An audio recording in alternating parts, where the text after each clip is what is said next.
Let me ask you about DACA. Are you familiar with the program? Yep. Do you understand the people that are covered and protected by DACA have to go through a background check, which includes a criminal check? Yes or no? Yes. You do? Last week, your agency informed us that last year ICE arrested 261 DACA holders and deported 86 of them. We learned about a DACA recipient who'd lived in this country for decades, was arrested by ICE at her green card appointment.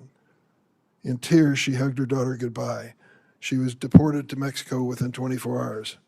Madam Secretary, why have you deported dozens of DACA holders who had to comply with a criminal background check to be eligible for DACA?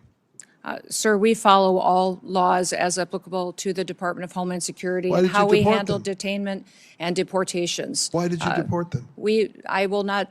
I don't know the details of that specific case you just read, but I'll look into it, sir. But we ensure that we follow the law that applies to our department and who we detain and who we deport back to their home You countries. clearly violated the law if that is the case.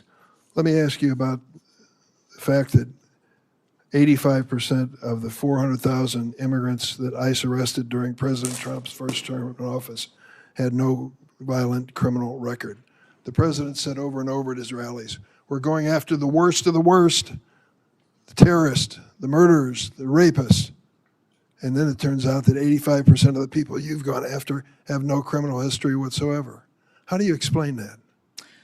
Sir, when you talk about violent crimes, what you're saying, the crimes that don't matter, that you aren't counting, are ones that affect American families every single day. You're not counting DUIs, you're not counting embezzlements, you're not counting theft, and you're not counting the other crimes against people and drug trafficking and proliferating that. So if you don't count those as crimes, that these individuals and impacting families in this country, They are counted, and they calculated Those- 14% of those that you those are not arrested. counted in your 14%. If you were counting crimes that these individual illegal aliens in this country have committed, it would be well over 65 to 70% of the individuals that are detained today have those crimes on their record, besides the crime of being in this country Going to back that illegally. up with some information for me? Absolutely, I will. I certainly hope you will. How does taking a father from a child dying of cancer qualify? Where would that be? Is that a violent crime? I don't know what you're speaking or I'll tell you referencing exactly to. what I'm speaking of.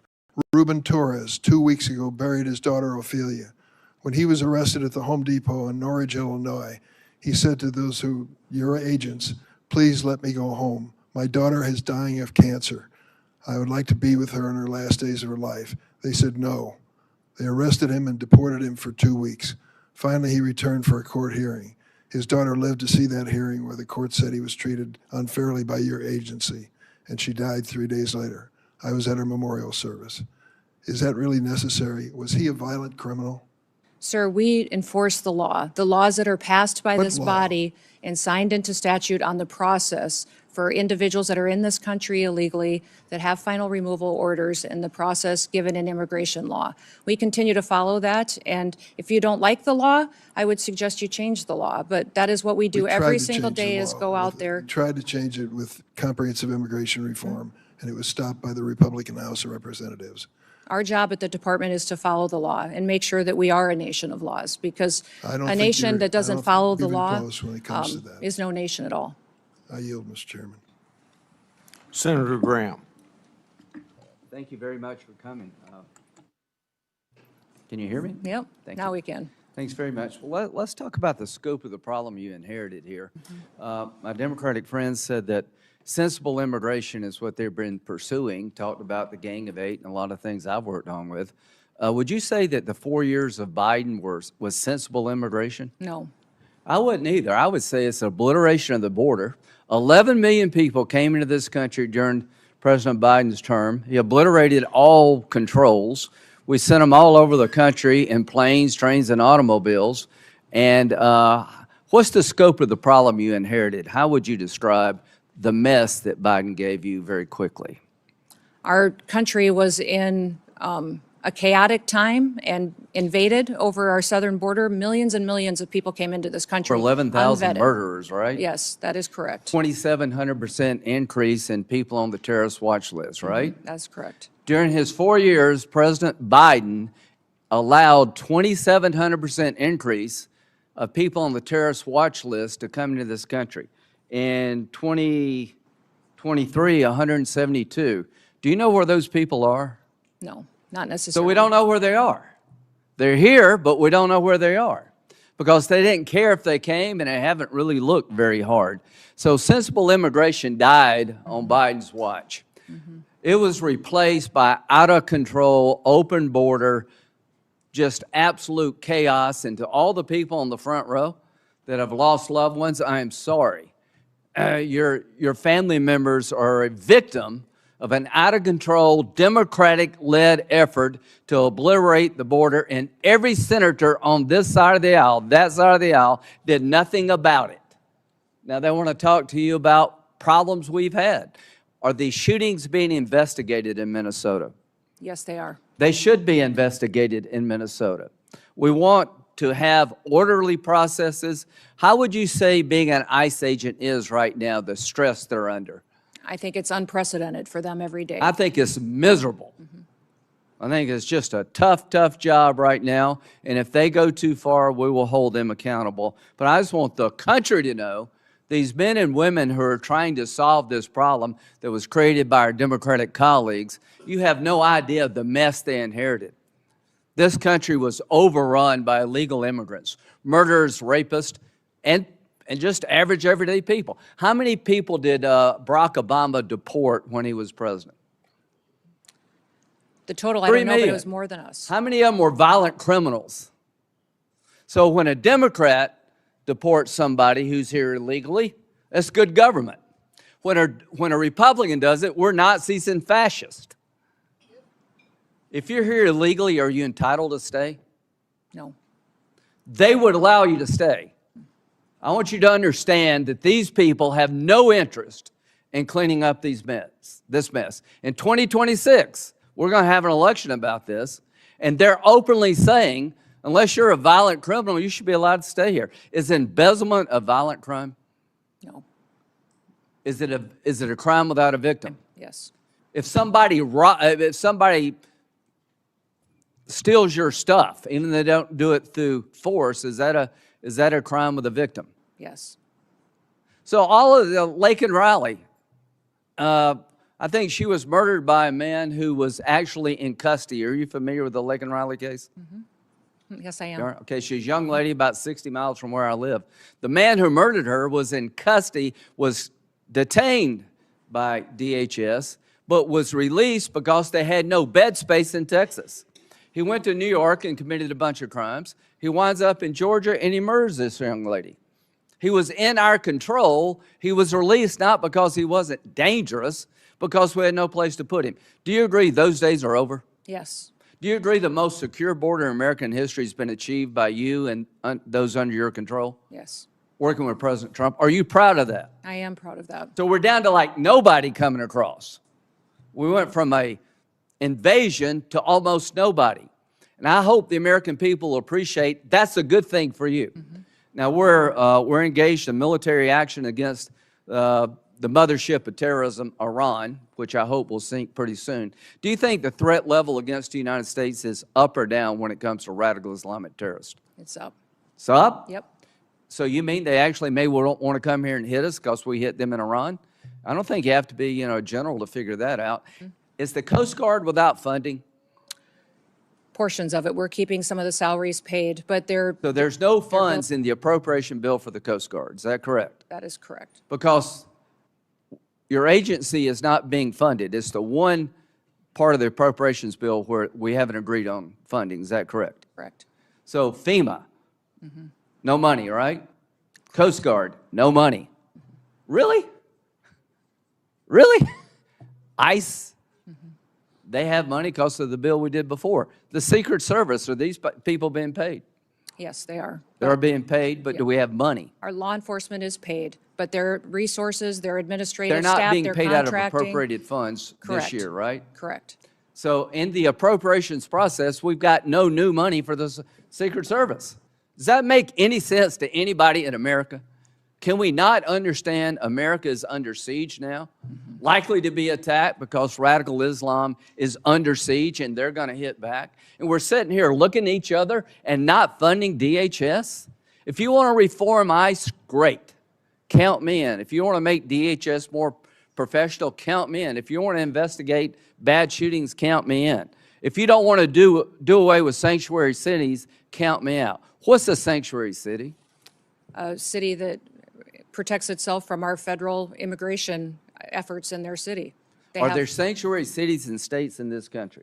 Yes, there are. Look at this chart. There are 200 plus sanctuary counties. There are 12 sanctuary states. 8 million illegal immigrants reside in sanctuary jurisdictions in defiance of federal law. A sanctuary city refuses to turn over to the federal government people that are subject to deportation. Is that correct? Correct. They make a choice, these sanctuary states, counties, cities, not to cooperate with federal officials, and the laws have been on the book long before Donald Trump, right? Correct. Do you think it would be good for the country to abolish sanctuary cities and states? I do. Do you believe as long as they exist, it will be a magnet for future immigration, illegal immigration? Yes, I do. So if you're a legal immigrant and you can get to one of these sanctuary cities, states, or towns, you believe you'll never leave. Until you fix this, you're going to have illegal immigrant magnets. Do you agree with that? Yes. Would you urge the Congress to abolish sanctuary cities Yes, I would, sir. and sanctuary states? When it comes to the threat level against our homeland, how would you characterize it right now? Right now, I would say, sir, that we should have our every effort within the Department of Homeland Security out protecting people 24/7, because we face not just enemies from overseas that threaten our way of life and our American values. The Biden administration let them here. They let them in our borders. They're in our hometowns. They are unvetted, thousands and thousands of people that are dangerous criminals, gang members, known and Who's this suspected guy? terrorists. Who's this guy? He is the man that conducted the horrific act down in Austin. Okay, what country did he come from? I think Senegal. Okay, and he was killed in Austin, Texas, right? He was. And the shirt said what? Property of Allah. Property of Allah. And when you went to his house, you found a what kind of flag? Iranian flag. Iranian flag. Wonder how many people are like that here, waiting to pounce. And DHS doesn't have appropriated funds. This is insane. There are more people like this. We obliterated our borders. 1.7 million people came into this country from countries that were designated to be a problem. Special interest aliens. Are you familiar with that? Yes, I am. So 1.7 million came from countries that would make you a special interest alien because of the nature of the country. Libya, Nigeria, North Korea, Afghanistan, China, Cuba. Do you know where those 1.7 million people are? Not all of them. Yeah, I don't know. I don't know where they are either. But they let them in. We don't know where they are. They came from countries that are so dicey, we made you a special interest alien if you came from those countries. So we're having a hearing here. I'd like to make ICE more professional. I'd like to make sure if there was a bad shooting, it's documented as such and people pay a price. But I will not apologize to anybody in this room to try to clean up the mess that Biden started and you empowered. We've got to deal with this. We've been invaded. Only God knows how many people are here and what they're up to, and we're not going to stop. We're going to learn, but we're not going to stop because America is under siege, and the idea we're not defunding DHS is insane, criminally insane. Senator Quotas. Thanks very much, Chairman. Let me start by noting that we have repeatedly said, our ranking member on the Senate Appropriations Committee, Senator Murray, has said that we are more than willing to fund TSA, more than willing to fund the Coast Guard, more than willing to fund FEMA, and that it is the administration that is holding those agencies hostage in order to extract additional funding for ICE and CBP. That is our quite clearly stated position, and I just wanted to recognize that now. Ms. Noem, I want to walk you through an incident that took place in Rhode Island. We have a courthouse in Rhode Island, our Superior Court. The court had an agreement with your organization not to conduct operations in that courthouse. Despite that agreement, your officers went in to conduct operations in that courthouse. They went in plain clothes and masked, so maybe they were aware of the agreement, maybe they weren't. Either way, it was unprofessional not to honor the agreement with the court. There is also a court rule against photographing people in the courthouse. They were photographing people in the courthouse. They either didn't know or didn't care about that court rule. Either way, it was unprofessional. They were pursuing an intern and taking photos of this young intern who was not the person supposedly sought. The intern was in high school. The person sought was in his 30s. It shouldn't be too hard to tell the difference. They couldn't. It was unprofessional. A state judge escorted the intern out to his car to take him back to high school. The agents didn't recognize the judge. They operate against the agreement in a courtroom and don't bother to know who the judges are. Again, unprofessional. They followed the judge out to his parked car, which was parked in a spot reserved for judges. Whether or not they already knew he was a judge, it does not take much in terms of powers of deduction to understand that the person getting into a car in a parking spot reserved for judges is probably a judge. Again, unprofessional. Then they threatened to smash his windows and drag him from the car. A judge with a high school intern in the car who's not the guy they're looking for. That kind of escalation seems unprofessional and irresponsible. Then they held the kid for half an hour in another vehicle while they figured out that, in fact, the high school kid was not the 30-plus-year-old person that they were supposedly looking for. Nobody was hurt, but there was nothing professional about that entire exchange. And I would ask you to send a signal down to your folks to stop that kind of dangerous and unprofessional nonsense, particularly in our courthouses. Let me ask you, why don't you deconflict with local enforcement when you operate?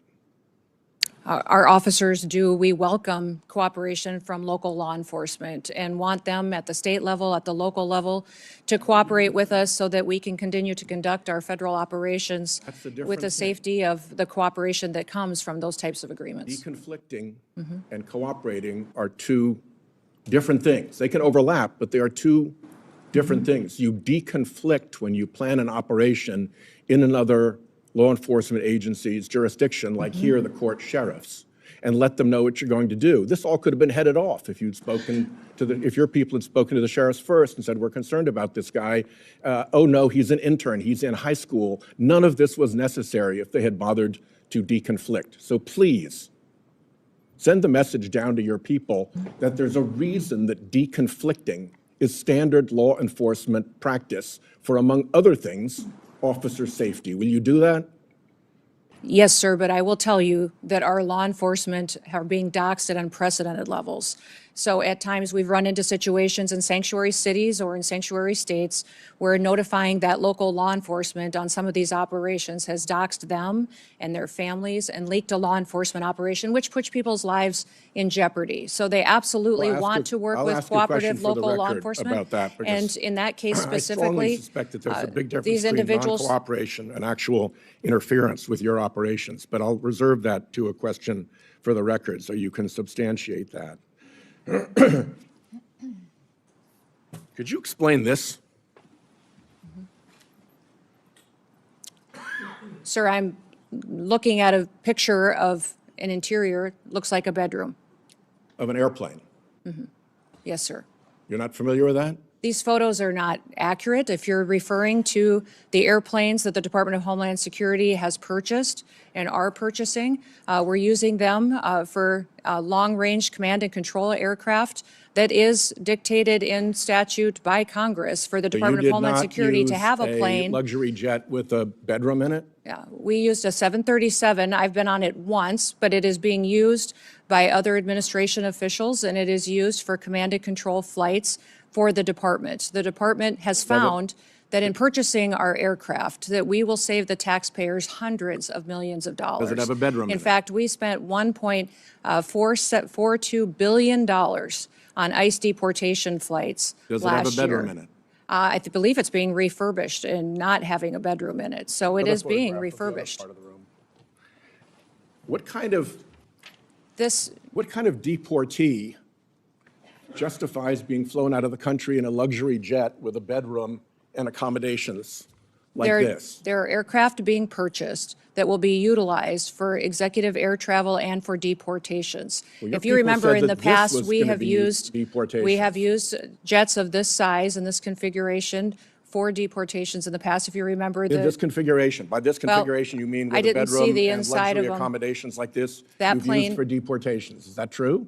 sir, we have 737s that are being purchased by the department to replace contracts that we have on ICE deportations. That's what they're going to be used for. And in fact, the Coast Guard is the only entity within the Department of Homeland Security that has jets at this point in time. They had two G5s that were 20 to 25 years old Let me ask that are you being about replaced the so that they can response continue to serve our from Coast Guard and our military Some senior for administration years to come. officials about these aircraft. They've been reported as saying, although they don't want to say publicly this, but individuals described as senior administration officials have described these airplane purchases as the world's worst deal and an abuse of federal funds. Can you tell me what the Republicans on this committee who voted for what I call the billionaires bill that gave you the money to buy these jets knew about your plans to acquire luxury jets when they voted for that money? The dollars for these airplanes was appropriated by Congress. In fact, it's mandated from Congress and rules that you've given us that we need to have a long-range command and control aircraft that will seat up to 17 people in the Department of Homeland Security for national security purposes. We are complying with the law. Those planes are being refurbished and will be utilized we'll for that, see. and they'll be quick utilized questions by in my members of last the minute, if you don't administration and mind. other components. First- They will also cut our costs, sir, First, in my last by minute, almost if you don't mind, 40%. We are saving can the you- taxpayer 40% by purchasing our own aircraft May I and have a operating minute? them rather than being susceptible to the contracts that they have today. May I have an extra 2 minutes to fill in the filibuster there? I'll give you 30 seconds beyond the 44 Will seconds you- you got now. Truthfully answer a question for the record about your role in stopping the civil rights investigation into the Minnesota shootings. Sir, I don't know what you're talking about. I did not stop any investigations whatsoever. Will you testify truthfully if you get a QFR? Yes, I testify You- truthfully. I did not And will you stop. testify in the District of Columbia Federal Court contempt proceeding? Sir, I do not know what you're referencing, and I would hope for some context. The Federal District Court contempt proceeding related to the deportation contrary to a court order of individuals to Venezuela. Will you testify in that proceeding? Sir, I think that you're referencing something that I have a gag order to, but I can certainly follow up with you. My time's up. Thank you.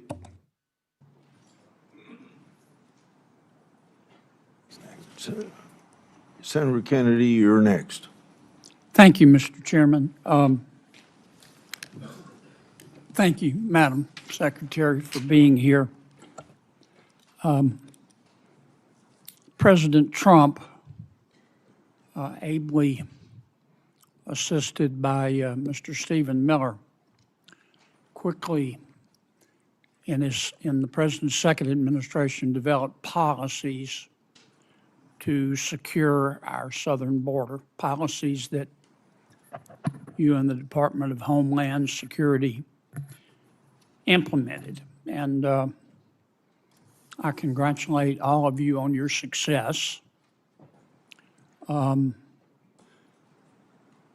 Properly vetting people at the southern border is not racist, is it? No. Could you answer for the record? No, it is not racist. Properly vetting people at the southern border is prudent, isn't it? Yes, sir, it is. And to do that, we need the Border Patrol, do we not? Yes, we do.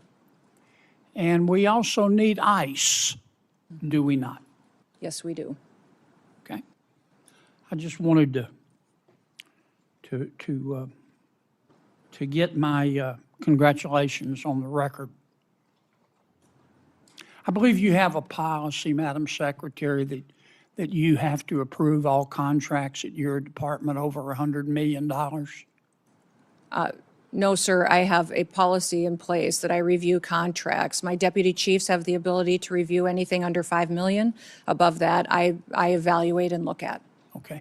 And you do that, I understand, to try to curb waste and abuse of taxpayer money. Is that right? Yes, sir. In fact, it's been extremely effective. We've saved the taxpayers over $13.2 billion just by evaluating contracts, negotiating lower ones, and canceling ones that aren't necessary to do our duties. How do you square that concern for waste, which I share, with the fact that you have spent $220 million running television advertisements that feature you prominently? Sir, the president tasked me with getting the message out to the country and to other countries where we were seeing the invasion come from, with putting commercials out that told them that if they were in this country illegally, that they needed to leave, or we would detain them and remove them, and they'd not get the chance to come back to America the right way. That has been extremely effective. Ask you to run these advertisements, is that right? We had that conversation, yes, before I was put in this position and sworn in and confirmed, and since then as well. Okay. Did you bid out those service contracts? Yes, they did. They went out to a competitive bid, and career officials at the department chose who would do those advertising commercials. And the people that you ended up picking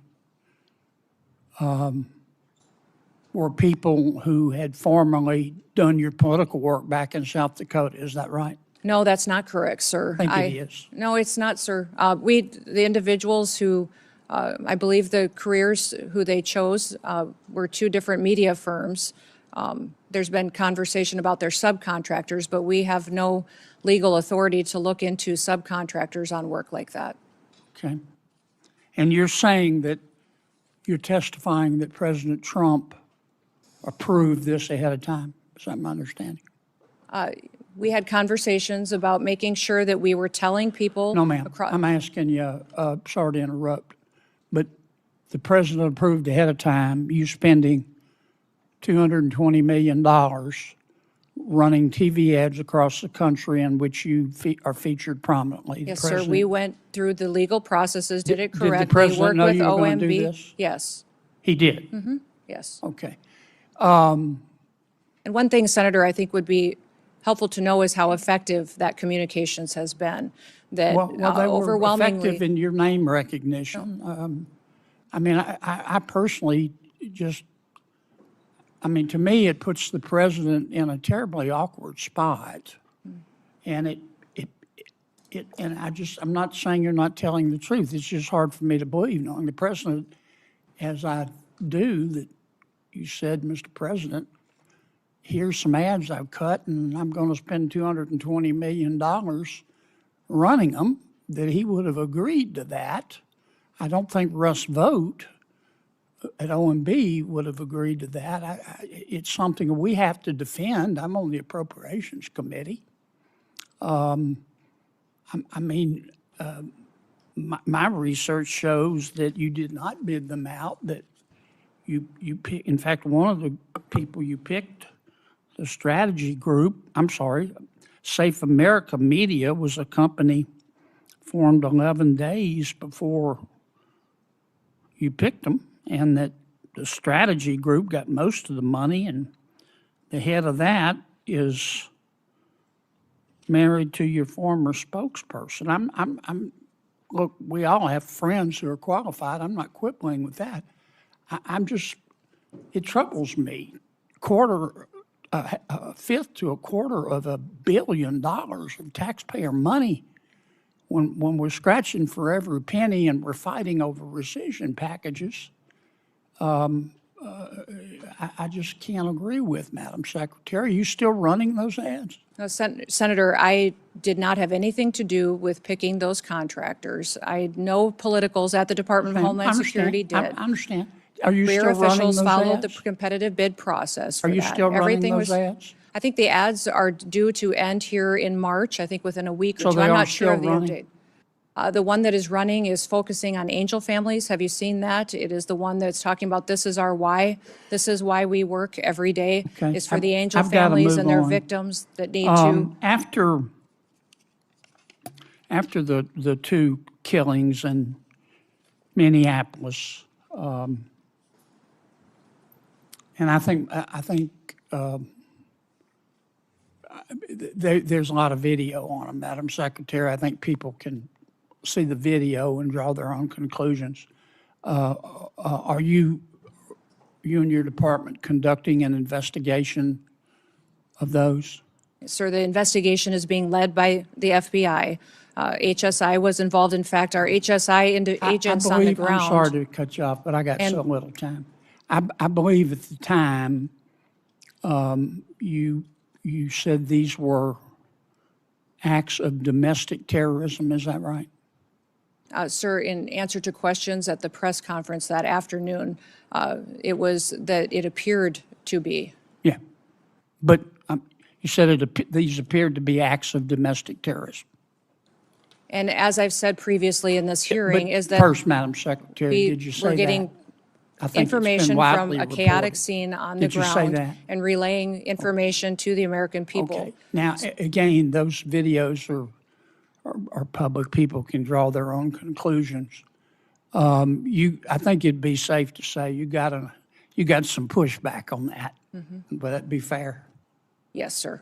And you had some criticism. I'm not saying the criticism was accurate or inaccurate. I think you did. What got my attention was that you blamed those statements on Mr. Stephen Miller at the White House. Did you not? No, sir, I did not. And in fact, where you're seeing that is in a news article of anonymous sources. And anonymous sources say a lot of things, but I have never said that at all. Well, here's what you said on the record. I'm going to read your words. Quote, "Everything I've done at the direction of the president and Stephen." Sir, where did you see me say that at? You read that in It a was news reported article with no sources You said it on affiliated the to it. record on January 27th of 2026. Did I Sir, read your words accurate? I enjoy working with the president and with Stephen Miller, and that day we were working to get as much information to the American people as possible. That is what we'll continue to do, and as that happens, we'll go Do you forward. think And, it was fair to blame Mr. Miller? sir, for I did your not do words? that. You're reading from a newspaper article Yes, with ma'am. anonymous sources. Are you denying that you said that? Sir, I'm not going to speak to that situation that is relayed on anonymous sources that no This one wasn't has heard me anonymous. say that. It was you. No. Who I mean, you reported said that it. to that newspaper? They're quoting you on the record, saying it's Stephen's fault. Thank you, Mr. Chairman. Senator Klobuchar. Thank you, Mr. Chairman. Secretary Noem, as Secretary of Homeland Security, you oversaw Operation Metro Search, is that correct? Yes, as secretary, I oversee ICE and CBP and HSI officers that were there doing their work. Over 3,000 ICE agents, Border Control to Minnesota, outnumbering our 10 Metro Police departments, outnumbering by 3 to 1 the number of sworn police officers in Minneapolis and St. Paul. Is that correct? We were working to do targeted operations against Just if you could criminal, answer yes or illegal no. aliens, and we needed to do that in a safe manner to make sure that we could ensure the safety of our law enforcement Two officers. of my constituents, Renee Good and Alex Preddy, were killed. They should be alive today. In fact, in 1 month in the city of Minneapolis, when you look at the 3 fatalities that were results of shooting, 2 of 3 were committed by federal agents. Are you aware of that? Yes, I am. So your agents, not only their actions resulted in the deaths of 2 innocent American citizens, but they repeatedly violated my constituents' First Amendment rights to assemble. You say you believe in the Second Amendment right to bear arms, but Alex Preddy was criticized repeatedly by officials in the administration for having a lawful permit to carry and having a gun. Your agents violated the Fourth Amendment rights of my constituents by ramming through doors of innocent people's homes, innocent citizens' home, without any kind of a warrant, and violated the Fifth Amendment right to due process. So as I've shared with my colleagues, if you believe in federalism, in freedom, and in liberty, you should be horrified by what the Department of Homeland Security did in Minnesota. So my first question is, having spoken to Mr. Homan, what is the exact number of DHS agents still in Minnesota? Well, I believe that there is still close to 650 there, counting the investigators that are there, working to get to the bottom of the unprecedented fraud that has been found in the Medicaid Was funding. 5-year-old Liam involved in that fraud? As you know, I am all in on prosecuting fraud. I put in place the U.S. attorney who exposed the fraud under the Biden administration and brought the bulk of the prosecutions, and also recommended to Mr. Blanche that Joe Thompson be the acting U.S. attorney who led those prosecutions and now has left the office because the Department of Justice asked him and many others to investigate Renee Good's wife instead of doing their jobs doing fraud. So what I want to know is, when are you going to get down to the original footprint as promised to us? We're continuing to work at that, although those investigators will continue to stay there to get to the bottom of that fraud, to make sure that those vulnerable people that rely on those programs actually get services from those federal dollars that are spent, that it's not stolen by criminals and used by individuals Okay, to enrich let's use themselves one and send it out of the example country. here, Secretary. Chung-Li Tao, are you aware that agents bashed in the door of a U.S. citizen, a Hmong elder with no criminal record? I can't speak to the specifics of that Did you case. see the photos of that man being dragged out of his house in Crocs and in his underwear? Yes, I did. Do you believe that he was involved in fraud? Do not know where that status of that investigation is. Are you aware that he is a son of a beloved nurse that treated our soldiers in Vietnam? I believe that we have laws in this country that need to be enforced and need to be applied Your equally to agents, everyone. speaking of enforcing the laws and following the laws, did they have a judicial warrant when they rammed through an American citizen's door? Our law enforcement officers follow the same protocols and procedures that all law enforcement do. Are as you to how aware they that he move tried to forward. show his identification to show that he was American citizen and they didn't want to see it? Again, these officers conduct themselves in processes. If something was done inaccurately, then certainly we will make sure that we correct it and rectify it in the Are future. you aware that the person they were looking for was in prison and had been in prison for years? His Yes, name I was am. Lou That's Mua? a target. Yes, we do targeted operations going after and Do looking you for. agree that it is unacceptable for your agents to ram into someone's door and drag someone out in their underwear and below zero temperatures when they have the wrong guy? Our officers conduct targeted operations and utilize the law processes that are given to them and the You will not answer that tools. you think that's wrong. They needed to identify that individual, and They that couldn't individual. identify him by looking at his identification. Instead, they had to drag him out, throw him in a car, and drive him around for an hour. How about pulling off off-duty police officers, Madam Secretary, every single one of whom made clear who they were? They were people of color, off-duty police officers. In Brooklyn Park, Minnesota, the chief described how one off-duty officer someone of color, a U.S. citizen, was stopped and confronted by ICE agents with their guns drawn, demanding her proof of citizenship. As Chief Bruley said, I wish I could tell you that this was an isolated incident, but the other chief said it had happened to their own officers. Why were these officers stopped? We have thousands of law enforcement operations that we do every single day. Do you think they were stopped because they were people of murderers and color? Were they rapists racially and drug profiled? traffickers Ms. off Noem. our streets. When I look at these American families that have been victimized by criminals that we have removed from cities and from communities, I'm grateful for the work that our ICE officers do. And by your Are only you focusing, defending stopping I would like to off-duty hear you police talk about officers some of the of color operations and that we've done dragging a to Hmong bring elder people out of to his justice. home? When you only talk about these situations like this that we are conducting, and you don't talk about the good work that they do to protect people from being victimized by people that are in this country that want to conduct violent crimes against them or take advantage of them. The laws need to apply to everyone, and we're out there enforcing the law. I am a former prosecutor, Context is Ms. Noem, and incredibly important. I have always in every worked with our situation. police well, but that's not what was going. These ICE agents were not following police procedures. After the killings of Renee Good and Alex Preddy, when I spoke to Alex's parents, they told me that you calling him a domestic terrorist, this was directly from them, the day after he was killed. A nurse in our VA, Alex, one of the most hurtful things they could ever imagine was said by you about their son. Do you have anything you want to say to Alex Preddy's parents? We were relying in the hours after that incident that was so horrific on information we were getting from the ground from our agents. I just asked if you had But I would anything you wanted to say to the but I would parents say or to the family that's of what I'm Renee doing Good right after now, is you that called I them domestic can't terrorists. even imagine what they have gone through in the loss of their son and the loss of their family members. But It's how about absolutely specifically tragic, calling them and I domestic send terrorists them- without any evidence of that? Sir, ma'am, I did not call him a domestic terrorist. I said it appeared to be an incident of. I think the parents saw it for what it was. After the killings, the federal government refused to cooperate with state law enforcement. Agents blocked Minnesota investigators from accessing the scene. I know because I got directly calls from the mayor. I tried to call the DOJ. I tried to do everything I could because they were very worried about what was going to happen immediately, especially after Alex Preddy's death.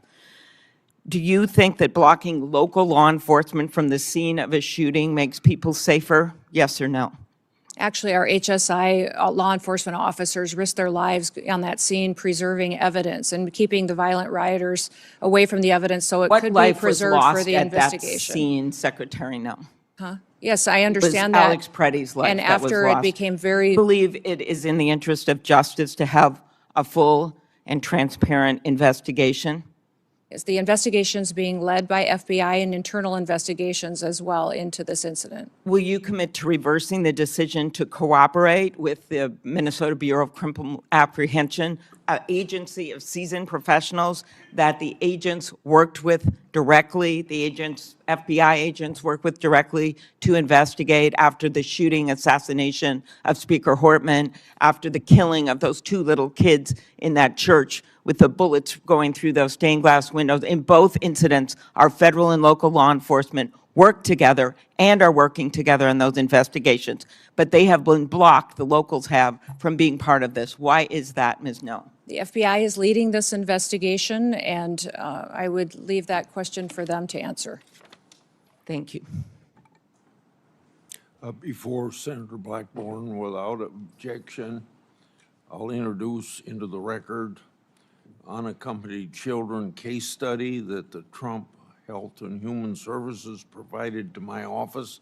These records describe horrible cases in which children were forced to work to pay smuggling fees, physical assaulted by sponsors, and denied chance to attend schools.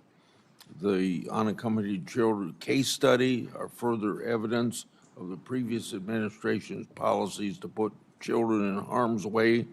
I appreciate the cooperation of the Trump administration. Is there any objection? Mr. Chairman, Proceed. I do not object, but I would like to have unanimous consent to enter into the record the details of the 3 instances where the Secretary refer to the victims that we've discussed and as engaged in acts of domestic terrorism. We have the exact statement, the exact date and time that you made those statements. I'd ask unanimous consent to put those in the record. On both requests, any objection? No objection heard. Senator Blackburn.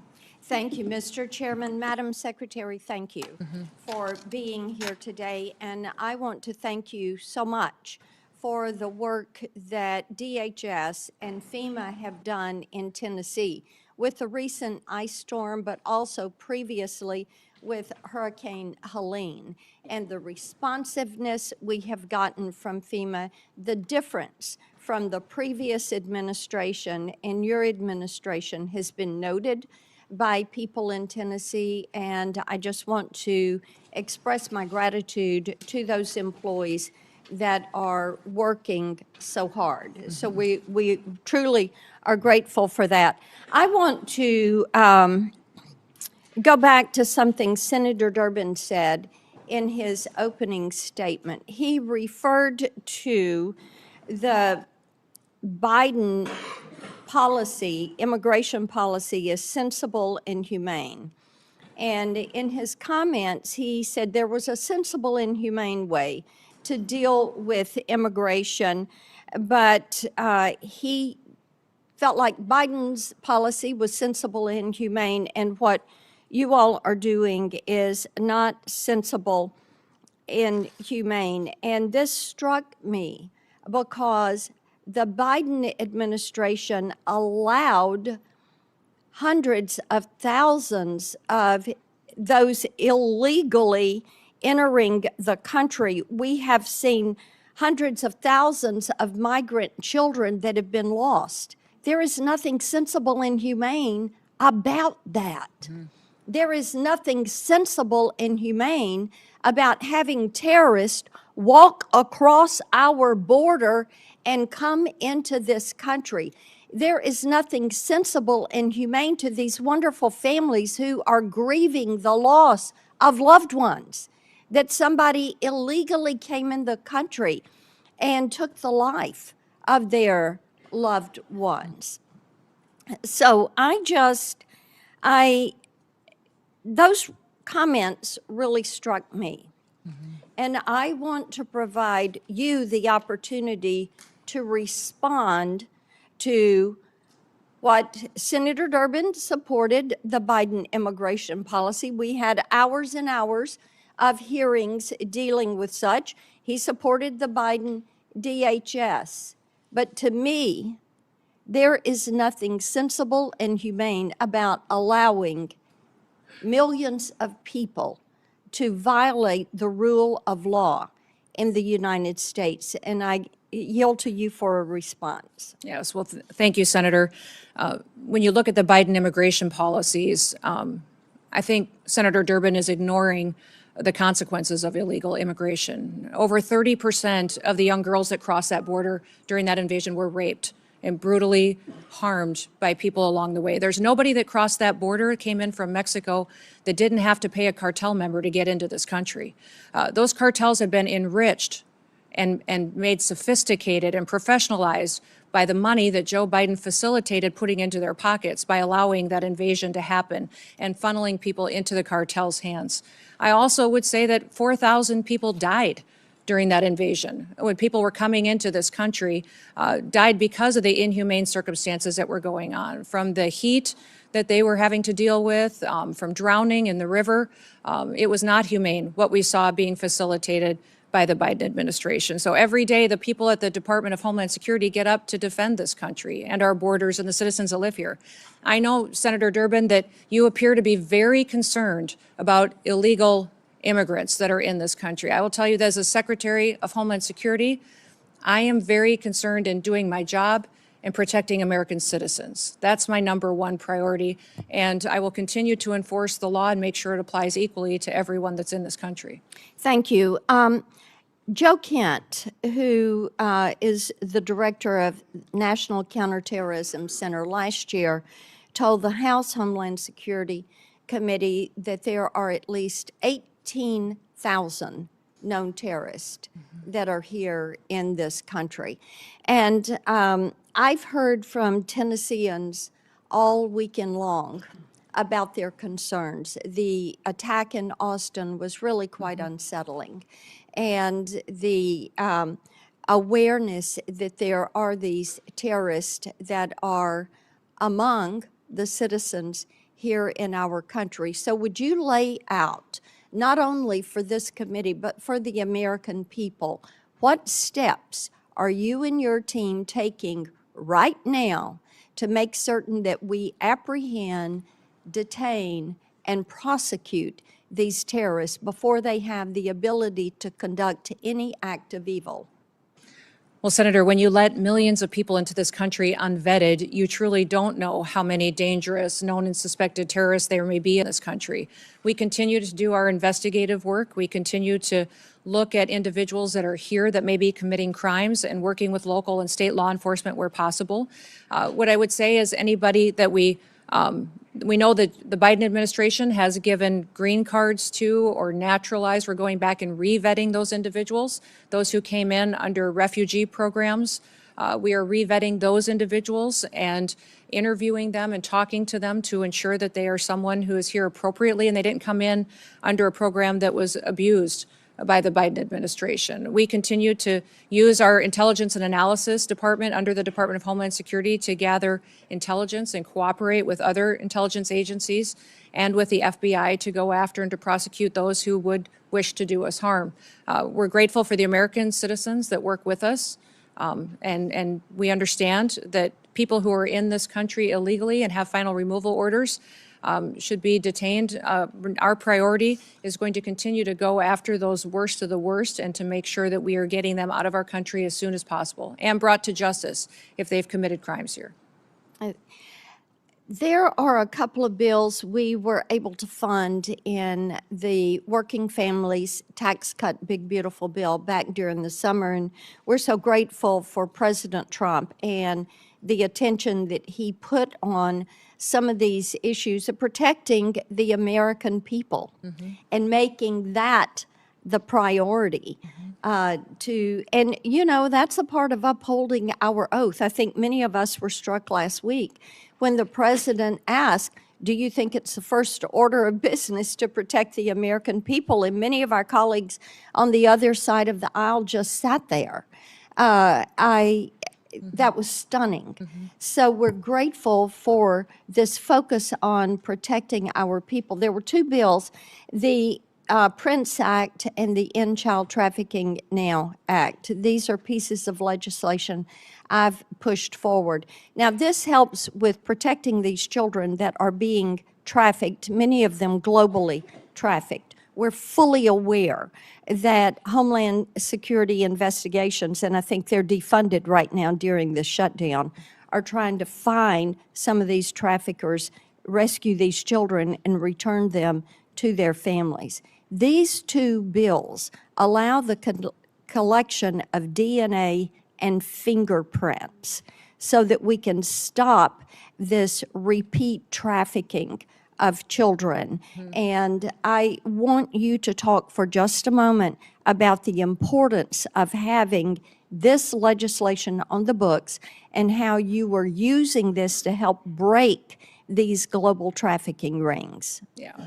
No, I appreciate those bills, and I'm hoping that this body will find them important and get them signed into law as soon as possible. Collecting of DNA is incredibly important to making sure that children aren't being abused or trafficked. But we saw many times during the Biden administration where the same child would be used by cartels to move individuals into this country illegally. And so one of the policies we put it back in place as soon as President Trump came into the White House is DNA testing of those individuals coming into our country. When we interdicted them, that we would ensure that they were the family that they said that they should be, and that those children weren't being moved with strangers or abused and trafficked by them.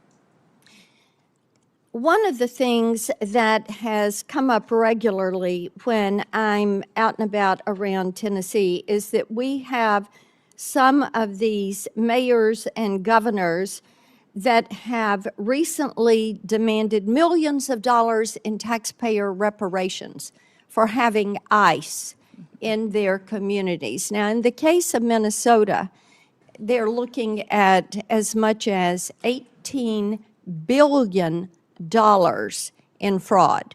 $18 billion. And what they've uncovered there, what they allowed to happen, whether they want to say they knew about it or they didn't know about it, but it appears they knew about it, and we'll let the investigation bear that out. What do you say to these mayors and governors who are defying the law by having a sanctuary city for illegal immigration, that are allowing rampant fraud of taxpayer money? It is not their money, it is taxpayer money. They allow it to happen, and then they are so brazen and calloused and disrespectful of the taxpayer, they stand up and demand reparations. What do you say to them? Yeah, it's impossible to take them seriously. The hypocrisy of saying that you care about your economy and you care about your citizens when you've allowed that kind of fraud to go forward that they have in these programs. And these programs are there to care for individuals and give services to some of our most vulnerable in society. Those individuals that have developmental disabilities, individuals who need special services in order to care for them and to help those families for a period of time with individuals and their family members that need to be that specialized care. They have stolen that from them, allowed individuals to abuse those programs, and have done it to the detriment of not just their families there, but also the businesses there and the educational entities and even their credibility to speak. You know, if those are the same individuals that called our ICE officers the Gestapo and demonized them, and their rhetoric is very detrimental to the environment that we face every day on our law enforcement operations. So my hope is that we'll continue to get to the bottom of those investigations and bring those criminals to justice. Before Senator Coons, Senator Durbin wanted to. Mr. Chairman, the senator from Tennessee invoked my name several times, so I'd just like one moment to respond. What she said is simply inaccurate. I didn't mention the Biden administration at all in my opening statement. What I said, and I still believe, is that if we work together in a positive, good faith, bipartisan effort, we can come up with a sensible, humane immigration law for America. You've heard the witness say repeatedly, we write the laws. She's correct. We need to accept the responsibility of writing a law that is sensible for this country. What I think is happening now in this administration is neither sensible nor humane. I yield. Senator Coons. Thank you, Mr. Chairman. Madam Secretary, thank you for appearing before us. It is your duty and mine, all of ours here, to protect our American homeland and our citizens, but to do so in a way that is legal, that is humane, that is effective, and principally constitutional. So let's get to that. Foundational to the administration's entire immigration agenda and to everything we've seen in the streets of Minneapolis and other cities across our country is your pursuit of higher and higher numbers for deportation, the mass deportations that Stephen Miller designed and President Trump has ordered you to implement. It's why we have roving patrols, racially profiling whomever they see and creating a show me your papers state. It's why you go into sensitive locations like churches and hospitals and schools. It's why you have been arresting children, the elderly, refugees, the disabled, including a resident in my own state suffering from severe developmental disabilities. When there's pressure on you to hit high numbers, you don't have the time to focus on targeted effects to find violent criminals on the run. It's easier to simply round up people here breaking no laws and contributing to our communities. It's why you deny people due process and rush them out of the country. And it's why you've put poorly trained ICE recruits on our streets engaging in reckless and dangerous tactics. Does DHS, Madam Secretary, operate on any quotas or numerical targets for immigration arrests every day? No, Senator, we do not. We do targeted law enforcement operations going after those worst of the worst criminals that are here I would illegally. certainly prefer it if you did targeted operations against the worst of the worst. But just last year, Stephen Miller, who's the President's Homeland Security Advisor and Deputy Chief of Staff, went on Fox News and said, we're setting a goal, a minimum of 3,000 arrests for ICE every day. And President Trump is going to keep pushing to get that number higher and higher. He's the Deputy Chief of Staff and Homeland Security Advisor, and he oversees immigration policy for the President. What's your response to his public quote? Sir, there is no quotas at the Department of Homeland Security. When we do law enforcement operations, we do them on targeted enforcement, getting public safety threats off of our streets and out of our communities to protect the American people. Thank you. And you agree that setting quotas would actually put improper pressure on law enforcement to conduct themselves in ways that might not be in the best interest of their safety or the public? Senator, we don't have any quotas on our law enforcement Have you operations ever at the issued any department. guidance rejecting the use of numerical targets or quotas? I usually put out notices on things that are impacting our operations. There's been no discussion or requirement on numerical quota targets. Therefore, there would be no need to reject them in a memo unless I feared that they were being implemented, which they're Ma'am, here's not. why I think there might be real value in your putting out a memo saying, I reject any quotas. It's not just what Stephen Miller said last May. He's reportedly, and I have many press accounts of this I can submit for the record, making conference calls, berating agency officials, threatening to fire them, threatening to fire the leadership of field offices that are in the bottom 10% of arrest numbers. I would suggest that it's this constant drive for higher numbers that has been behind a lot of what we've been seeing in terms of the failure to actually focus on the worst of the worst and targeted enforcement, and to instead do things like roving patrols and profiling. Let's move on. Steve Bannon, long an advisor to the president, one of his earliest public supporters, recently said that ICE should be deployed at the polls in the next election. Will you rule out the deployment of ICE or CBP to polling places this November? There are no plans to have ICE officers at our polling locations. And I'm glad to hear that, but would you rule it out? Would you say it will not happen? do you plan on illegal aliens voting in our elections, Senator? I do not. In Okay, fact, then the there should be Heritage no need to, Foundation- unless you plan on illegal Madam aliens Secretary, the voting. Heritage Foundation recently concluded that over a 20-year period where they reviewed hundreds of millions, billions of voting cases, they found only a small handful of actual cases of illegals voting. So I'm concerned by your rebuttal, which suggests you may be unfamiliar with 18 U.S.C. Section 592. Are you familiar with this federal statute that relates to sending armed men to polling places? There are no plans to send any of our law enforcement officers to But polling Madam Secretary, locations, you're sir. clear it would There be a have been federal illegal crime for aliens. you to do so. There are illegal aliens that have voted, and it's been proven in the past in certain cases in certain states. We provide a program to states. I think we have 27 different states that utilize our SAVE program now to verify individuals that are eligible to vote in their elections. And as states run their election systems, we encourage them to use that to make sure they maintain their election integrity. Madam Secretary, can you understand how when Steve Bannon says publicly, we should have ICE at the polls, and you say there are no plans, that's not enough to rule out the possibility of a violation of this long-standing federal law? Will you issue a directive that ICE and CBP should be nowhere near polling places this November? We have no plans to have ICE officers or law enforcement at polling locations. States are responsible for running their elections, and we're giving them tools and mitigation efforts that they can utilize in order to make sure they maintain the integrity of those elections and that individuals can trust their systems to ensure that their vote counts. Let me move on to training. I was long responsible for the second largest police agency in Delaware. I understand and recognize the critical role that training plays in keeping law enforcement officers safe, in making sure that they perform their important duties as effectively as possible, and that they understand the obligations of policing in a democracy. A whistleblower recently testified that ICE's training process is, quote, deficient, defective, and broken, raising concerns about how you cut training time in half, reducing training hours by 240, and cut out key courses on the use of force and constitutional obligations. He also testified to a culture of fear that pervades ICE and a constant effort to churn out more trained officers in order to achieve higher numbers. Your department put out a statement that the training is the same number of hours that officers have always received. So let's be clear. Is it your sworn testimony today, Madam Secretary, that training hours have not been reduced for any recruit compared to where they were, say, a year ago?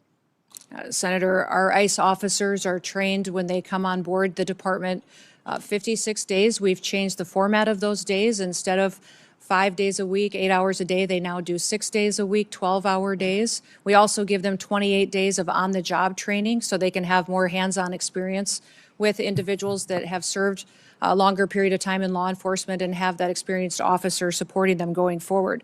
What I would say about your whistleblower is that your whistleblower came to FLETC, which is the area academy where we train over 130 different federal law enforcement agencies.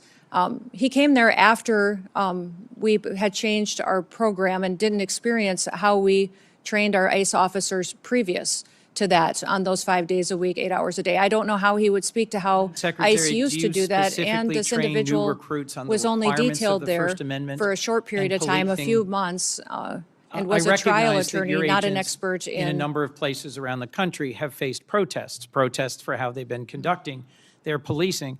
Do you specifically train your new recruits on how to handle peaceful protesters in the context of the First Amendment and their rights? Yes, they are trained in that. And they are annually trained and updated with legal guidance, with constitutional provisions, de-escalation techniques, in driving techniques, medical aid, intervening, use of force. All of those are things that our individual officers are trained on.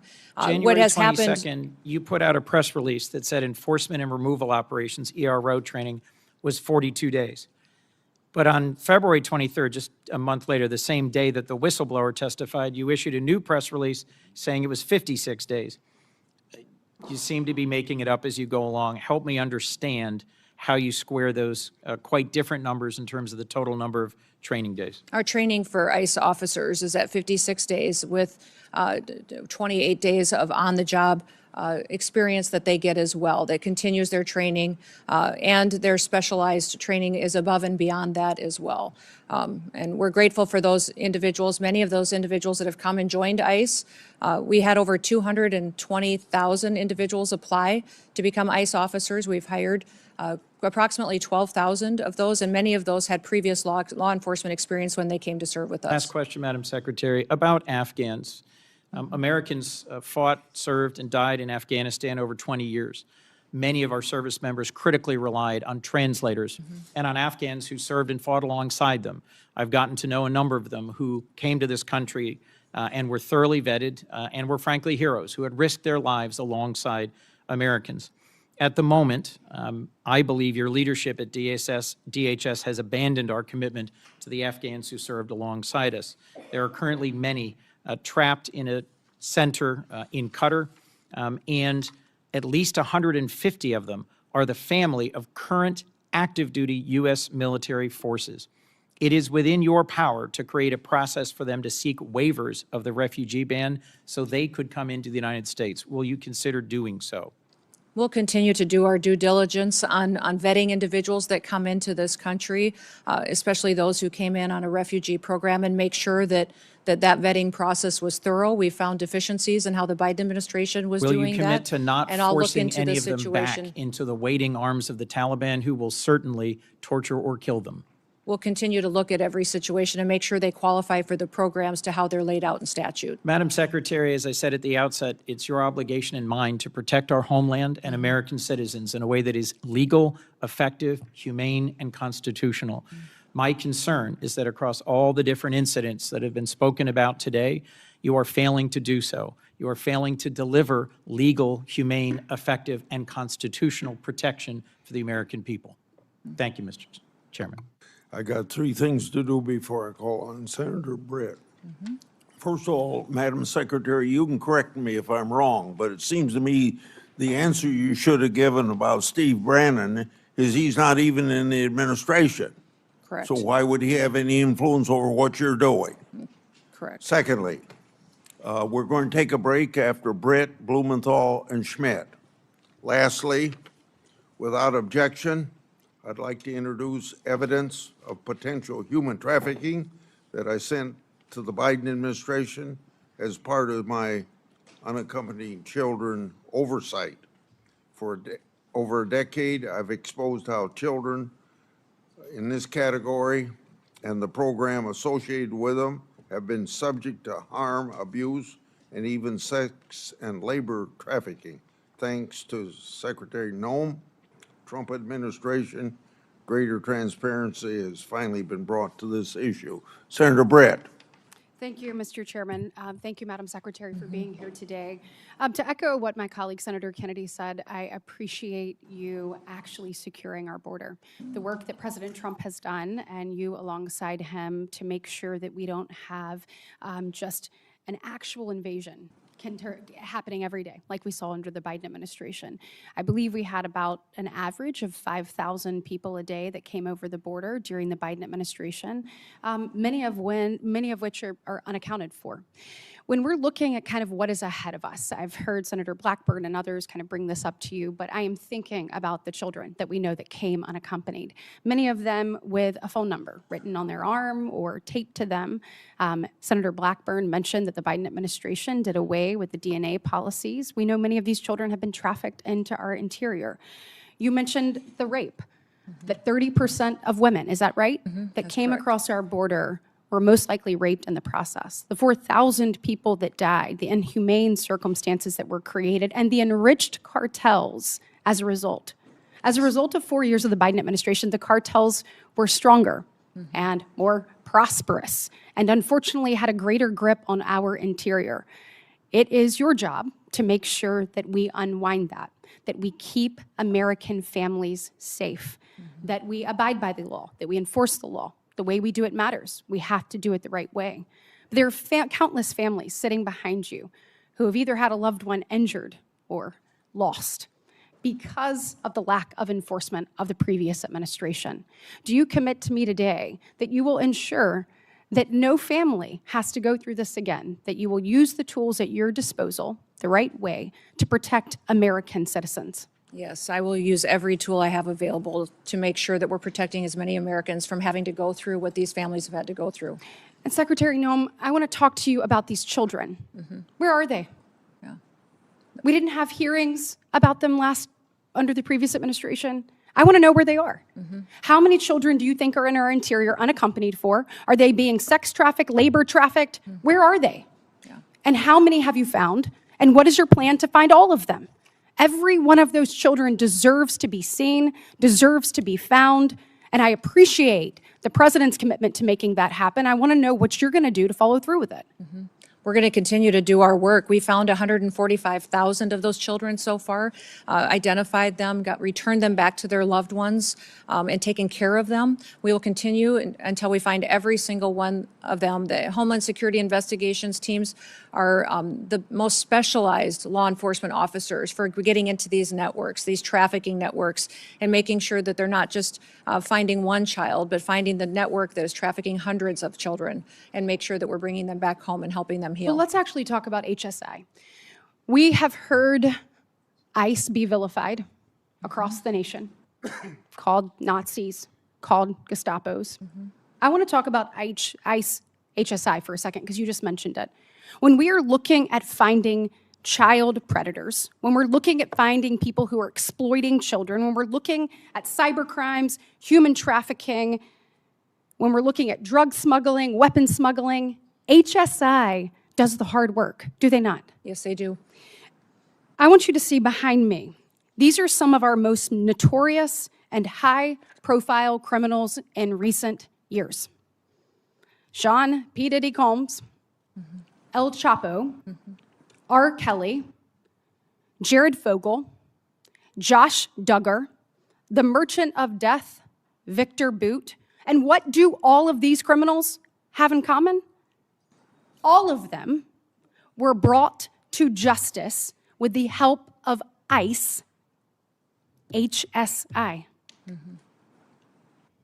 Does that sound like the work of Nazis or Gestapo, Madam Secretary? No, it does not. This sounds like an agency that is working for the American people, who is taking bad actors off the streets and is doing the hard work for our most vulnerable. Can you speak a little bit to the work that you've seen HSI do?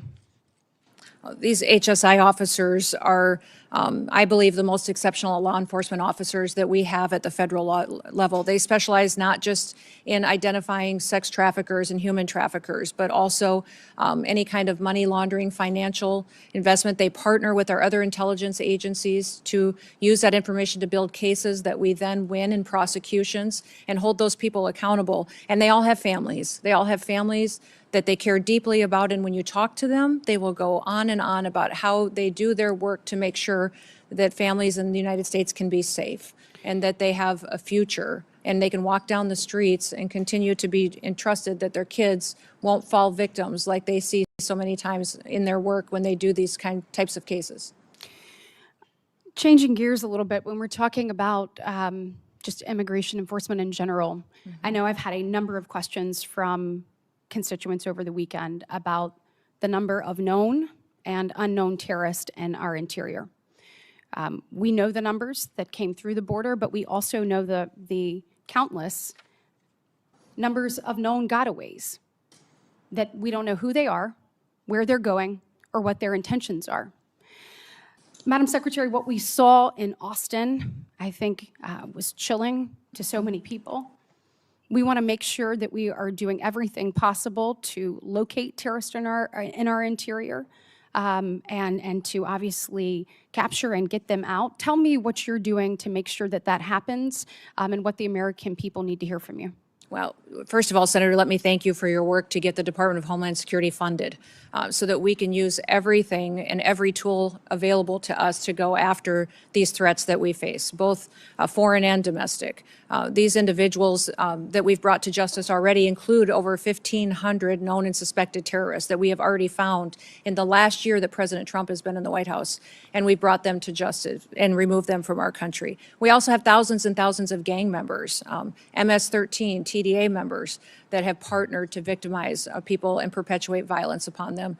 We're continuing to do that work and will every single day, but we need funding to make sure that all of our law enforcement agencies have the tools they do to bring them to justice. Well, let's actually talk about that. So when we are looking at the department having gone unfunded now for 17 days, I'd like to know what are the real implications of that. So I think a lot of people, when you look at the Department of Homeland Security, we've obviously seen in the news, ICE and CBP. We just talked about some of the good work that ICE has done, particularly ICE HSI. We look at the border, customs protections, people coming through, making sure whether it is weapons being smuggled or whether it is drugs, that those things are caught by those men and women there at the border. Then we look at the other missions that fall into the Department of Homeland Security, our courageous men and women in the Coast Guard. You look at those serving in FEMA. We have been ravaged by storms both in the South and up the Northeast, and these people need assistance and they need help. That all comes through your department. You look at the Secret Service, and you look at where that is. You look at the Center for Domestic Preparedness, for example, in Anniston, Alabama, which I hope I have your commitment to continuing to make sure that our law enforcement officers are trained there in the event of something unthinkable. Yes, And absolutely. as we look at all of this, and our TSA officers, I was struck by what I saw actually. You have put this up here behind me. When you see what's happening with people going without pay, again, so you have people like a TSA officer that went without pay for 43 days in the previous Democrat-led shutdown, and here they go once again. The financial insecurity that comes from that is tremendous. We heard reports of officers sleeping in their cars at airports to save money on gas, selling their blood and plasma, and taking on a second job to make ends meet. Some are just recovering from the financial impact of the 43-day shutdown, and many are still reeling from it. We cannot put them through another such experience. In the last minute left, will you tell us the real implications of this shutdown on men and women that stepped up to serve our country in the highest way to keep our homeland safe and secure? Yes, I'm grateful for our TSA security officers that are still showing up and doing their jobs, running those security checkpoints, even though they're not collecting a paycheck. A couple of the stories that I had heard when I spent time with them just in recent days was one individual whose wife needed cancer treatment, $1,200 treatment that he couldn't afford, and had to go and borrow money so she could get her cancer treatment because he wasn't getting his paycheck. Another individual who had 9 children, was raising 2 of his grandchildren as well, that was struggling to pay his bills, took a nighttime job as a welder just to try to keep food on the table for the responsibilities that he had. These people joined TSA because of 9/11, because they wanted to be a part of keeping people safe in the United States and defending our homeland. Beyond that, FEMA, our ability to fund disaster response is virtually gone. It needs to be refunded. Our FEMA employees are out there doing work every single day, but we have 10,800 individuals that are funded out of the Disaster Relief Fund that could potentially not be there for them and not respond to individuals who need it when they have those terrible storms or devastating crises. Thank you for your work, and I'm hopeful that we can work with our colleagues on the other side of the aisle to find a pathway forward to fund the Senator department. Blumenthal. Thanks, Mr. Chairman. Thank you for being here today. Madam Secretary, for a year, you maintained that no U.S. citizens have been arrested or detained by ICE or CBP. After hearings that I conducted in the Permanent Subcommittee on Investigation as the ranking member, you admitted finally in a letter written to me just last month that, in fact, U.S. citizens have been detained and arrested. I'm going to ask, Mr. Chairman, that that letter be entered into the record. Thank you. You put the number as 38. Far more American citizens have been arrested by ICE and CBP, probably in the hundreds, perhaps the thousands. Have you met with any of the American citizens who have been detained or arrested by your agency? The individuals that may have been detained and arrested were individuals that could have been obstructing law enforcement operations haven't met and with committing them, crimes correct? that way, and that we would I'd have like been to individuals introduce you to until their 3 of identity was them. confirmed. Leo, Javier, and Marimar, would you please stand? These 3 individuals, Madam Secretary, were arrested by your agency, Leonardo Garcia Venegas, Javier Ramirez, and Marimar Martinez. Do you know what your agents did to Leo Venegas? I'll tell you. On May 21 of last year, they entered the private property at a house that he was constructing without consent, without a warrant, illegally. Again, on June 12th, they entered private property, a home where he was doing construction. He is a United States citizen, born in Florida. They seized him and ignored and disregarded his proof of citizenship. Wouldn't you agree with me that no U.S. citizen simply working lawfully should be arrested? In law enforcement operations across the country, there are times when U.S. It's a citizens simple yes or may no. be arrested or detained until Would their you agree identity is with me, confirmed Madam and that they Secretary, haven't that committed a U.S. crime. citizens should not be arrested when they are obeying the law, they have no criminal record, and they are engaged in a lawful activity? Sir, in situations where law enforcement, regardless of the agency across the country, when there is probable Let me cause, tell an you about individual Javier may be- Ramirez. Do you know what your agents did to Javier Ramirez? He was on his own private property when he was assaulted by masked agents, his own property. Without a warrant, without consent, they said, "Get him. He's Mexican." He was violently slammed into the ground while being handcuffed and taken into custody, despite telling officers that he is a United States citizen and even showing them his passport. And when he was asked what he was being arrested for, you know what they said? "We don't know."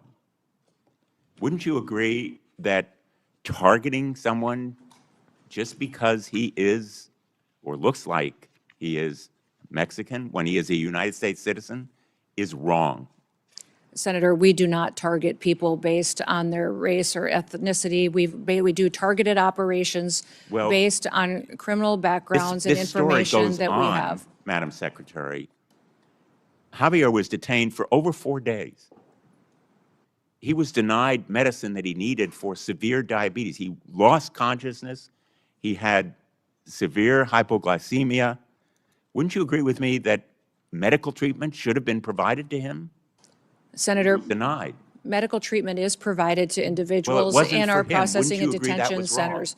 Within 12 hours, they have a medical examination. We get them the prescriptions and medication that they need.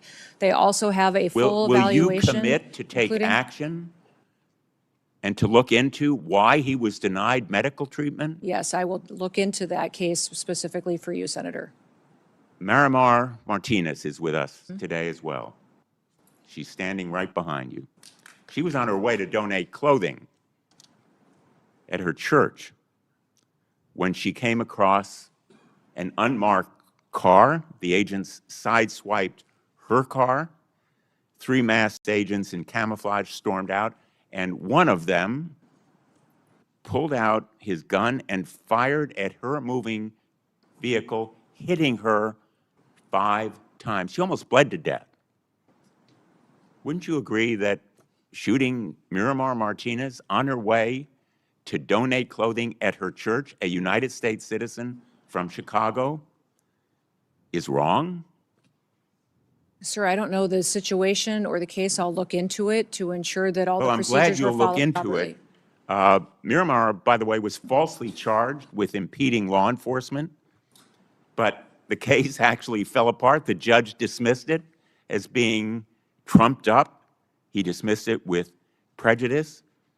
And in fact, the agent who shot her, I'm not going to name him, but you know who he is, was quoted on social media the day or so afterward.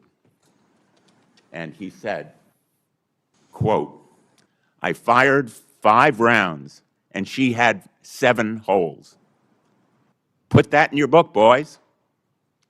And quote, "Cool, I'm up for another round of around and find out." Will you join me in condemning that agent? Sir, that situation, I don't know the details of, but I will look into that. I don't know why you can't join me in saying to shoot Miramar, almost cause her death, and then brag about it. Wouldn't you agree with me that it was wrong? Well, sir, the way that you have portrayed it, it appears to be, but let me look into the case so I can speak to the specifics of it. In fact, apparently, contrary to what you just said, you actually supported the agent who shot Ms. Martinez 5 times. He's quoted as saying, when he was asked, everyone has been supportive, including Chief Bovino, Chief Banks, Secretary Noem, and El Jefe himself, referring presumably to President Trump. Is the agent who shot Ms. Martinez still on the job? Sir, our law enforcement officers conduct operations every day according to procedures and to training and the experience that they have. When Is- there is Is the agent when there is something that who is not shot done Ms. properly, Martinez still on the job carrying a gun? I don't know the details. I will find out and get that information to you.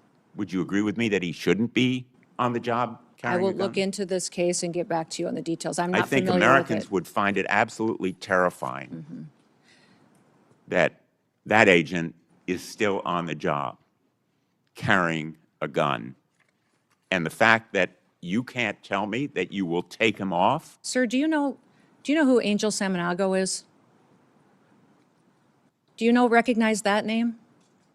You know, This is I an think we're individual talking about that was an murdered egregious in your illegality state here, by an a illegal violation alien, of rights and trust. duct taped. The answers are It looked very like it was simple, an assassination. And I would have hoped I haven't that heard you say you one could give victim's better name answers today from illegal to these immigrants that 3 are here individuals. perpetuating Would you like violence to say against anything people. to Ms. Miramar, Ms. I'd like to hear you Ramirez, say the or name Mr. of one of our victims Venegas? of illegal criminal activity and fight for one of those victims so that we can stop as many of them from being created in the future by people who should never be in this country to begin with.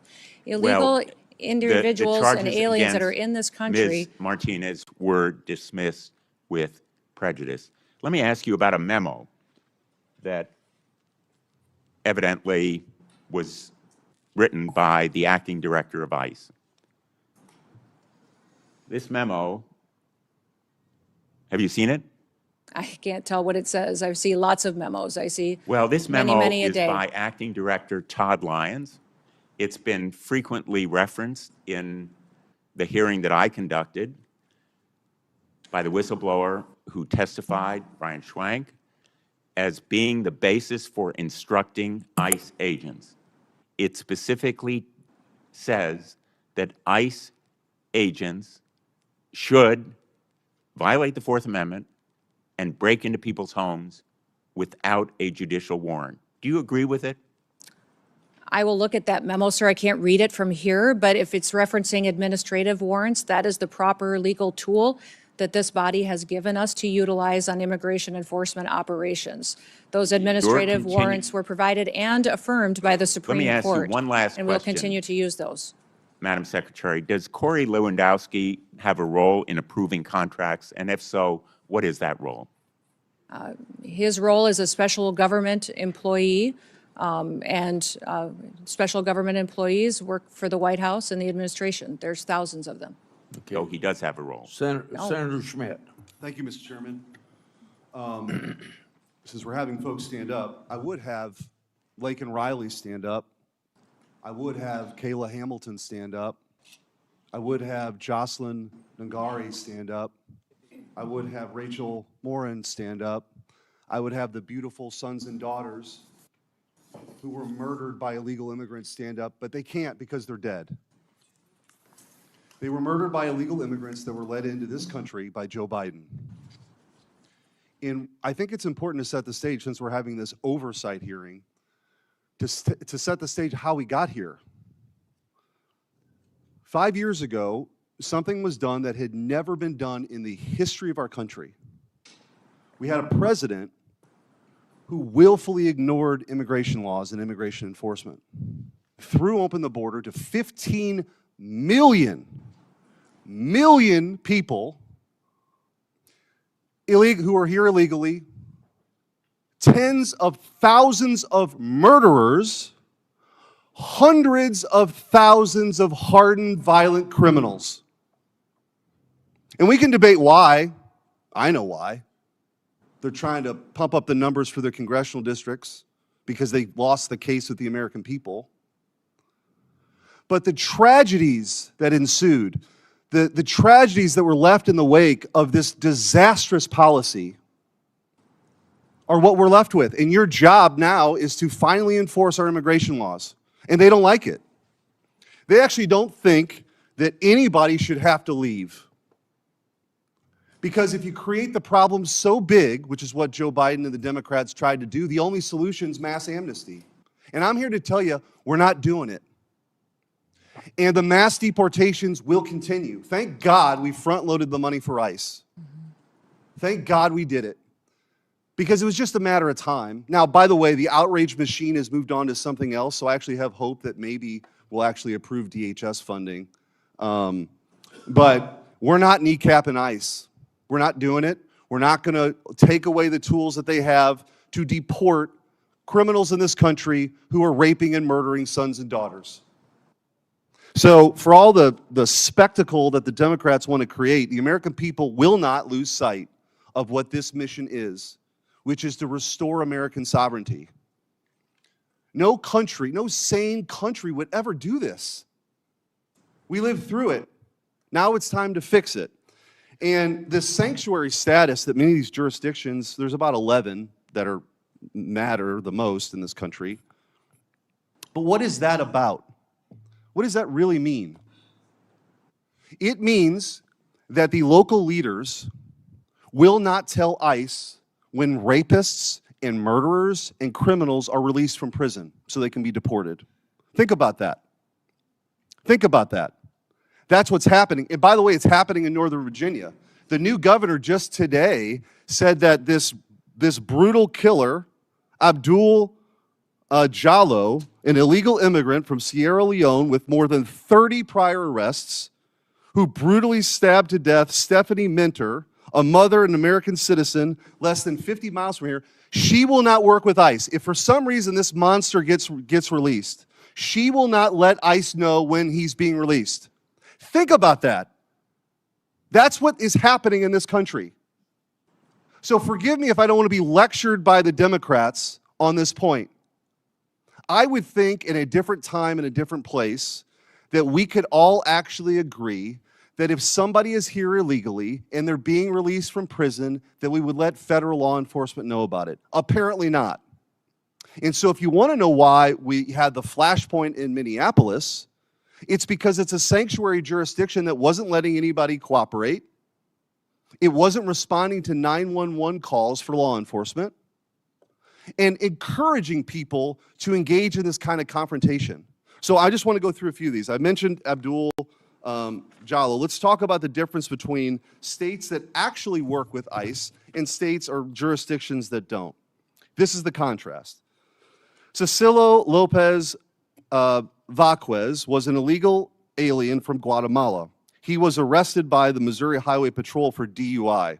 Cecilio had previously been deported in 2006 and had an active rape warrant in Guatemala. Missouri is not a sanctuary state and turned Cecilio over to ICE. He was deported. Thank God. Hernando Garcia Morales was an illegal alien from Mexico. He was arrested multiple times in New Jersey for crimes including burglary. New Jersey is a sanctuary state, failed to notify DHS or ICE. He was released. On January 9th of this year, he threw a baseball-sized rock at a school bus, shattering a window and hospitalizing a third grader. Ariel Nunez Figueroa was an illegal alien from Mexico with an arrest warrant tied to the murder of 43 students at the Ayotzinapa Teachers College. ICE arrested him in Houston, Texas, not a sanctuary city. DHS deported him on March 6th. Christian Espinozo Sarango was an illegal alien from Ecuador, arrested in New Haven, Connecticut for sexually assaulting a minor. He was charged with multiple serious offenses. Connecticut's sanctuary laws prevented cooperation with ICE, and he was released into the community before being rearrested by ICE. Mayama Sese was an illegal alien from Liberia. She was a former rebel commander linked to war crimes, including recruiting and leading child soldiers. Despite a removal order entered in 2022, she was not taken into custody by ICE until April 19th of 2025. The previous administration refused to deport her. She has now since been deported. Hector Balderas Ahorne was an illegal alien from Mexico arrested in California for a felony hit and run that killed an 11-year-old boy. California, a sanctuary state, rejected DHS's detainer. Hector has a bond of $100,000 that could allow this guy back on the streets. We don't know. If he's released, they're not going to tell ICE. Luis Elias Santos was convicted of statutory rape in Boone County, Missouri. Missouri cooperated with ICE. ICE took him into custody on February 20th, 2026, and assuming he will be deported. Finally, Hugo Rene Hernandez Mendez was arrested in Prince George's County, Maryland, for DUI. The county did not cooperate with ICE and released him. Months later, he murdered Dakara Thompson, a 19-year-old woman. She would be alive today had Maryland cooperated with ICE. I don't know how you explain this away, but I just want to ask you, Madam Secretary, how critical is it for the operations of ICE to deport these monsters to be able to work with local leaders? Oh, it's absolutely critically important. It keeps our officers safe. It allows them to do their operation in an efficient manner to make sure that the public is safe as well. And when you talk about these sanctuary jurisdictions turning murders and rapists loose on the street, I picture every time listening to Rachel Morin's mom telling the story of how she died, how she was brutally raped and murdered, and a mother of 5 children that no longer have a mother. And that individual who raped and murdered her was released 3 different times.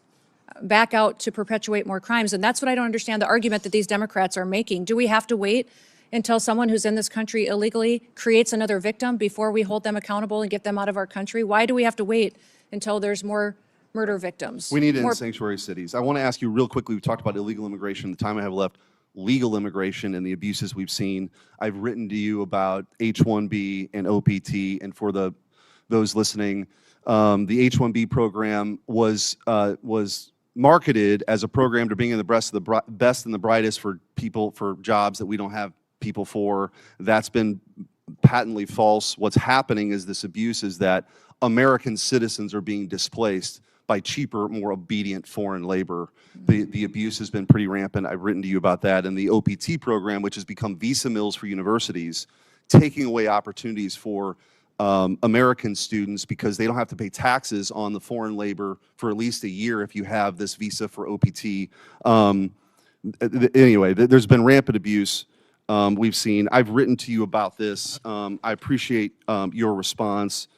I want to just, with the remaining time, you committed in that letter to reevaluate OPT's scope and duration. I just want to ask you, what's the timeline for that review? And will you commit to completing that reevaluation this year? Yes, we are. We're continuing to do that review now, and it will be completed here in 2026. Thank you. Thank you, Madam Secretary. Thank you. In 30 seconds, we'll take a break. I want to say law enforcement continues to face a record amount of threats in the course of their duties.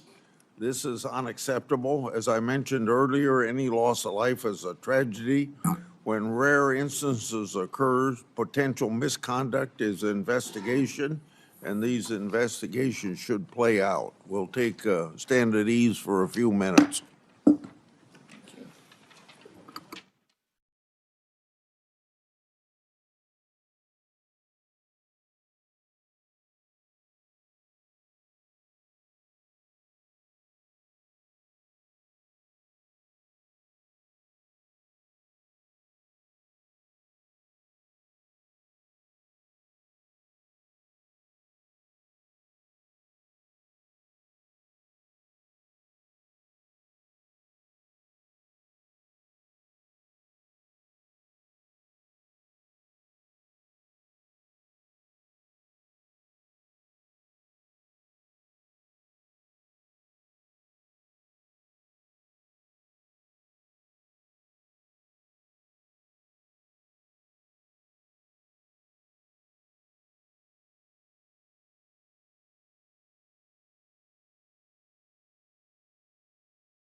basis in our country. Unfortunately, in the process, some DHS officers, migrants, and protesters have felt threatened, were injured, and in very rare instances, even killed. Mistakes have been made.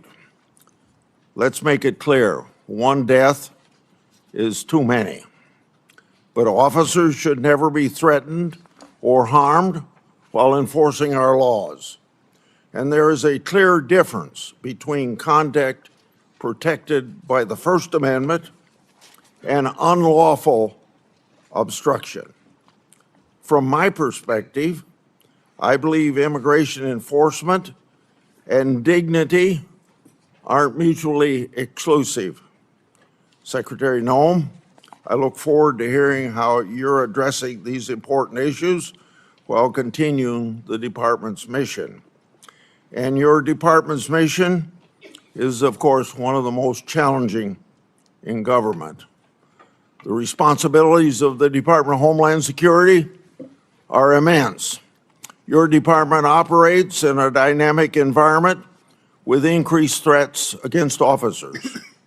According to DHS, ICE officers have faced an 8,000% increase in death threats. ICE officers have faced a more than 1,300% increase in assaults. Federal law enforcement officers risk their lives finding and arresting criminals. Those criminals have committed murder, sexual assault on women and children, and many have been part of criminal gangs. According to DHS, ICE has arrested tens of thousands of potential national security risks. And ICE has arrested over 1,500 known or suspected terrorists and made over 7,000 gang arrests.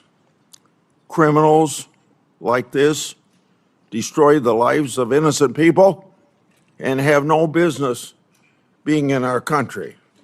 And many of them are here because of the Biden administration's shameful open border policy. Under your leadership, the department has renewed focus on removing criminals from our neighborhoods. You've also accomplished what many of my Democratic colleagues have said could only be done through new laws. You did it by securing the border, and President Trump did as well. In 2025, border crossings decreased 93%.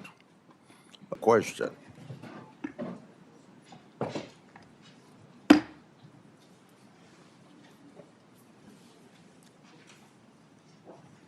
How'd you know she was in the hall? She'd be here by now. At least that's what they tell me.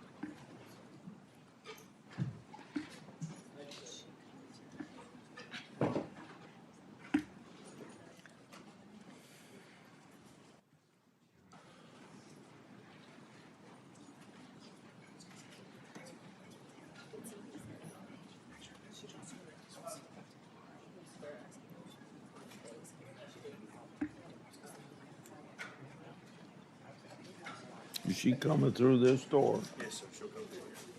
Go see if she's coming down the hall. She's down the hall. She's walking. She's walking down the hallway now, sir. Yeah. I just checked, the secretary is coming.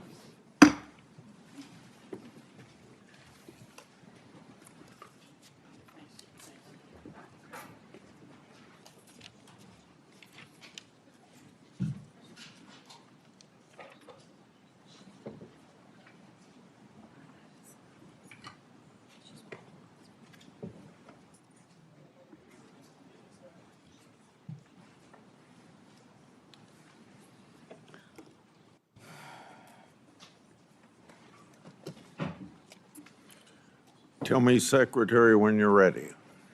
Yes, Mr. Chairman, I'm ready. Yes, sir. You're ready? I'm ready. Yes. Senator Verano? Thank you, Mr. Chairman.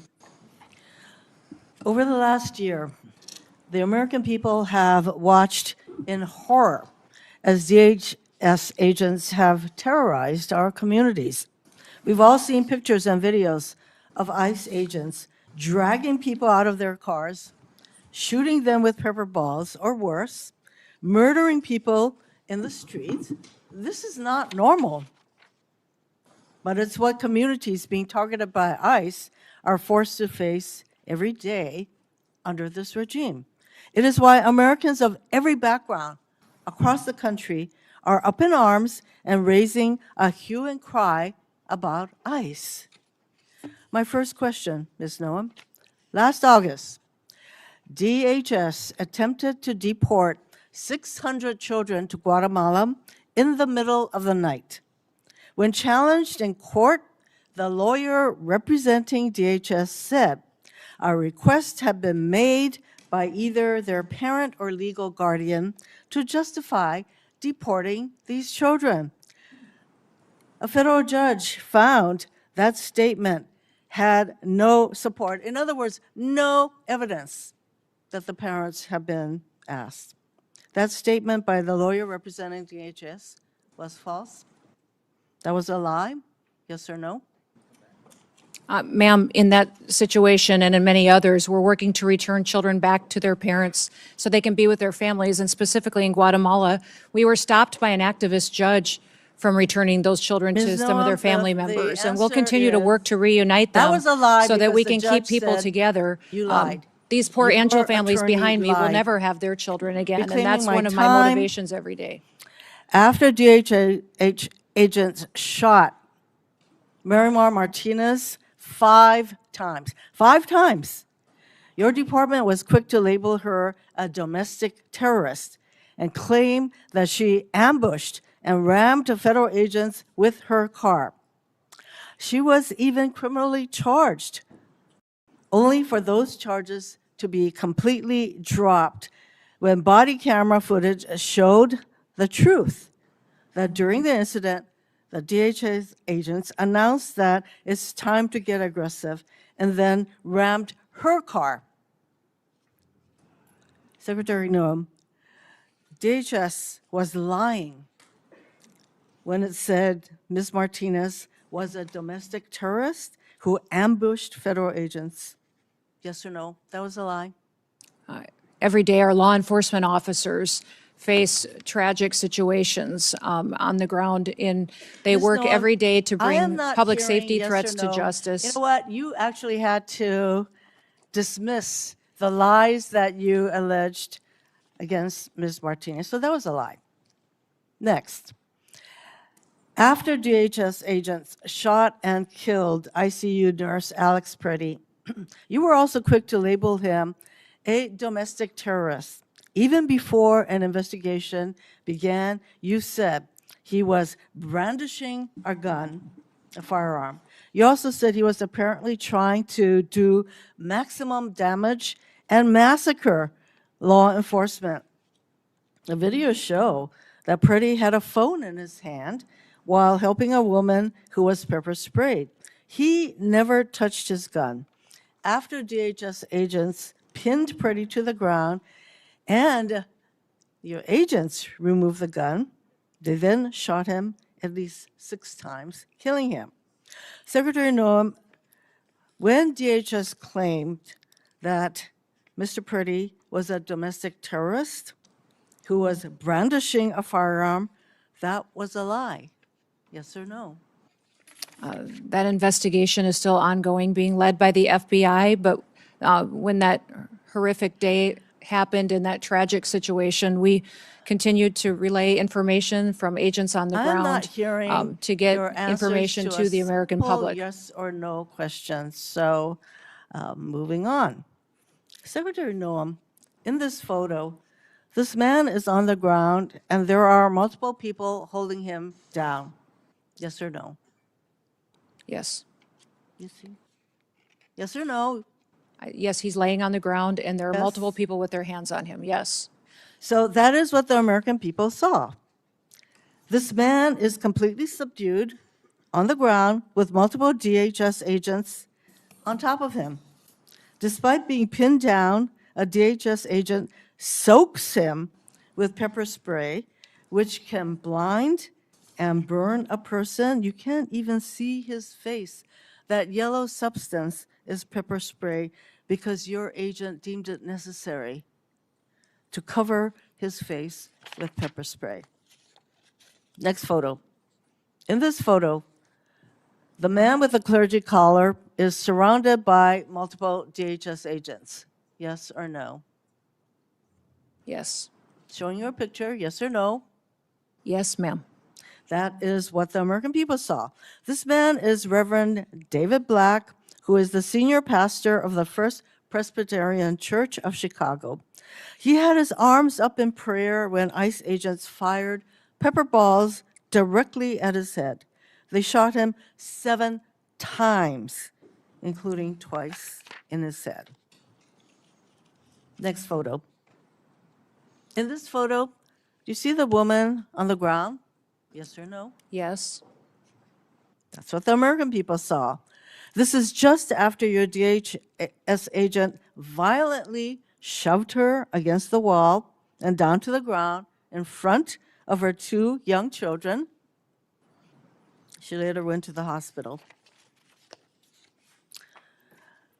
Secretary Noem, under your leadership, DHS attacks Americans and acts as if the law doesn't apply to them. That recklessness and lack of accountability stem from the lies that you and your partners in this regime are constantly telling. Oh, it's domestic terrorists. They were aggressive, whatever. Meanwhile, Stephen Miller, a top White House official, declared to an ICE officer, you have federal immunity in the conduct of your duties. To all ICE officers. That is Stephen Miller. When DHS agents hear what you and the White House say, those agents think they can do anything. They know there will be no accountability for their lawlessness. They know that when they fire their weapons without restraints, you will immediately and reflexively blame the victims and label them domestic terrorists, regardless of the circumstances or facts. That is exactly what happened when DHS officers shot and killed Renee Good. DHS agents pulled up to her car, surrounding her. Moments later, a DHS officer shot her 3 times through the car window. She died. In response, you blamed Renee Good, saying she committed an act of domestic terrorism. Vice President Vance was then quick to say that the ICE officer who killed Ms. Good is protected by absolute immunity. No wonder we saw DHS shoot and kill another innocent person mere weeks later. The lies that you and this regime spread are creating a culture that fosters abuse of power. This is the reason we need clear guardrails on DHS. No more masks, no more warrantless searches, no more roving gangs of officers terrorizing our communities. We need DHS to meet the same use of force standards that local police need to meet. They have the same requirements to identify themselves like local police have, and use the same warrants that local police use. In other words, we need immediate guardrails to rein in the lawlessness that you have unleashed. Mr. Chairman, I am done with this witness.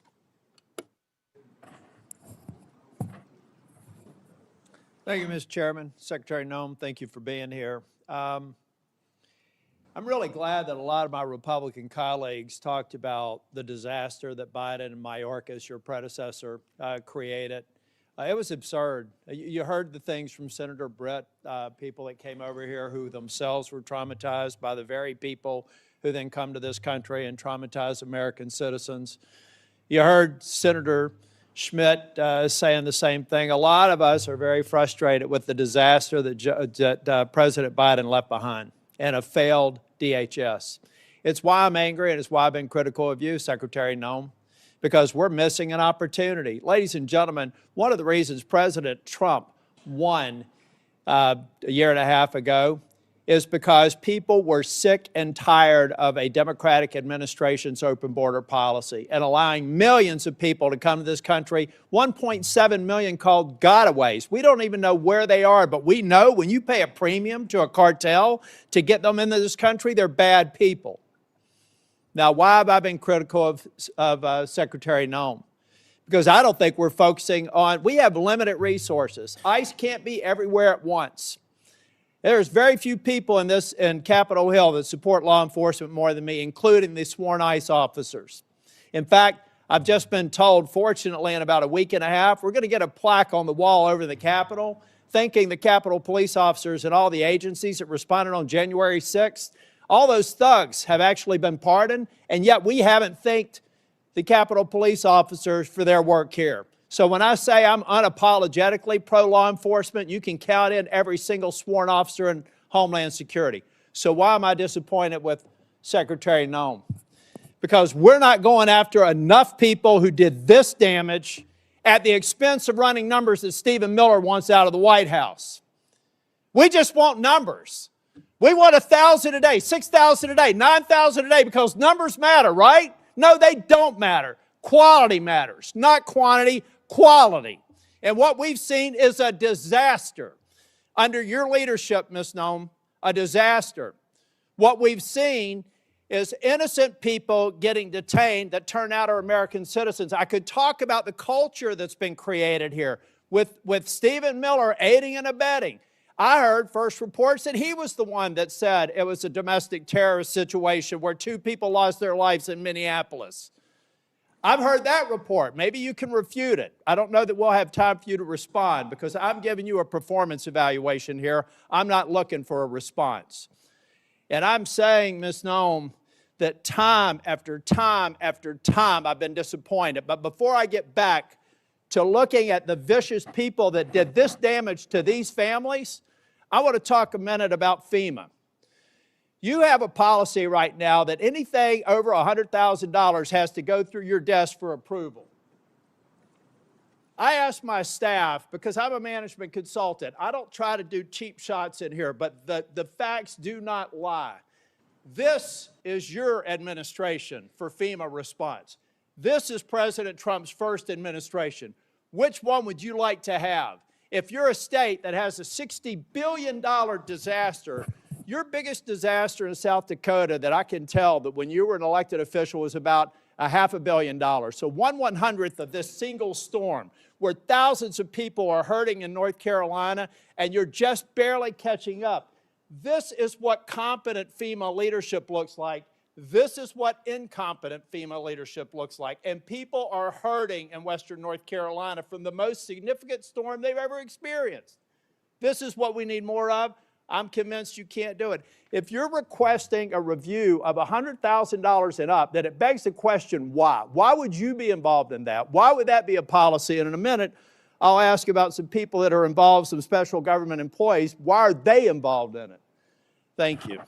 Senator, no, that you can finish that $100,000 after my 10 only minutes had are to done, do. and I will hold the clock until I finish. Okay. The bottom line is I've done the analysis.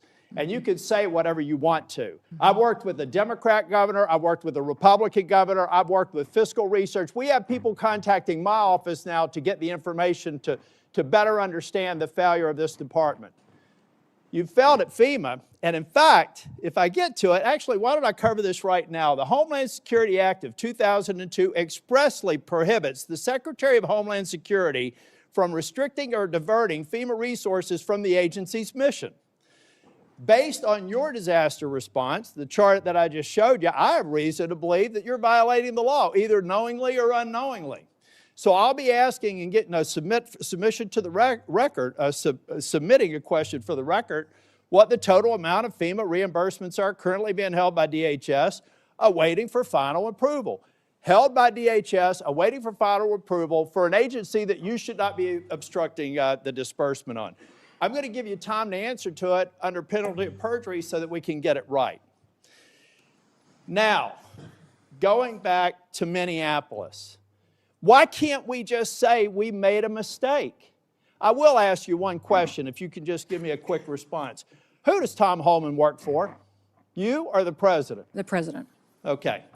Why is that? Because I believe the president recognized that you weren't getting it done in Minneapolis, and you're putting us further away from pointing to this. We're beginning to get the American people to think that deporting people is wrong.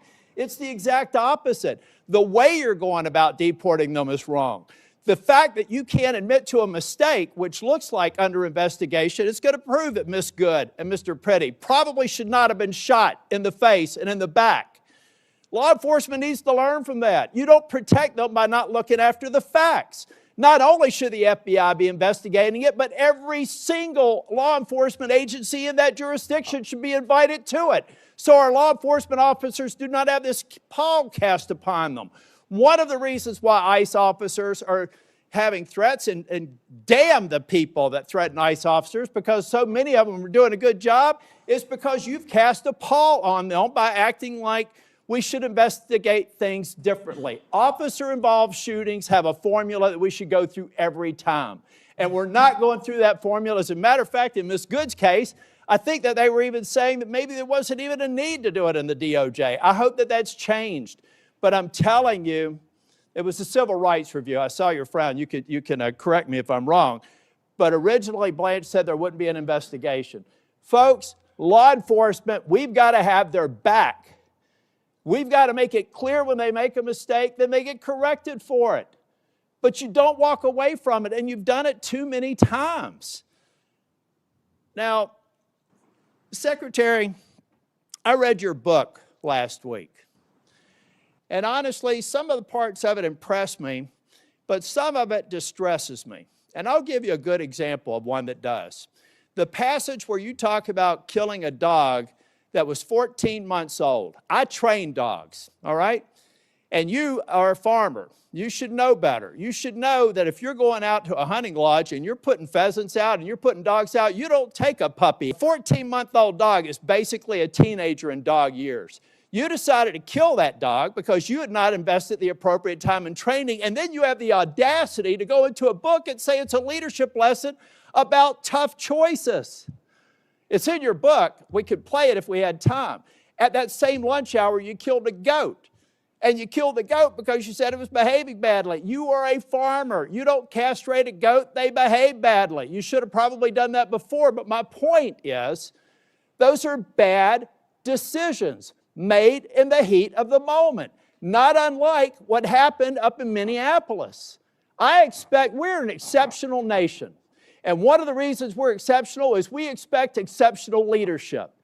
And you've demonstrated anything but that in the time that I've seen you responding to the emergency in North Carolina and across the Southeast, and acknowledging when mistakes are made, and speaking too soon for the expedient of social media or whatever it is.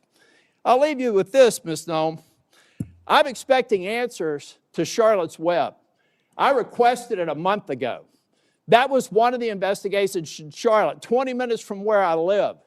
All I asked for, if it had to be anonymized, was information so that I could determine if your hit rate is right. I want to find more of those people, and I want to detain fewer of the others.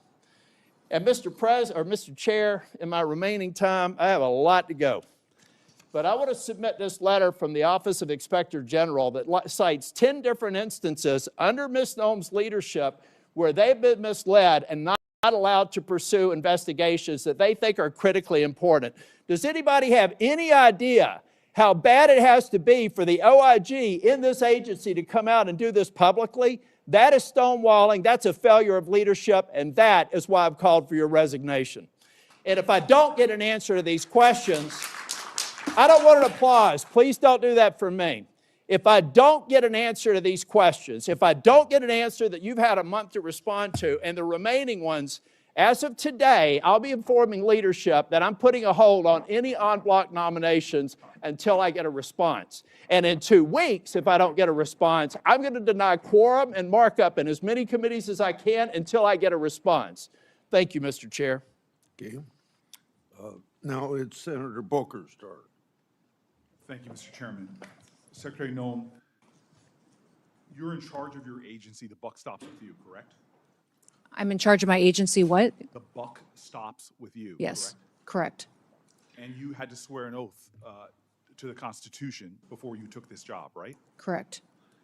So one of the most sacrosanct ideals of our nation, enshrined in our Constitution, is freedom, is liberty. It is an idea that the government has a very high standard should they take away liberty and freedom from an American citizen. How many U.S. citizens has DHS detained as of last October? Senator, if you're talking about detained and arrested, is that those that have been violating and obstructing our law enforcement operations? Is that what you're referencing? Because it could be hundreds and hundreds. We have faced violent riots across the country, You are saying specifically that in Portland and in the only Minneapolis. people you've detained are committing crimes, but you and I both know No, I that's not haven't true. said that. I So didn't say then that. I how asked many which ones you were people referencing. have you detained? I can't give you an accurate number because we've literally detained and arrested many for those obstruction of law enforcement operations, and So also public others that records, had probable let me tell you cause. what my staff researched. And then released May once I, they're- may I yes. continue? Public records are showing that over 170 incidents of your agency unlawfully taking away the liberties and freedoms of American citizens. This includes 20 children, 20 American kids that your agency detained. How long can your agency detain an American citizen? We don't detain children and separate them from their parents. Those parents have chosen You're telling me to under keep their oath child right now. with Hold on. them. I just want to be clear. You're telling me under oath right now that your agency has not detained American children. Those parents have chosen to keep their children with them. We don't separate families So- like the so Biden hold on. administration Let me did. continue. We keep them Let me- together, and parents please have the let me option continue. on if they want their child with them How long or do not with them. detentions last when you detain an American citizen? How long do they last? We don't detain American citizens, and if there's well, probable cause. Let me give you, because you are not speaking truthfully under oath. Isaiah Pena Salcedo, a U.S. citizen living in California, was detained more than 70 hours, almost 3 days, even after he showed ICE agents his passport. My colleague, Senator Blumenthal, gave you example after example. He brought people here who had something else we Americans consider sacrosanct, our home, our property. Your masked agents jumping out of unmarked cars have broken into, considerable property damage occurring, into American citizens' homes. Case after case of this, and you sit here before me and claim the buck stops with you, but you don't even know the names of these individuals. I ran New Jersey's largest municipal police department. When my officers engaged in misconduct, you can be damn well sure I knew about it and I investigated it. And yet you have situations where your officers are violating the sanctity of people's homes, arresting and detaining them and holding their children, and you're acting as if you don't know about it and saying that under oath. Miramar Martinez, who is here right now, on her way to church, an American citizen going to church, not just to worship, but to donate clothing. Your officers shot her multiple times. The case was thrown out of court, and you represent here that you don't know about it. In New Jersey, are you aware of your officers' activities in places like schools? Are you aware of your officers' activities at our public schools. Sir, we don't go into schools and do targeted law enforcement operations. We do targeted law enforcement operations like other agencies So and you're law telling me that enforcement ICE do. officers entered the grounds of a high school in Minneapolis? That's a fact. Elementary school children in New Jersey are terrified of your agents. When they came upon a school bus stop, they fled.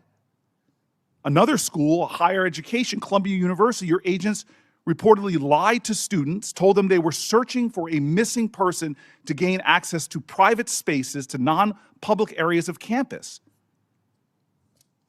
Secretary Noem, these are kids. They're terrified in our communities. How do you think that affects them when children in my state go running, fleeing, and often you all pursue children, throwing them to the ground, getting on their backs, putting them in handcuffs? I want to talk to you about this incredible empire of for-profit companies that are profiting at rates we've never seen, and the way you're using money. Let's drill down on the warehouses that DHS has been buying over the last several months, totaling hundreds of millions of dollars. Are you familiar with the acquisition of a warehouse DHS recently bought in Roxbury Township, New Jersey? Yes. You are familiar with that? I'm Do you familiar know that how it's- much you spent for it? No, sir, I do not. $129.3 million. Do you know how much it was assessed for in New Jersey? Sir, we're purchasing centers across the country to build efficiency into our detention system. Efficiency to so that me, we as a can. person who's run tight budgets before and had taxpayer dollars, you paid $129.3 million for a facility in my state that was assessed at less than half of that, at $62 million. To work for a president that says he's a great deal maker, I can't believe he thinks that you're a great deal maker. But what's worse than that is that the Roxbury Township Council, comprised entirely of Republicans, voted unanimously earlier this year to oppose that facility. My office tried to facilitate a meeting between DHS and local officials so that ICE could hear their concerns, yet DHS did not even respond. That is unacceptable, that you all would enter a town. You wouldn't even follow environmental reviews or have conversations with local officials about the resources, from emergency resources to fire resources and more, that you're going to pull down. You didn't even have a conversation. Secretary Noem, do you comply with court orders? Yes, we do comply Your with agency court complies orders. with court orders. Yes, we That- comply that with federal again, court you were orders. saying under oath that you do, and yet we know in January the chief judge, Republican appointed for the Federal District of Minnesota, found that ICE had violated nearly 100 court orders since January 1st alone. In my state of New Jersey, last month, the Chief of Staff to Deputy Attorney General admitted in my state that New Jersey District Court, in the New Jersey District Court, that the government had violated 52 separate court orders, all involving cases where immigrants successfully challenged the legality of their detention. So this, again, is a constitution that you swore an oath to, and one of the most important ideals is that no one is above the law. You are violating the separation of powers, violating court orders, and routinely violating the civil rights of Americans. This is a reckless and out-of-control agency that you are responsible for. You seem to have no situational awareness whatsoever of some of the most egregious examples of Americans being completely attacked, violated, undermined in accordance with our laws by their own government. And this is what is phenomenal to me, is immigration was your president's #1 issue, overwhelmingly popular with the American people. But now it's overwhelmingly unpopular. And it's not because you are deporting dangerous people that everybody here wants out of our country. No, it's because you're going into our schools. You're terrorizing our children. You're detaining children. You're arresting Americans. You're breaking into our homes. You're terrorizing our streets. You're violating our rights to peacefully protest again and again and again. None of and then that when is a true. court tells you None to of stop, that is true. and then when a court You are tells you trying to stop, to impede you us violate from judges' enforcing the law orders, not in and a getting partisan dangerous way, criminals off of our Republican streets appointed and so we don't have Democratic more appointed. families like the ones that are Don't sitting sit behind there me. and tell me that Lost you are their children. They're responsible gone forever. for the running of your agency when you're not even aware. Either you are utterly incompetent or you are violating laws with impunity. You should step down from your position. If you don't, you should be removed by this president. And if not, Congress should impeach you. Yeah, I appreciate the encouragement. Thank you, Mr. Chairman. Thank you, Secretary Noem, for being here. Just over a year ago, President Trump took office. At the time he did so, he came in with a significant mandate or set of mandates. One of those mandates included the task of having to address a veritable tidal wave of illegal immigration that had occurred during the 4-year period between 2021 and 2025. A period of time in which an unknown number of people entered the United States borders unlawfully. Some have said it's maybe 10 or 15 million. Some have said it's more. It's difficult to ascertain.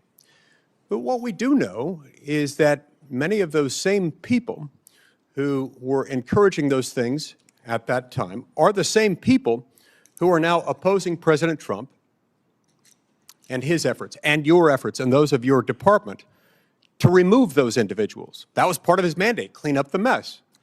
Now, under ordinary circumstances, I would think that when there are laws of the United States that have been broken, most or all members of this body, if asked, should those who have violated the law in coming to our country be returned to their own countries, I would think we'd all be able to raise our hands in support of that.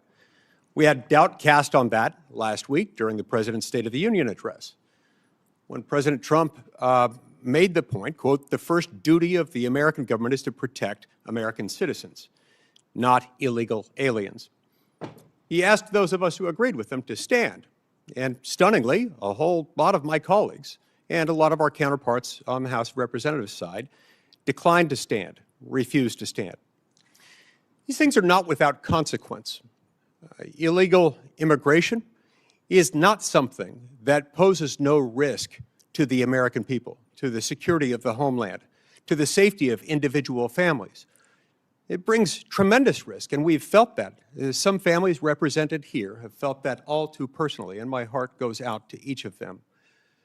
We also face another threat as we approach another election this fall, a threat that, due to a ripple in existing federal law under the National Voter Registration Act, it's stunningly easy for someone in almost any state of the union to walk into a DMV, fill out a form to apply for a driver's license, which you can do as a non-citizen in almost any state. And by merely checking a box and signing your name, you can register to vote, including to vote in a federal election, even though existing law prohibits anyone who is not a citizen from voting in a U.S. federal election. It's phenomenally easy to do so if they follow this stunning formula. That's why I've proposed the Save America Act, which would make sure that we have the tools necessary to protect your vote. Because anytime someone casts a vote in a federal election who is not an American citizen, it's taking away your vote. It's taking something that doesn't belong to them and that belongs to you uniquely as an American citizen. Yet stunningly, some of the same people who were condemning you and condemning President Trump for trying to clean up the mess that President Biden created over a 4-year period of time are also the people most staunch, most dogged, most dug in their opposition to this very simple reform to make sure that those showing up to vote are entitled to vote. You know, you have to show your credentials in all sorts of circumstances, when boarding a plane, when applying for Social Security benefits, applying for a passport, when starting any new job. For a new employer, you have to prove your identity, who you are, and that you're entitled to do that thing. You've got demonstrate that you are entitled to do the thing that you're going to do. But it's not just government that requires these. When you pick up a prescription at a pharmacy, when you go to the doctor, when you're admitted to a hospital, when you board an airplane, when you pick up airplane tickets, when you go to the Super Bowl, the Emmys, the Grammys, the Oscars, or even the Democratic National Convention, where, yes, photo ID and credentials are required or you can't get in. You see, because the Democratic National Convention understands that when people participate at that event who are not entitled to, they're taking something from someone else who does have that right, and that is wrong. Meanwhile, many of those same individuals who publicly cheered and advocated for President Biden as he was distorting various immigration laws, including the use of immigration parole, which requires an individualized determination in order to admit somebody into this country. President Biden used it categorically to bring in millions of people. With respect to our asylum laws, he just opened the floodgates and started treating people as if they were asylees just for having submitted an asylum application, then let them off into the interior of the United States saying, we hope one day you will show up to your immigration hearing where you'll have an individualized determination. And by the way, that immigration hearing might be many years or even decades into the future. So the same people who were applauding that are now condemning you and condemning President Trump for just trying to enforce the law. And those very same people today want your department, the entirety of it, to remain shut down, to remain defunded. Secretary Noem, tell me how that is affecting your operations within the department. Either your operations, your ability to protect the American homeland from those who have come here illegally or otherwise. How is that harming the families of those who work in your department? How is that harming the American people and undermining their safety? Well, the patriots that work at the Department of Homeland Security still get up every day and do their jobs and work hard to protect the American people. There's individuals in some of our departments, though, that have been furloughed, that it's not an option for them to come in and they're not getting paychecks. They're not able to pay their rent, put food on the table for their kids. Our cybersecurity agency has lost hundreds of workers that have been furloughed. We've got weapons of mass destruction that does training for detecting bombs and terrorist activities across the country and works with our local law enforcement, has been furloughed and is not on duty today. We have ICE and CBP and officers at Secret Service and some Coast Guard elements that are still there and are essential employees that are showing up and doing their jobs, but their support staff isn't able to work and their contracting isn't getting done and their management practices aren't getting done and those families are struggling. Many of these TSOs at TSA that are running these security checkpoints are borrowing money so that they can get through a short period here without paychecks, but they just got through one of those and they're still in debt from paying the fines and penalties for late bills. So we are damaging families to make a political point, that the Democratic Party is damaging families long-term to make a political point when it has no effect on what we're able to do for immigration enforcement out there every single day because that agency is funded. Now, you've heard from some of those same colleagues of mine today on this stand that they're negotiating, that they've made their offer, that they've made it fairly easy for us to fund your department with their conditions. Tell us about those conditions and how those would affect you. Honestly, I don't understand what their conditions are at this point. One of the discussions that we had was body cameras. I've already instituted body cameras. They're being utilized on our law enforcement officers. They need to be funded. That is something that Congress has not given us the tools to do that. They talk about masks, yet they're the party that in 2020 mandated masks and penalized and put crimes on U.S. citizens if they didn't have a mask on. And now they don't want our law enforcement officers to be protected from doxing and from threats where people have threatened their families and come after them for just doing their jobs. And that, to be sure, is why they don't want them wearing masks, right?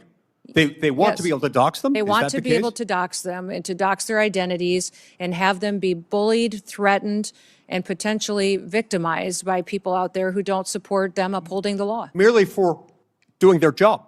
Correct. Doing their job, which means enforcing the law. Now, who in this room would not want the U.S. government doing its job enforcing the law and sending people back to their home country if they came here illegally? I can't imagine why somebody would not want that.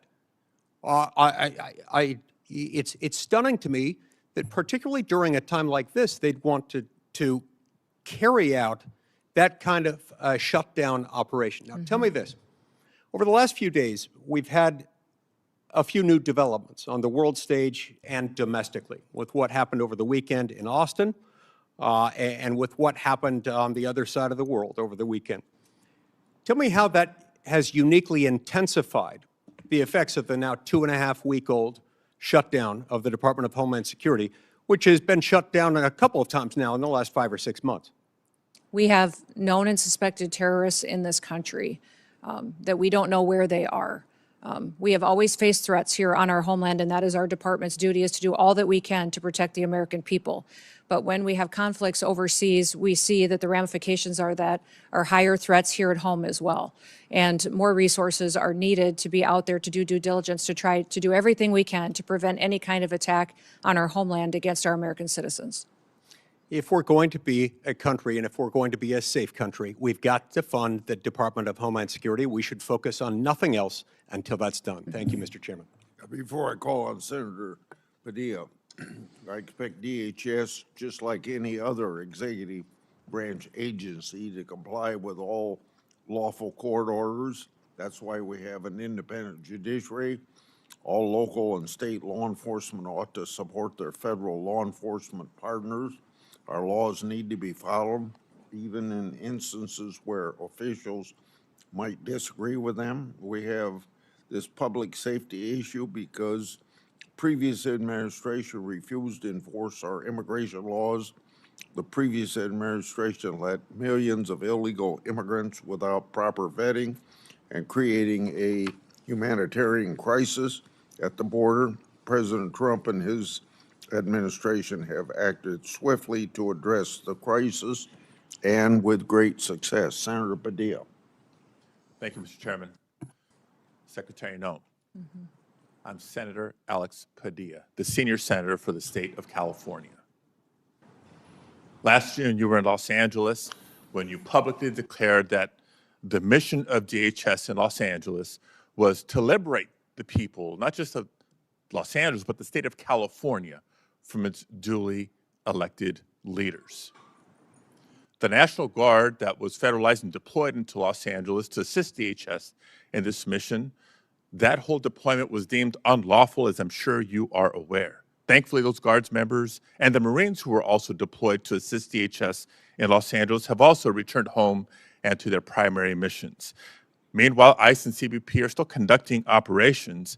My first question, the first of several yes or no questions, do you declare mission accomplished? Senator Padilla, our mission is not accomplished until we get every single illegal criminal out of this country and protect American citizens, until we protect all of our children and these families behind me don't ever have to go through what they had to go through. I'm trying to ask a question here. Thank you. Trump advisor Steve Bannon, among others close to President Trump, has called for ICE agents to, quote, surround the polls, unquote. However, acting ICE director, your acting ICE director, Todd Lyons, has said, quote, there's no reason for us to deploy to a polling facility, unquote. And just last week, your Deputy Assistant Secretary for Election Integrity, Heather Honey, told a bipartisan group of state election officers on a call that ICE would not be present at polling places. I know this question came up earlier, but I have two specifics. One, which is it?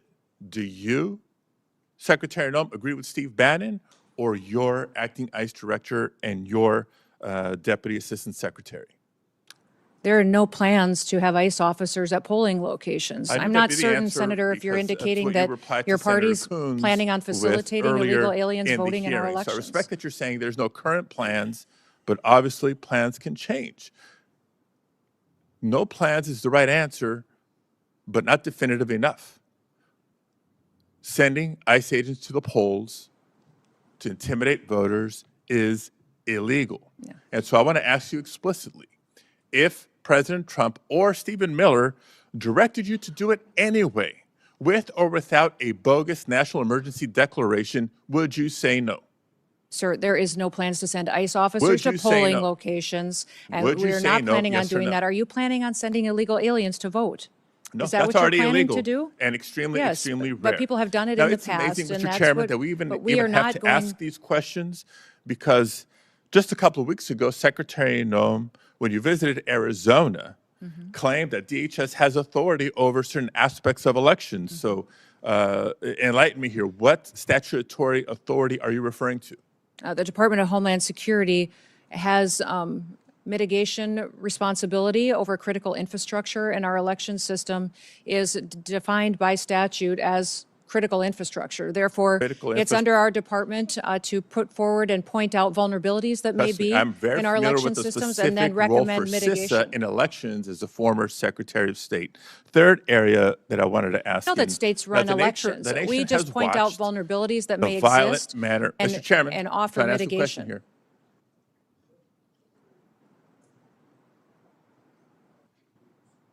Okay. So the nation has watched the violent manner in which many immigrants and citizens alike have been taken into custody by your officers and your agents. In addition to that, 32 people died while in ICE custody last year, and at least 8 more have died in the first 7 weeks of this year. The numbers are a big increase from prior years. Secretary Noem, yes or no, do you care enough about the human rights of the men, women, and children in your custody to improve the conditions as required by the courts?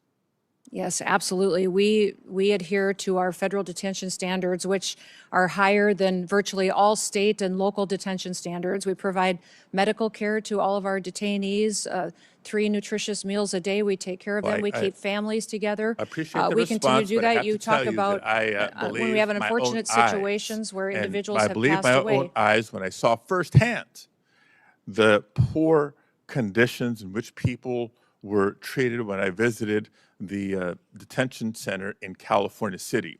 Now, Mr. Chairman, I'd like to enter into the record reports from California-based and national non-governmental organizations, as well as the California Attorney General's Office, about the deplorable conditions at the California City Detention Facility and a recent court order requiring DHS to address these conditions. If I may, without... Thank you very much. Now, maintaining basic standards should not require court orders. The deplorable conditions at facilities across the country are the result of Secretary Noem's failed leadership. Now, since the beginning of the administration, federal judges have found DHS not in compliance with judicial directives on a number of immigration matters. The administration has lost in court on immigration cases more than 4,500 times since October alone, with judges across the country finding that DHS is detaining immigrants unlawfully. And judges appointed by both Republicans and Democrats across the country have threatened to hold the administration in contempt for failure to comply with court orders. This, too, is a result of Secretary Noem's failed leadership. Now, despite clear court orders, DHS continues to refuse members of Congress, including myself, access to detention facilities to conduct unannounced oversight. That's our job. This is yet another court order that DHS refuses to comply with, and another example of Secretary Noem's failed leadership. Meanwhile, the Department of Homeland Security has cut support and collaboration with state and local elections officials on election security. Secretary Noem has cut staff at CISA by a third. You've proposed cutting $500 million from the CISA budget. You talk about critical infrastructure, I know it well. And this is after having transferred $144 million from CISA to ICE last year for immigration enforcement. All this at a time when our country is more vulnerable to cyber attacks than ever. Another example of Kristi Noem's failed leadership. And now the department's also playing political games with the distribution of disaster aid, another sign of failed leadership. And on the topic of immigration enforcement, despite the DHS database that supposedly showcases the worst of the worst, a DHS spokesperson recently admitted that the database was full of inaccurate information. What we know is true, based on DHS's own data, is that less than 14% of those arrested by ICE and CBP have previously been charged with or convicted of violent crimes. Lies had become the pattern or practice of Kristi Noem's DHS. In the fall of last year, Secretary Noem asserted that no American citizens have been arrested or detained, despite more than 170 verified reports to the contrary. During a House Homeland Security Committee oversight hearing recently, Secretary Noem claimed that DHS had not deported veterans, not under this administration. And seconds later, Representative Magaziner presented via a video call Se-Jun Park, a veteran who earned a Purple Heart, but was deported by Secretary Noem's DHS. And so it comes as no surprise that not just the Secretary directly, but her representatives within the department have repeatedly lied to the American people about how the officers and agents under her charge have beaten, tased, shot at, and killed. Secretary Noem, before you even knew the facts or even allowed for a credible investigation to be conducted, you called Renee Good and Alex Preddy domestic terrorists for exercising their First Amendment rights. And just last week, DHS lied yet again about abandoning a Rohingya refugee, a nearly blind man who couldn't speak or understand English, in the parking lot of a closed coffee shop, only for him to die in the freezing streets of Buffalo. These are not accusations, colleagues. I submit for the record reports, declarations, other documents confirming these lies. For all these reasons and more, Secretary Noem, you should resign, or the president should fire you, or the House should vote to impeach. Did you want those put in the record? Without objection. Secretary Noem, in a couple minutes, if you want to respond. If you don't want to, I'll go to Senator Moody. I just wish that Senator Padilla would have used his time to talk about Kate Steinle or other families that lost loved ones that aren't here anymore because of violent, illegal criminals that are in this country that we are charged with removing to protect American citizens. He didn't use any of his time to talk about victims that have been perpetuated by Joe Biden's invasion over the southern border. He didn't talk about the 1.7 billion lives that were saved by the amount of drugs that we've stopped in the last year from coming into our country and killing Americans and many other people. He didn't talk about the fact that we have the lowest murder rate in the last 125 years because of President Trump and the work that he has done to keep Americans safe. He didn't talk about the fact that American citizens should be the priority in this country because they're American citizens. I know he's very concerned about illegal aliens, but my job as a Secretary of Homeland Security is to get up every day and to put American citizens first and keep them safe here in the homeland. And I'll continue to defend the homeland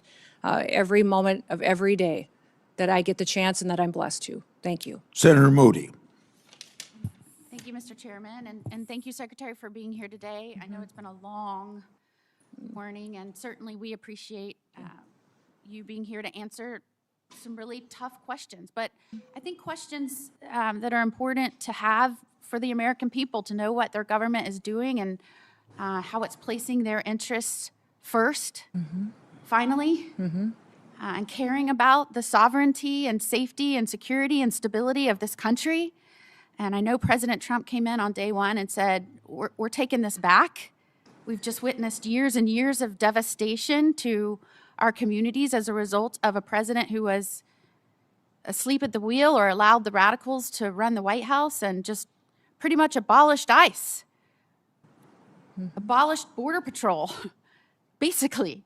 I mean, just in your understanding, I know you have previously served as a congresswoman, as a governor, but just in your understanding, have you ever seen anything like the dereliction of duty by a president as it relates to immigration and the safety of a nation? No, it was alarming, and under that invasion, every state was a border state. Even though I was from South Dakota and the governor there, we were the first state to deploy National Guard down to help support Texas in their efforts to keep our country safe, because we saw millions of people coming into this country unvetted. We saw other countries sending their criminals and emptying out their prisons and their mental health institutes and sending people to our country to make them our problem and to deal with and to try to protect our American citizens from any crimes that they would commit. So that's why I took this job, and why I'm blessed and honored that President Trump has asked me to do this job, is because I get the chance every single day to try to stop the damage that that invasion has corrected and to try to make sure that America is safe here on our homeland. Your predecessor sat right there in front of this committee. I sure wish I would have been on this committee at the time. At the time, I was the Florida Attorney General dealing with the effects and consequences, the jeopardy to the safety of Floridians as a result of President Biden and his policies. But your predecessor, Mayorkas, sat right there and said under oath that the border was secure and that they were following the laws. And in fact, when I knew, with my team, my great team in Florida, not only within the Attorney General's office, but with the sheriffs across the state, local law enforcement, they saw what was happening. They saw the trafficking of children. They saw the peddling of poison in our communities. They saw what was happening as a result of an unencumbered border, a non-existent border, and the effects it was having in our state. I saw that firsthand. In fact, President Biden came in, and in his policies, and I think it's really important that we put this in perspective, because we have some families here today with us that have lost loved ones.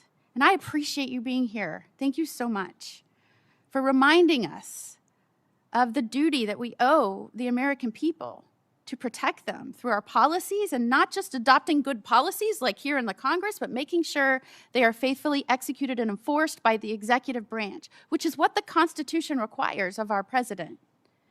And so I appreciate you being here and reminding us all of the solemn responsibility and duties that we owe you. And we owe every American out there that's trusted us with these roles. President Biden came in and upended precedent of Democratic and Republican presidents. And that precedent was to deport those here illegally that had committed felony crimes, from trafficking to violent crimes to other types of crimes where they would have been deported.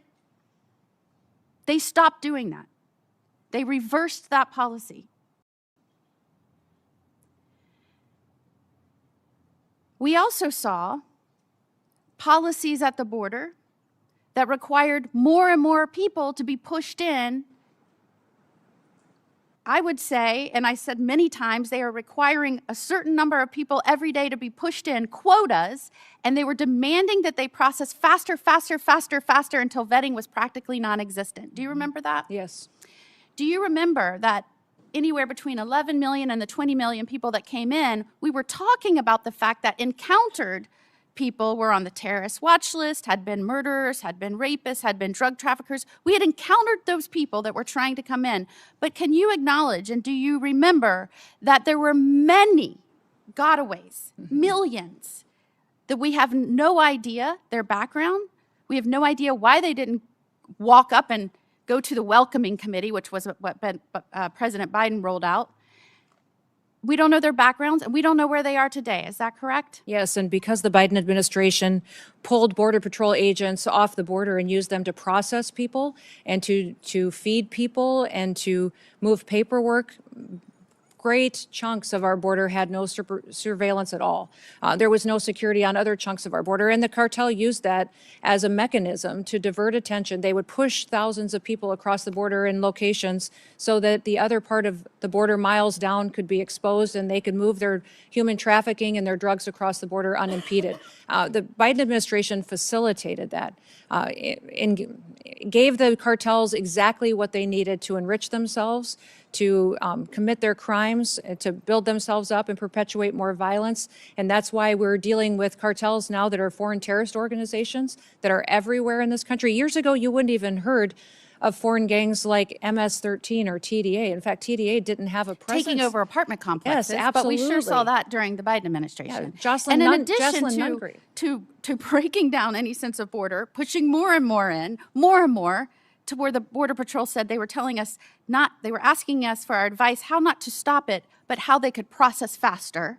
They also built programs to make it easier during that surge, overwhelming surge, using apps to make it easier to come over here. And many of those folks were not vetted. In fact, we found them committing crimes in our nation after they came over on the app. Is that correct? That is An app correct. I alleged was illegal and couldn't be done. But yet they pushed forward, even though we were experiencing a historic surge and influx at our border. Is that correct? That is correct, yes. In fact, some Democratic states even had to declare an emergency based on Biden's policies and what was going on, right? That is correct. And they declared an emergency and they demanded more money from the administration because they couldn't keep pace with the emergency that the Democratic President Biden and his radical handlers created. Correct. And at the same time as Florida Attorney General, I got calls from around my state that drug traffickers that were prosecuted here that were not American citizens, but they were incarcerated in federal prisons. So I want to underscore this. The only reason they're in America is because they were drug traffickers. They were not American citizens. We brought them here. We prosecuted them here. And they were serving an incarcerative portion of their sentence. And after that, instead of deporting them back to their country after they did that, they were pushing them back into the communities where they were prosecuted, even though they weren't citizens. Is that correct? That is correct. And did you know that during that time period, when I pressed for information on who they were and where they were going and where they were being pushed, do you know that they stymied our efforts and would not give us that information? Would you say that what you are faced with as a secretary is unlike any successor has had to deal with in terms of cleaning up a dangerous, threatening situation created by their predecessor? Yes, absolutely. And it's not just the illegal immigration situation. It's the crime. It's the amount of individuals in this country that wish to do us harm that they let in, the amount of known and suspected terrorists that we know are here that we need to find and remove before they perpetuate harm on this country, to the neglect at FEMA, the politicization of FEMA, how they only did disaster response to individuals who aligned with the Democratic Party and their ideals and ignored other families who were suffering and had lost everything. What we saw as far as not investing in Secret Service and TSA and intelligence and analysis. And then CISA was manipulated and censoring people's First Amendment rights. It was deciding what was misinformation and disinformation and trying to manipulate election outcomes, and that has been fixed. So under the 23 agencies. How important is it? In Florida, I was so proud of my state. When we had an administration that came in and said, we're going to put the American interest safety first again. And it was so clear who supports that at the State of the Union. Yep. Every one of the counties, 67 counties in my state signed up and said, we will help you. We will enter in agreements with you. We will help you track these people down that should not be here, that have committed crimes. We will work with you. I, as a senator, said, let's get you money to help reimburse them for those efforts. Does that make a difference? And did you see a difference in the way you engaged with states and the stability and safety of all involved when you didn't have people working with you hand in hand? Oh, absolutely. And we're thrilled. We have over 1,400 law enforcement agreements through the 287G program at the state and local level that have partnered with us to do operations to address public safety threats and to get them out of communities. And those individuals that are local law enforcement are critical partners in the success and safety of the American people. And I would just ask for you to keep engaging with those sheriffs of the local communities, asking how they think best to safely do these operations. I think Just spent yesterday with all of our sheriffs, with That's all great four to hear. associations and hundreds of sheriffs, thanking them for the work they do. Thank you for being here. Senator Schiff. Thank you, Mr. Chairman. And thank you to the families who are here who have lost loved ones, both who lost loved ones to violence perpetrated by immigrants, but also to those who have been seriously injured by ICE agents, and to those watching who have had family members killed by ICE agents. Madam Secretary, I want to ask you about one of the first claims you made in the immediate aftermath of the shooting of Renee Good and Alex Preddy. You accused them both, I think, within hours of engaging in domestic terrorism. You've testified earlier that you did so based on preliminary field reports. Who told you that these two victims were engaged in domestic terrorism? Where did you get that information from? I've said before, and will repeat again for you, Senator, that those reports were coming from on-the-ground agents that were there. It was a chaotic scene. So you and spoke to agents on the ground who told you they were domestic terrorism? Yes. Domestic terrorists? My team was working with me, talking to those agents on the ground to relay as much information as So possible that we could to the American Your team people. told you that people in Minneapolis said they were domestic terrorists. Did they tell you whether they had any basis for that claim within either minutes or hours of the shooting of Alex Preddy and Renee Good? Sir, if you look back at the day of January 24th, there was a press conference earlier in the day, and then I held one hours later. So I'm asking and we were also I'm talking. asking you, did you determine whether there was any basis for the sensational claim, a claim that proved to be utterly false, that these two victims were engaged in domestic terrorism? There is an investigation ongoing. The I'm aware of FBI that. is What leading I'm that. There's asking also you about, though, internal is not the investigations investigation that's that ongoing. are ongoing. I'm asking you And we'll continue about, to bring the facts forward. Excuse me, Madam Secretary. I'm asking about your statements in the immediate aftermath of these shootings.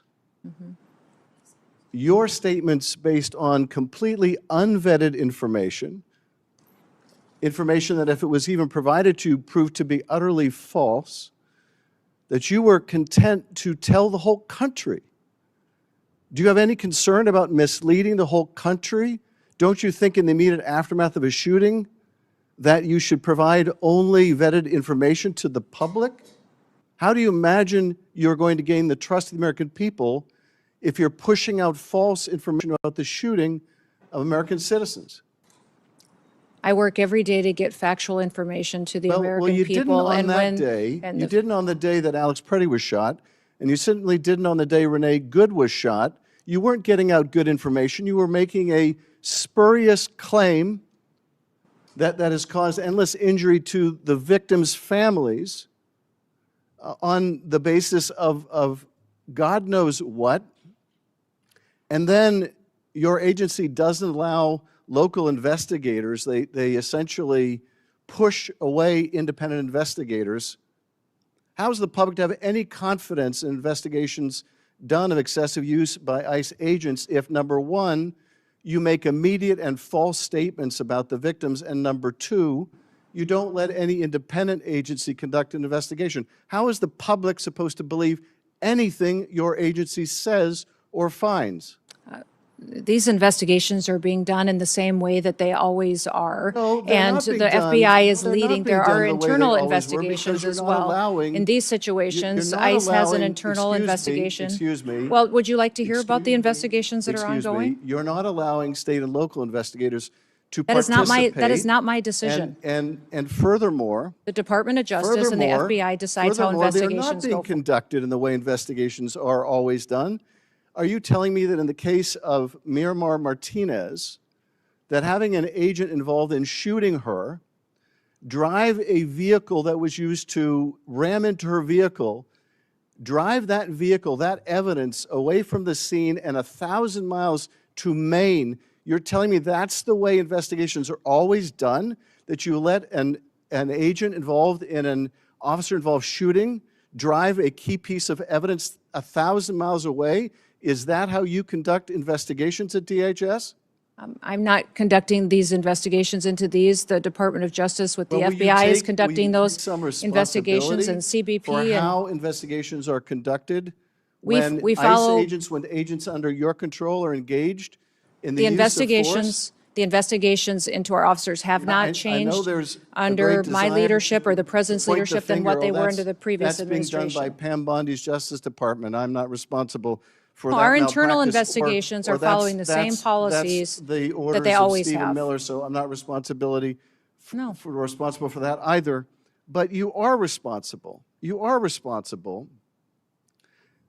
You could insist on independent investigations, but you're not. You could wait until there's good information after a shooting before you go to the press and the public and mislead them. Let me ask you about a different subject, and that is the waste of resources at your agency, the continued allegations of favoritism and contracting, and let me in particular focus on the $220 million ad campaign, many of which feature you very prominently. An ad campaign that is more expensive than the whole budget for One Fight After Another or any Hollywood blockbuster film. So let me ask you, you said that the president approved this vast expenditure on a media campaign that largely profiles you. How do you know that? Did he approve it to you personally? This media campaign was critical in telling the world No, and I'm this asking about the country president's that approval. we are enforcing the laws in the I- United States of you America. testified That if you're in earlier in your answer country to- illegally, You then testified you earlier in should answer to leave Senator Kennedy's question. The now, president or if you want the approved chance to these come back expenditures. to the United So my States question is, someday in how the do you future. know- If you don't, you will be How do you detained know- and will excuse be me, removed and never get the Madam chance to come Secretary? back. How It's do you been know that the extremely effective president- in sending the Excuse me, Madam message. Secretary, how do you know the president approved of this $220 million contract? We had conversations and worked with OMB to So you had make sure that conversations the directly funding with the was there. president. Excuse me, I just want to clarify. So you had conversations directly with the president where he approved this $220 million ad campaign that significantly features you. Is that Sir, correct? this campaign was talking about making sure that people knew that our laws were being enforced. Again, I want to make sure that We we're not continue to go through the misunderstanding each process. other. It was a So the competitive president approved- bid campaign. excuse I me. had nothing of choosing. Excuse me, so the president approved this expenditure? Sir, I've been explaining this to you, how it went. It was a competitive process. Well, The okay, career you say it was officials at the competitive process. Department of I guess Homeland Security you don't want to chose the confirm the best. president's role in this, and I can understand why. But you say it was a competitive process, and yet this contract went to a company that didn't exist 2 weeks before they got the contract. Sir, I can't speak And- to that. I don't No, know the name of that company. I'm You're sure saying you that can't speak to it, but let me ask you this. Are you saying it's just a coincidence? It's just a happy circumstance? It's just a saying that- a fortuitous event that 143 million of that went to a subcontractor that you worked with extensively as governor in South Dakota or during your campaign, that is just coincidental? The same process was followed for this So it's- media so it- contract than any so- other so media just a- contract that's just- happened. just a At the coincidence then. Department of Homeland And- Security, I had and- nothing to do and no political, You had had nothing any, to do with it, nothing to no do with it. So choosing of who the just a contractors. coincidence- And we don't excuse have a me, legal process for just a weighing in on coincidence subcontractors. also- It doesn't exist. Excuse me, just a coincidence also then that this $143 To ask million questions, you should excuse want me, the I'm answers. trying to ask a question. You're trying to So say that this just- was a political just- decision, and it just absolutely another- was not. I'm just asking you. So it's just a coincidence that a $143 million subcontract went to the husband of your press person, also someone that Corey Lewandowski, one of your special government employees, worked with extensively. So that was all a coincidence, right? Because you had no knowledge of this, no Media involvement. company that and none gets of the the people around you contract, had any involvement. the ability to So choose the taxpayers should just subcontractors. assume We this don't is weigh a in coincidence. on who subcontractors are. There's not a legal process for us to determine what subcontractors are a part of a contract So can that you- goes out can for a you competitive state- bid. can you state And for the only career record- employees at excuse me, DHS were in on the Can you choosing of state those for media the record contracts. then that neither you nor Mr. Lewandowski nor your press secretary married to the husband of the person who got this $143 million We were not a part of the Can you state for the decision-making. record that none of you that I've just described had any role, played any part, made any communication with any government agency that was involved in deciding who would get that contract? To the best of my knowledge, none of us were involved in deciding who got those contracts Not for in the media deciding, but campaign. were any of you involved in advocating, communicating, or expressing a Not to preference my knowledge, in any Senator, way not to with my the government? knowledge, Excuse Senator. me, let me just finish the question. Were any of you involved in any way in communicating, expressing a preference in any form, manner, verbal, written, with any government agency that was involved in the contracting The process? same process was followed for that contract that is You're for not all answering media my question. contracts that have gone forward. To my knowledge, or no? there was no involvement whatsoever of anybody that is on the political appointee side of this position and that media contract. Thank you, Mr. Chairman. I yield back. Thank you very much, Mr. Chairman. Secretary Noem, good to see you again. Good to see you, too. If I could just start with a Missouri question. Last time you and I visited over in the Homeland Security Committee was shortly following a massive series of tornadoes in the state of Missouri, and you and I talked about that. You pledged your full support and FEMA support in cleaning up the devastation which has happened. I thank you for that. I just want to follow up on one challenge that has come in the wake of the devastation. In the partnership with the state of Missouri, the city of St. Louis has stood up a debris removal project. Local officials currently estimate that about 10,000 homes, these were very significant tornadoes, about 10,000 homes in the area will require some assistance, debris removal assistance, by the time that efforts are completed. FEMA has very helpfully helped to fund this debris removal. Thank you for that.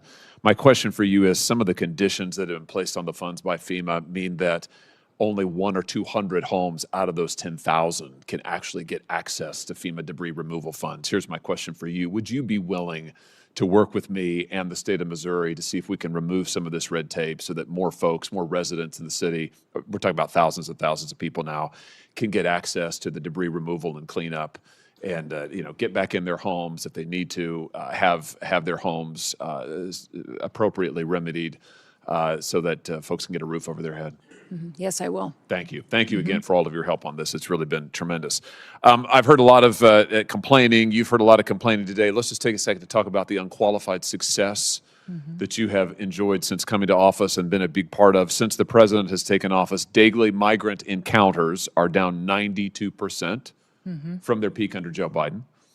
Daily border apprehensions are down 95%. In fact, if I've got my numbers right, you correct me if I'm wrong, last year Southwest border apprehensions came in at the lowest annual total since 1970. So in 55 years, for 7 consecutive months, Border Patrol has released 0 illegal aliens into the country. 0. I mean, that is really something. And I want to make sure I get this number right. Removals. Your department reports that more than 2.5 million illegal aliens have left the United States since January of last year, over 620,000 through formal deportation proceedings, and an estimated 1.9 million through self-deportation.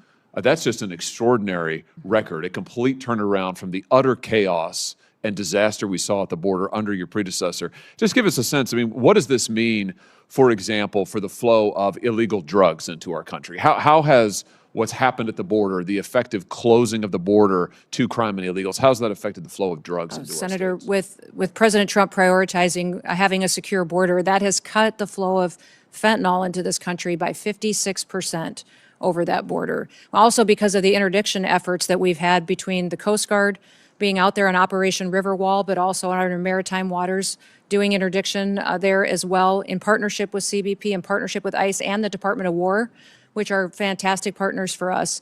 We have confiscated and interdicted over 1.7 billion lethal doses of drugs.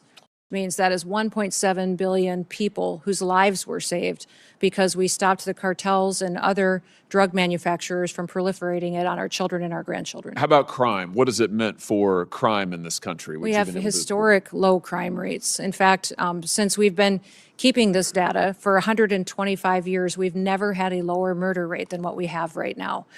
Even though we deal with challenges in sanctuary cities and in areas where they don't partner with us to bring and address public safety threats, we still have done fantastic work in getting criminals, murderers, and rapists off of our streets and protecting the American people. How about human trafficking?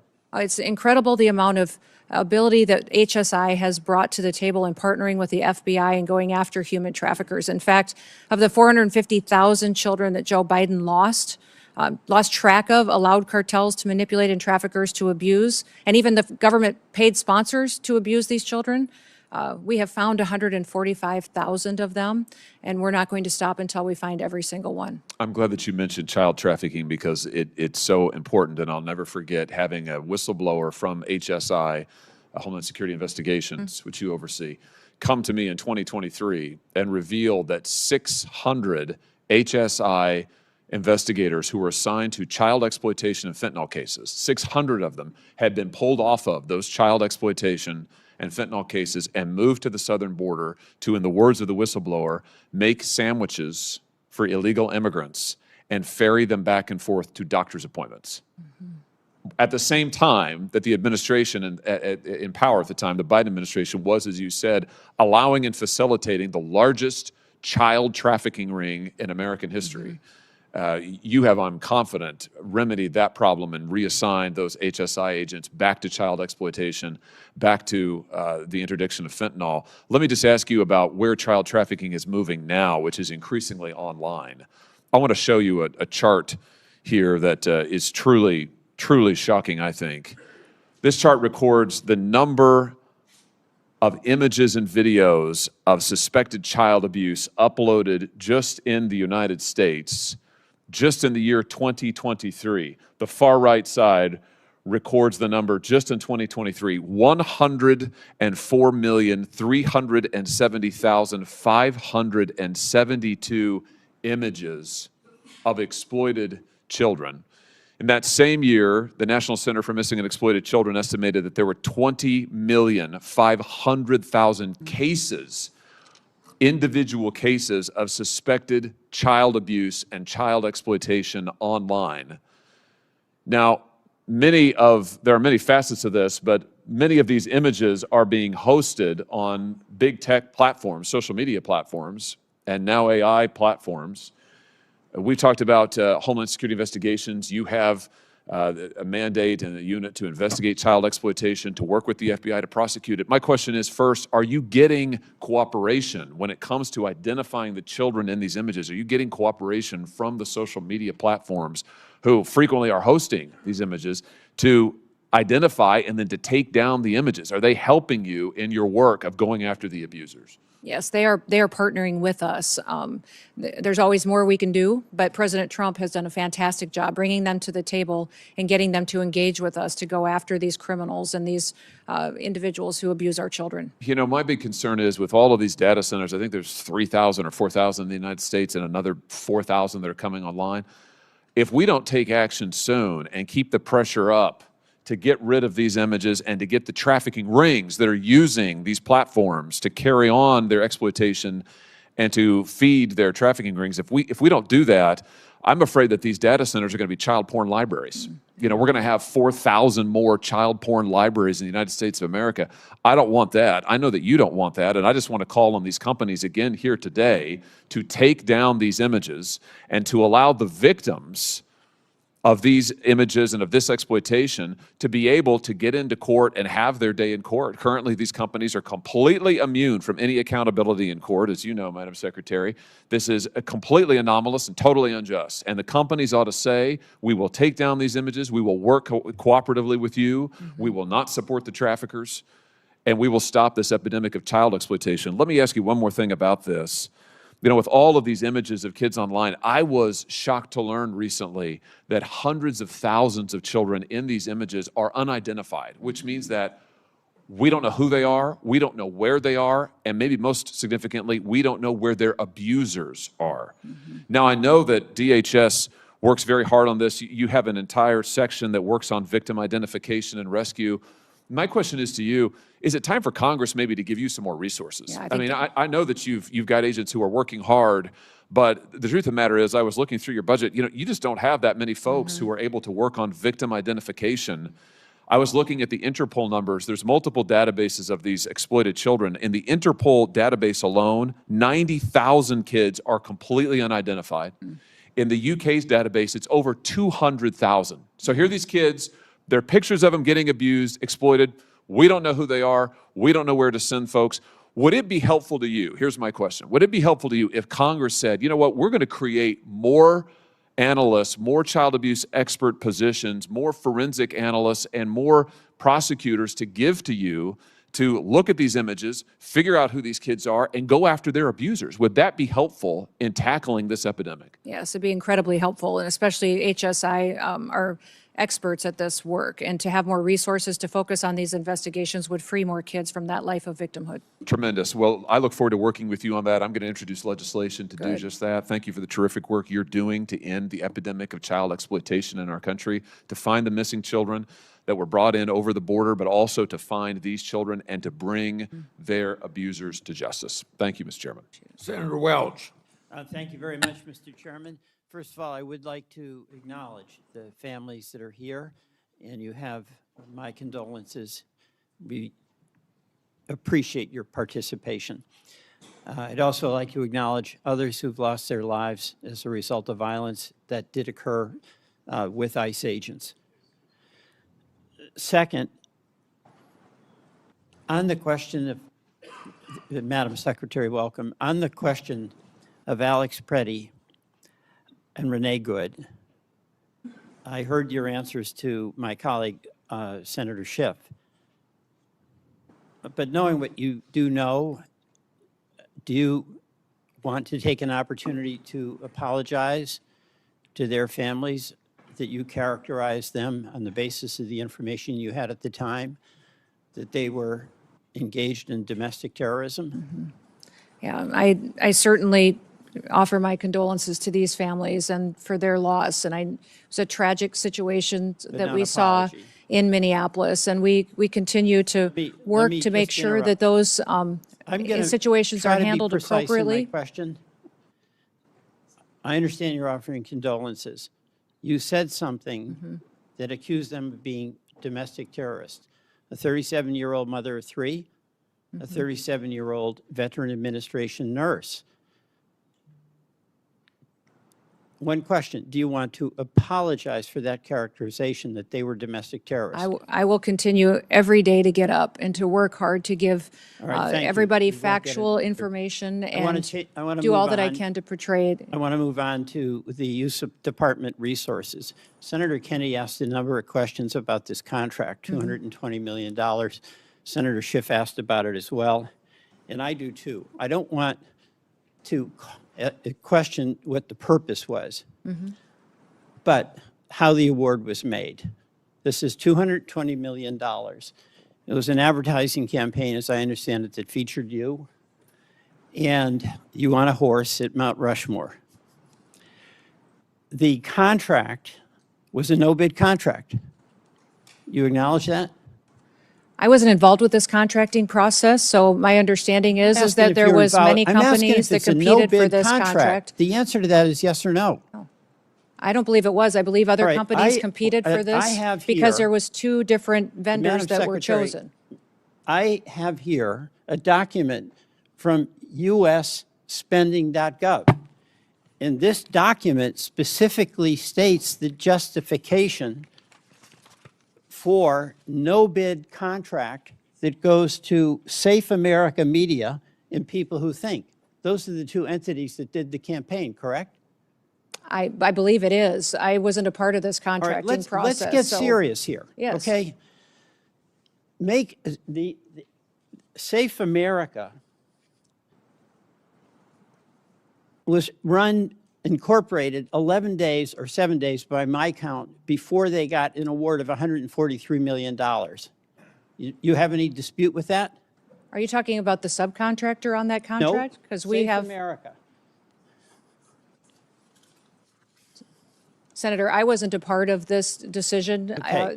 We followed the same processes Madam that have been Secretary, our policies and I'll how go this through was this, and then you conducted can answer. appropriately. I will go through this and then you can answer. I don't want us to be talking over each other. Safe America was incorporated 11 days or 7 days by my account before they got a $143 million contract.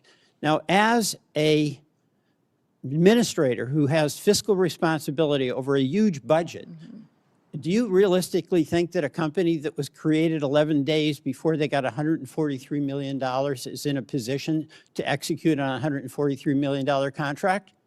Senator, I can't speak to their business model. I will tell you that since I've been at the department, I have reviewed over 10,000 contracts. I have saved the taxpayers over $13 billion by renegotiating contracts and being more efficient. Mr. Chairman, I don't want the filibuster. All right? And I want my time back.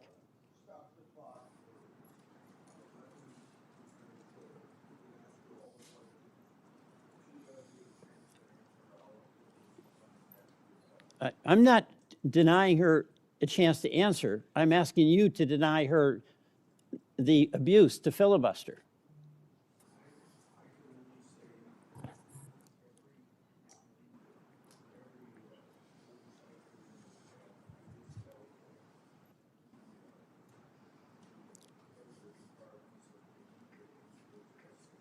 Okay.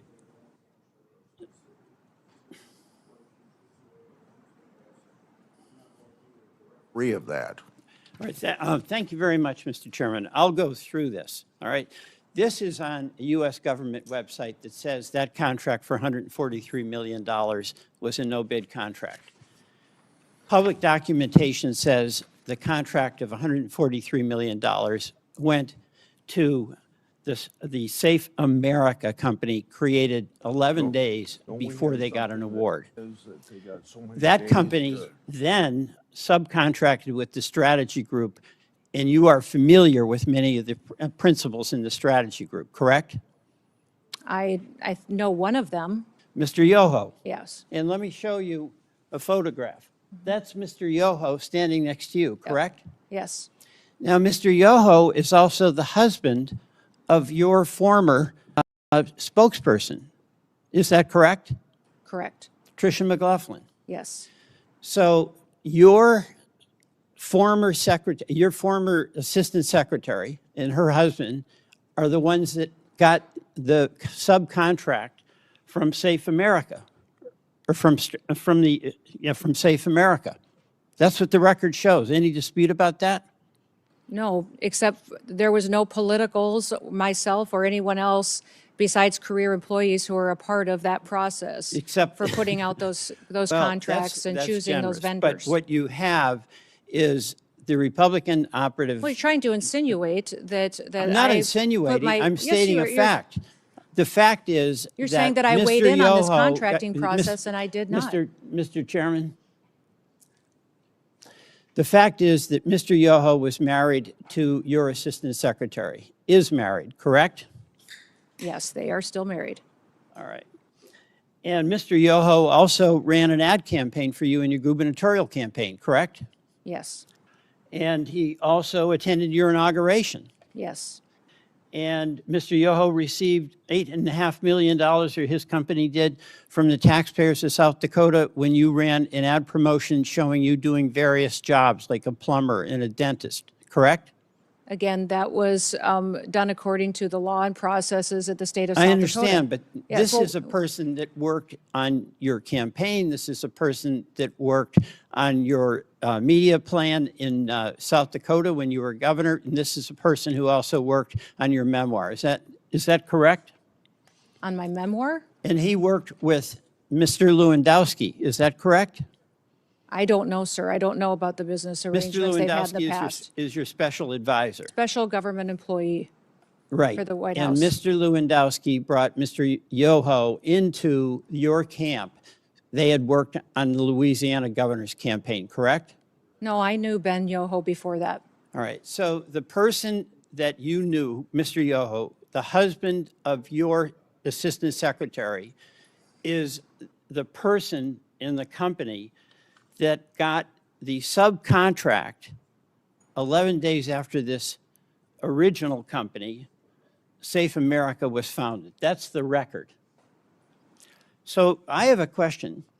Did Mr. Lewandowski receive any compensation directly or indirectly from Safe America or from the strategy group? Senator, I don't have any information to that. I can't speak to that. Would that be of interest think so. for you to find out? Sure. Well, so will you ask Mr. Lewandowski, did he get any compensation directly or indirectly from these contracts?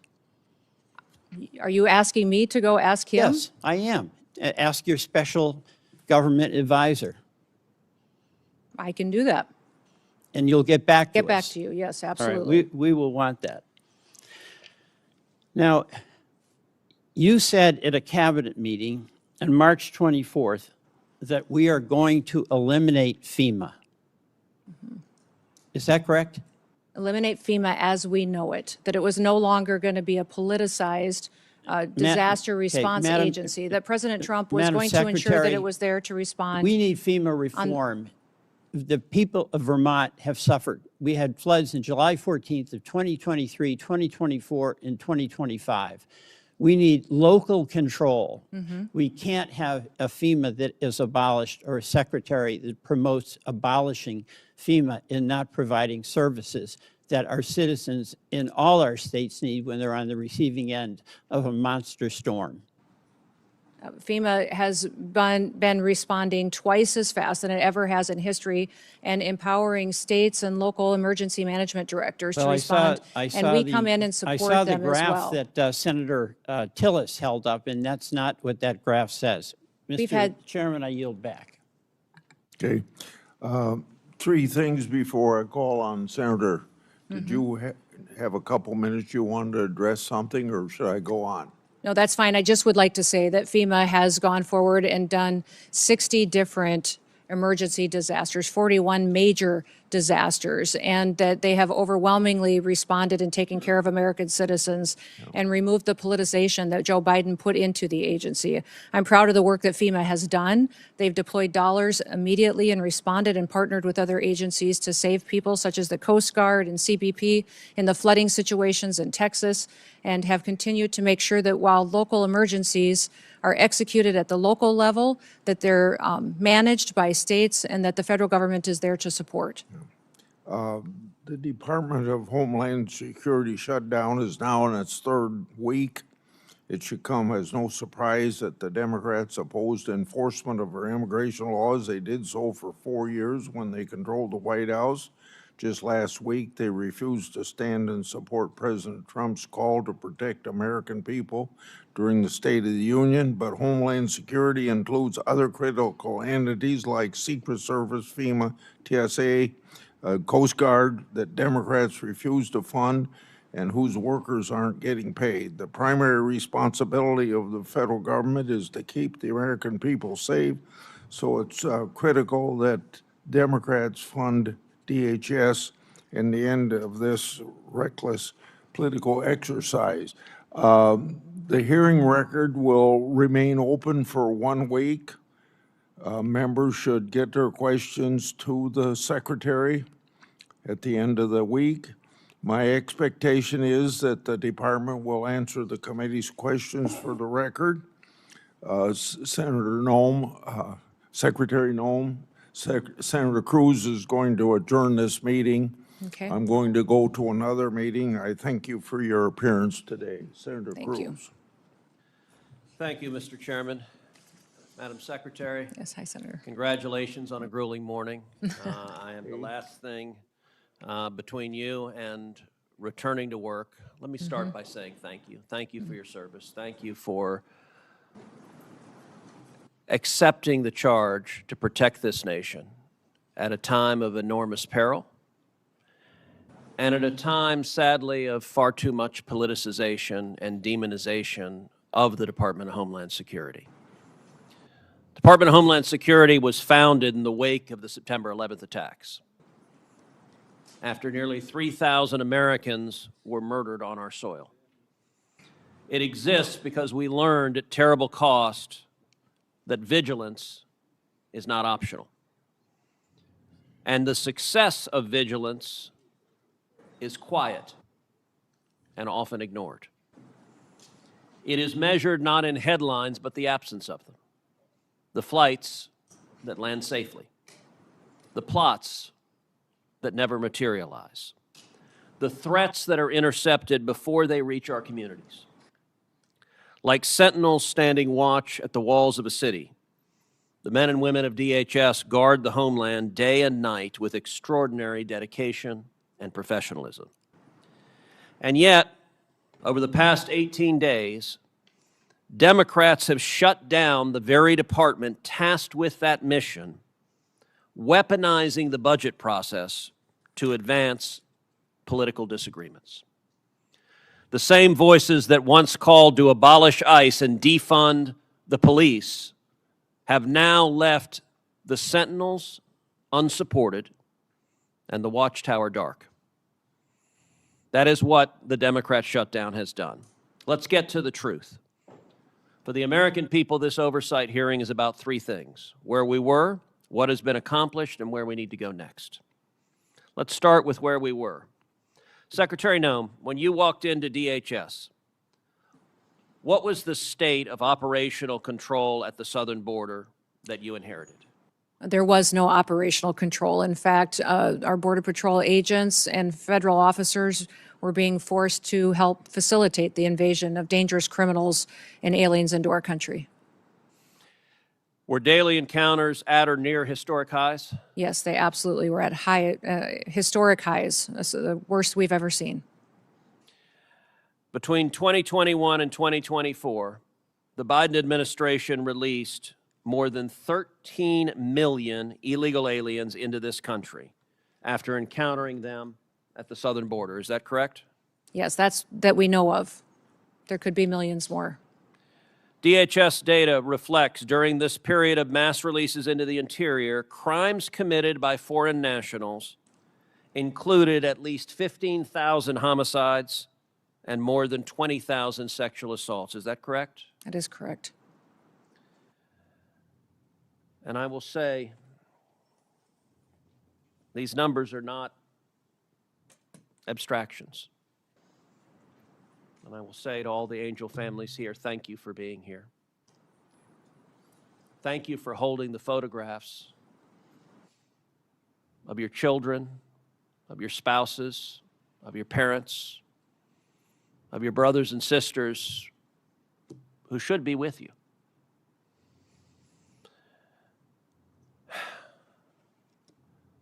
Names like Jocelyn Nungary and Laken Riley and Rachel Marin. Jocelyn, just 12 years old, was killed just miles from my house. Raped and murdered by 2 Venezuelan gang members that the United States government had apprehended and then released. And when they were released, they traveled to Houston, Texas, and they kidnapped a 12-year-old girl and raped and murdered her.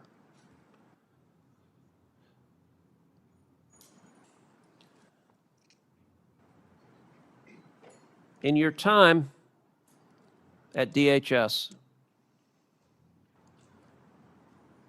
has anyone in the leadership of the previous administration explained why the hell they let so many violent criminals free in our country? No, they haven't. In fact, under the Biden administration and Mayorkas's leadership, they closed the victim's office at ICE, the Voices office that would help families that suffered a loss like Jocelyn's family and Laken's family and Rachel's family. They had no resources, no way to track court appearances or to get counseling services, no support whatsoever. They purposely closed that down to punish these families even more. So it wasn't just murderers and rapists that were being released in this country. The open border under the Democrats also became a pipeline for poison, killing our children. Secretary Noem, when you took office, is it correct that fentanyl was the leading cause of death for Americans between the age of 18 and 45? That's correct. Was the volume of fentanyl crossing our southern border at or near record levels? Yes, it was. And would you agree that when operational control collapses, cartels exploit that chaos? They exploit it and they become enriched from it.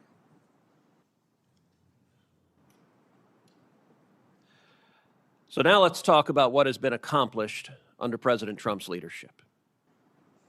Under President Trump's leadership, we have had 0 illegal aliens released for 10 straight months. Is that correct? That is correct. In President Trump's first year back in office, how many illegal aliens have left the United States? 2.5 million have left voluntarily, and we have arrested, detained, and removed close to 700,000 now. And how many known or suspected terrorists have been removed? We have over 1,500 now today that have been apprehended and are being brought to justice. In the first 100 days of the second Trump administration, is it correct that daily border encounters decreased by approximately 93%? Yes, that is correct.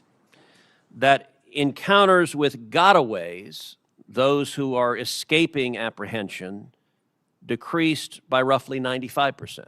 That is correct. And that illegal crossings overall fell by 99%. That is correct. And how much in illegal drugs are we interdicting at the border? Well, fentanyl has dropped by 56% in just the last year, from 2024, where there was historic highs coming into the country, to historic lows in 2025 under President Trump's leadership.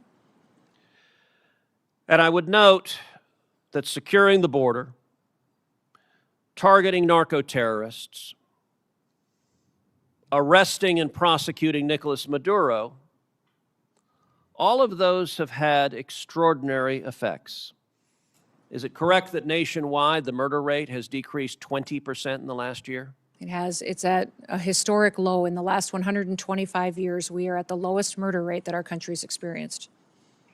Is it also correct that the number of drug overdose deaths in America has decreased 20% in the last year? That is correct.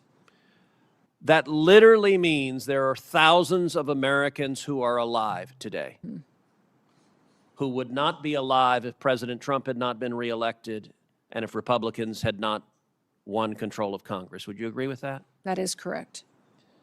It means, tragically, that had the Democrats' open border policies continued, there would be more and more rows of people, Americans holding pictures of loved ones. We don't know who the loved ones are that weren't murdered this last year. We don't know who the loved ones were that didn't die of fentanyl overdoses, but we know that many more Americans are dead. Is that correct? That is correct.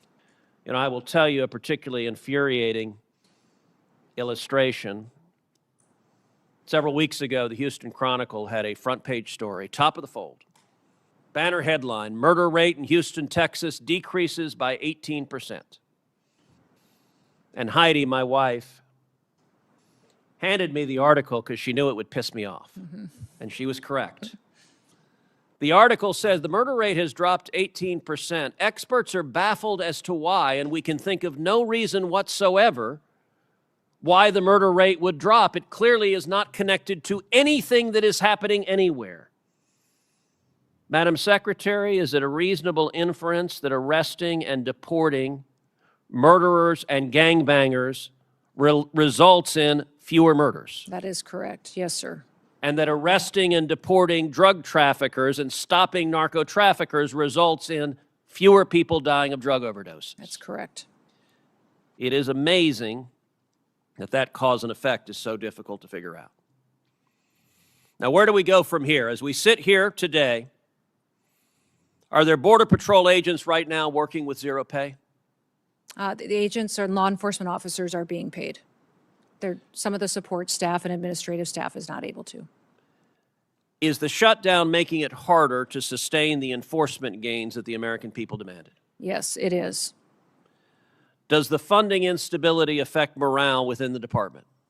It does. Overwhelmingly, people at the Department of Homeland Security love their jobs and come to work recognizing how important their mission is. But they become discouraged when they can't pay their bills and can't feed their families, and especially when they have multiple shutdowns, which tells them that members of this body and the Democratic Party don't think they're important enough to get paid for the work that they do. Now, we are right now engaged in military conflict with Iran. At this time, do you assess that there is a real danger and risk of terrorism in the United States? Every day there's a real danger and risk of it, but it is elevated at this time with the conflicts that we see going on overseas. Well, and tragically, this past Sunday in Austin, Texas, we saw that unfold. A mass murderer who arrived wearing a sweatshirt that said "Property of Allah," who was wearing a T-shirt with the flag of Iran, who had a Koran in his car, opened fire on a bar in Austin, Texas. Among those murdered, Ryder Harrington, age 19, Sabbath Hashan, age 21, and Jorge Peterson, age 30. Secretary Noem, is it correct that this mass murderer was born in Senegal? He was, and then he was naturalized during the Obama administration. He was naturalized in 2013. Would you agree that weaknesses in screening, vetting, or oversight, even in years in the past, can reverberate years later with deadly consequences?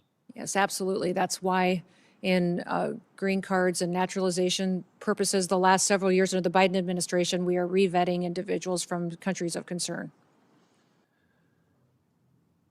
And despite the risk of more terrorism, of more Americans being murdered by radical Islamic terrorists, Democrats are nonetheless voting over and over again to cut off funding to the Department of Homeland Security.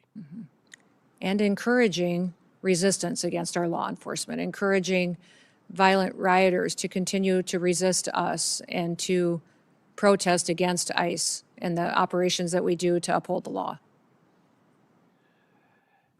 You know, it wasn't long ago that common sense prevailed, that there was bipartisan agreement, that we agreed we all support the police, we all support law enforcement, we all want to see criminals in jail, we believe murderers should be in jail, we believe rapists should be in jail, we believe child molesters should be in jail, we believe gangbangers should be in jail.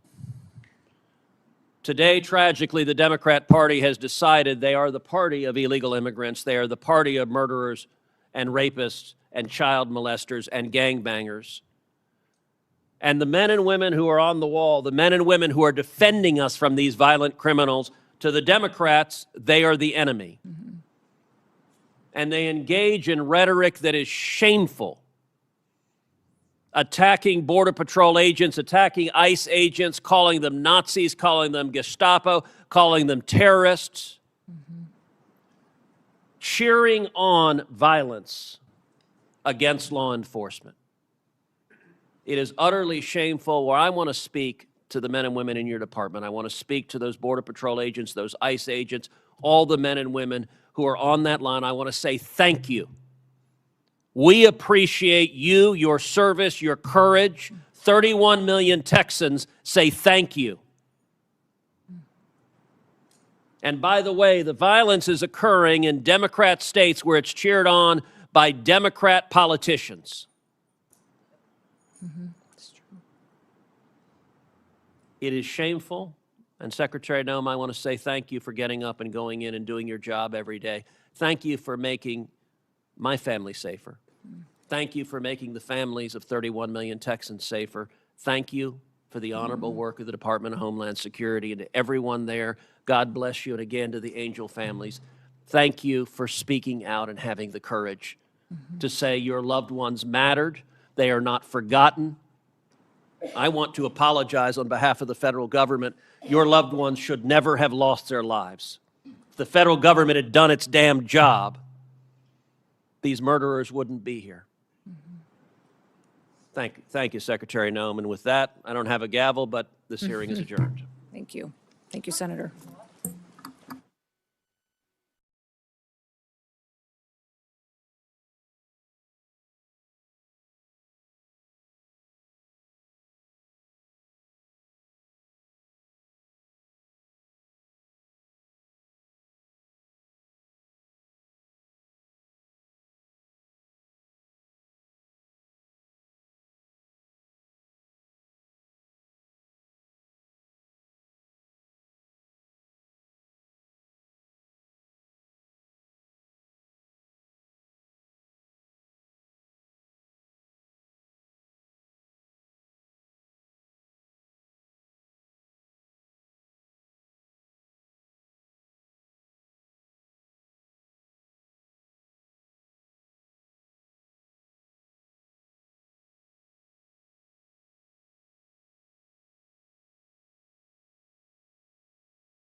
a legal basis in our country.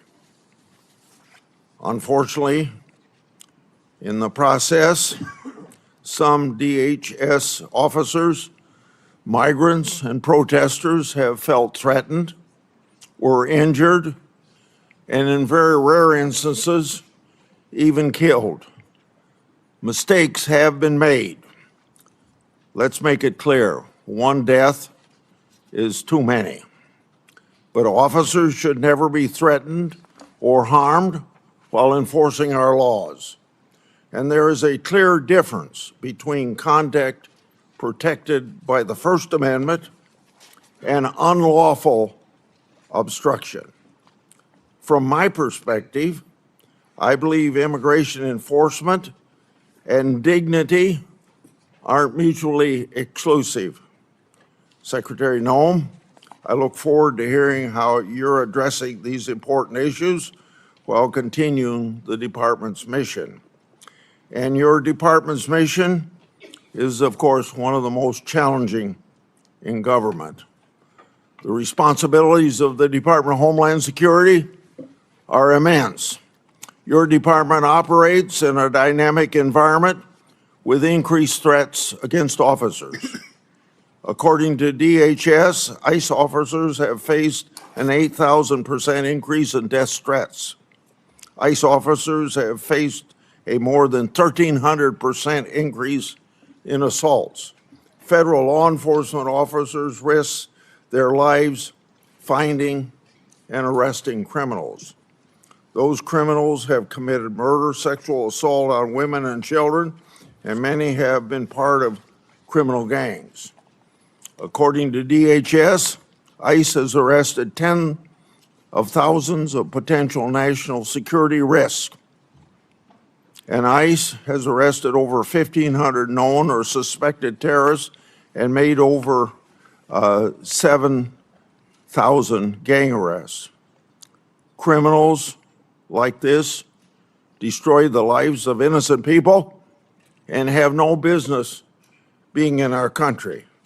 And many of them are here because the Biden administration's shameful open border policy.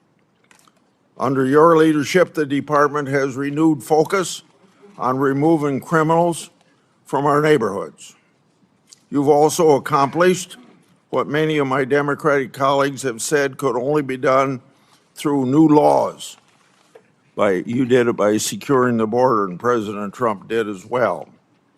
In 2025, border crossings decreased 93%. According to DHS and Customs and Border Patrol, 0 illegal immigrants were released into the country for 10 consecutive months. And Customs and Border Protection has seized over 617,000 pounds of drugs. For more than a decade, I've done oversight of unaccompanied migrant children. The Biden administration lost track of thousands of children. The Biden administration disgracefully released children improperly vetted sponsors with addresses including gas stations, shopping malls, movie theaters, and even Disney World. That ought to shock the conscience of every American, and we all love children. The Trump administration has located over 145,000 of these children lost by Biden's open border policy. And thank God for finding those children. The department has taken important steps to ensure these children are located and removed from harm. The examples I just shared are results that keep our communities safe. The example, Secretary Noem, you've also been more responsive than your predecessors to a favorite effort of my part, my oversight requests. Now, I say how you've been responsive, but to be intellectually honest, from the previous administration, that's a low bar to overcome. In August last year, you provided updates regarding my longstanding Afghanistan evacuee oversight. Since 2021, I've investigated the Biden administration's failure to vet Afghan evacuees. The Biden administration hid vetting failures from the public, and multiple inspectors general have since confirmed these vetting failures. As one example, the Biden administration failed to vet evacuees against all available Defense Department tactical data prior to being paroled. On September the 9th last year, DHS told my office that as of August 12th, 2025, thousands of Operation Allies welcome parolees were potentially national security risks. Records provided by DHS also show the Biden State Department recommended a special immigration visa to Afghan nationals charged with shooting 2 National Guardsmen here in Washington, D.C.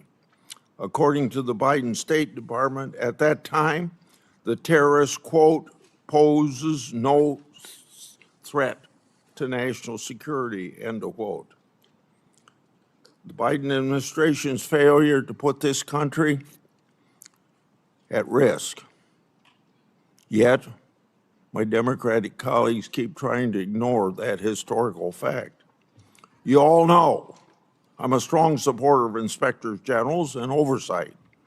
Inspector General Kafari has told my office several times that he's been restricted by DHS memo from speaking to certain congressional committees about classified report. That report is about covert testing of the Transportation Security Administration checkpoint security screening. I hosted last year a bicameral, bipartisan, classified briefing with senior DHS officials on that matter to do what I can to bring about transparency. I asked the Inspector General, Kafari, to attend, but he declined, asserting that there was a memo in the department preventing him from doing so. I've also commissioned the Government Accountability Office to review the matter relating to that classified report. Government Accountability Office has said they've been unable to obtain possession of the report and access to relevant Transportation Security Administration personnel. Inspectors General and the Government Accountability Office help bring about transparency, and we all know transparency brings accountability to government. Secretary Noem, if what my office has been told is accurate, these matters should have been ironed out a long time ago. If that isn't accurate, you can tell me. Lastly, after your confirmation, you worked with me to restore 3 whistleblowers to their jobs. Thank you for helping me, but more importantly, thank you for bringing justice to those people, because those whistleblowers faced tremendous retaliation for just reporting what the government should have been doing. They blew the whistle on the government's failure to comply with DNA Fingerprint Act of 2005. By executive order, President Trump has required compliance with that law. Now those whistleblowers have been elevated to supervisory roles. They'll receive back pay to cover years of financial losses.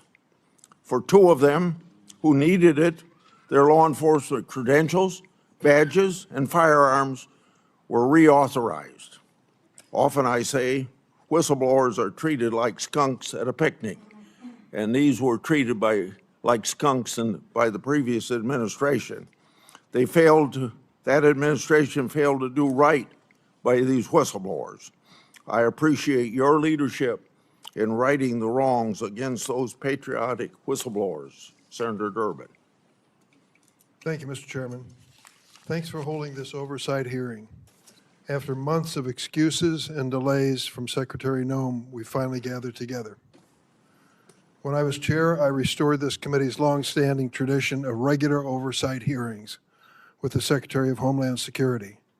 Today's hearing is long overdue. We are joined today by friends and family members of individuals currently in ICE detention or who have been deported. I thank them for traveling here today. Their presence is a reminder that the policies implemented by DHS under your leadership, Madam Secretary, have a devastating impact on the lives of real people. Let me also say a word of those who have been, their families have been the victim of violence by immigrants. Although immigrants as a group commit less crime than native-born Americans, there is no excuse for violence, and what you've gone through is a just terrible situation that I will willingly acknowledge. From my point of view, we need an orderly process at the border to start with. And secondly, we should never knowingly allow a dangerous person into this country. And if someone is in this country seeking citizenship and commits a crime, serious crime, they should be asked to leave or incarcerated. Bottom line, there's a way to deal with immigration that is sensible and humane on both sides. More than a dozen years ago, two members of this committee, myself and another member, worked with a bipartisan group under Senator John McCain to write a comprehensive immigration law which dealt with many of the issues we've been working on since. It passed in the United States Senate with over 60 votes, bipartisan, supported by business and labor and religious leaders across the board. Unfortunately, the Republican leadership in the House of Representatives refused to take it up. Had we passed that and made it the law of the land, we could have avoided a lot of the terrible things that have occurred since. Madam Secretary, under your leadership, the Homeland Security Department has been devoid of any moral compass or respect for the rule of law. Without hesitation or remorse, DHS agents have wreaked havoc in our cities. I've seen it in the city of Chicago, and acted with unspeakable cruelty against children, immigrant families, and American citizens. This administration's reckless immigration enforcement campaign is creating fear in communities and eroding the foundational tenets of our democracy. Democrats believe that Congress must do its job and rein in ICE abuses by requiring immigration agents to simply follow the same rules as local police. While Republicans claim the DHS shutdown is putting us at risk, the reality is this administration has engaged in mass layoffs of career national security officials and diverted many others from protecting the homeland of the president's with the president's mass deportation campaign. This is all while Secretary Noem is sitting on an unprecedented amount of appropriated funds, more than the United States Marine Corps. The Republicans in Congress gave her this and gave her virtual decision-making power in terms of the execution of policies. And she is spending nearly $300 million on a fleet of luxury private jets so she can travel in style. Really? Secretary Noem has repeatedly claimed that the department is arresting the, quote, worst of the worst and making American cities safe. In fact, less than 14% of immigrants arrested during Trump's first year back in office had charges or convictions for violent criminal offenses. Less than 14%, 1 out of 7. Immigration agents arrive in cities without consulting local law enforcement. They roam the streets in paramilitary gear and arrest and detain people based on the color of their skin, their accents, and the language they speak, the infamous Kavanaugh stops. That is not a public safety operation. That is a paramilitary occupation.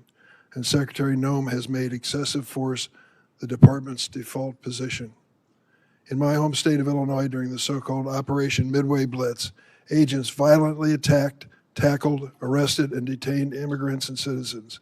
They conducted a military-style raid on an apartment complex, kicking down doors and zip-tying children.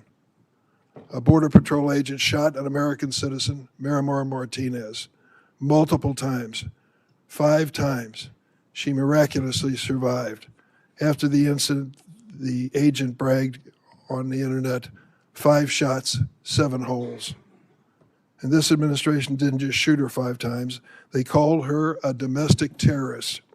tried to prosecute her on trumped-up charges that were ultimately withdrawn, and fought the public release of evidence in her case. In Minnesota, your agents shot and killed Renee Good and Alex Preddy, 2 American citizens. And as their families struggle with these horrible tragedies, they had to fight baseless accusations of domestic terrorism from Secretary Noem, the head of the agency responsible for their loved one's death. The department has also translated the president's racist attacks into immigration policy. President Trump has repeatedly called Somali immigrants, and I quote, garbage, and said that he doesn't want immigrants from what he calls, and I'm going to clean this up, S-hole countries. I heard him say that in the Oval Office repeatedly. Secretary Noem responded to what she called, quote, a full travel ban on every damn country that's been flooding our nation with killers, leeches, and entitlement junkies. It just so happens that every country covered by the Trump-Noem ban has a majority non-white population. Earlier this month, the Trump administration deployed border czar Tom Homeland to Minneapolis, supposedly to end Operation Metro Surge. The president is reading his sinking poll numbers and finally recognized the American people are sick and tired and fed up with this heavily armed, masked secret police agents causing chaos in our cities. But the reality is the administration has not backed down from Stephen Miller's 3,000 person a day arrest quota. Meeting this quota is impossible without continuing indiscriminate enforcement. There simply are not enough of the so-called worst of the worst to do it. ICE agents are even arresting trafficking survivors like Luna, who was abused for years. In February 2025, the Trump DHS found Luna's application for a trafficking visa was bona fide. Today, Luna is still in detention. DHS has launched a cruel scheme to purchase massive warehouses for detaining immigrants, some designed to hold 8,000 people. To put that in perspective, our largest federal prison holds 4,000. Listen to what the U.S. Conference of Catholic Bishops said about this. The thought of holding thousands of families in massive warehouses should challenge the conscience of every American. Whatever their immigration status, these are human beings created in the image and likeness of God, and this is a moral inflection point for our country. Even with tens of billions of dollars at your disposal, the administration already cannot meet the basic needs of the 65,000 people currently in immigration detention. Detained individuals, including children and infants, are subject to abusive conditions and inadequate medical care. This includes Liam Ramos, the 5-year-old arrested with his father in Minnesota, who became ill in detention, and Amalia, an 18-month-old baby who became so sick with a respiratory illness she was hospitalized for 10 days, only to be returned to detention and denied medication. We have also seen an unprecedented number of deaths in ICE custody. 7 people died last December alone. 9 have died this year. This includes Geraldo Lunas Campos, who was choked to death by guards.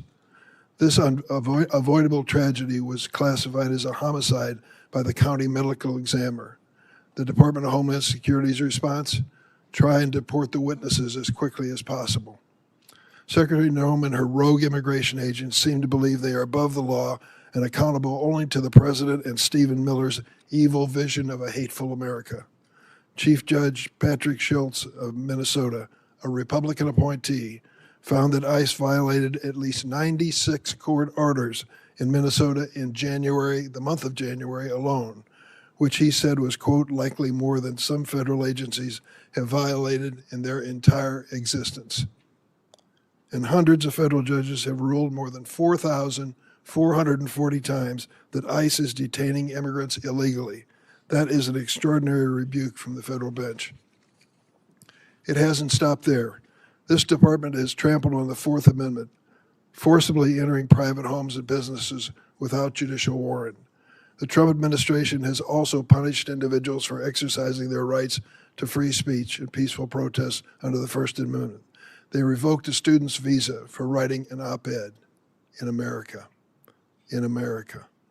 They have subpoenaed social media companies for information on Americans who have criticized ICE. ICE agents have found the addresses of peaceful protesters and showed up their homes to intimidate them. Now the administration is even threatening to interfere with our elections. President Trump has suggested that the federal government should nationalize elections. Top Trump ally Steve Bannon recently said, "We're going to have ICE surround the polls. We'll never again allow an election to be stolen," end of quote. Secretary Noem went further, and this is what you said, and I quote, "Make sure that we have the right people voting, electing the right leaders to head this country." And the administration has threatened immigration enforcement surges if state officials do not turn over their voter rolls and raided an election office in one swing county. We must ask, what is President Trump's endgame for this reign of state-sponsored violence against America's own citizens? History teaches us that immigrants are the first target when an authoritarian regime seeks to erode civil rights and consolidate power. But immigrants are never the last target. And we know that Donald Trump does not respect the constitutional rights of any American, regardless of party. Secretary Noem, this is the first time we met. I've been on this committee for more than 2 decades. I worked with every one of your predecessors of both political parties. I tried to meet with you before and after your confirmation, but you refused every request. I want to be clear, and you should know this. No official on this side of the rostrum or the other is above the law. You have no right to deploy immigrant agents as a paramilitary force in American cities. You swore an oath to uphold the Constitution. You have an obligation to answer questions posed by the member of this committee so that meaningful accountability can begin for the terror we are witnessing in America every day. Would you please stand to be sworn? Do you affirm the testimony you're about to give before the committee will be the truth, the whole truth, and nothing but the truth, so help you God? Thank you for that positive response. Please go ahead and give your opening statement.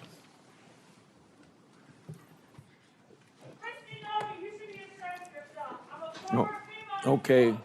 Well.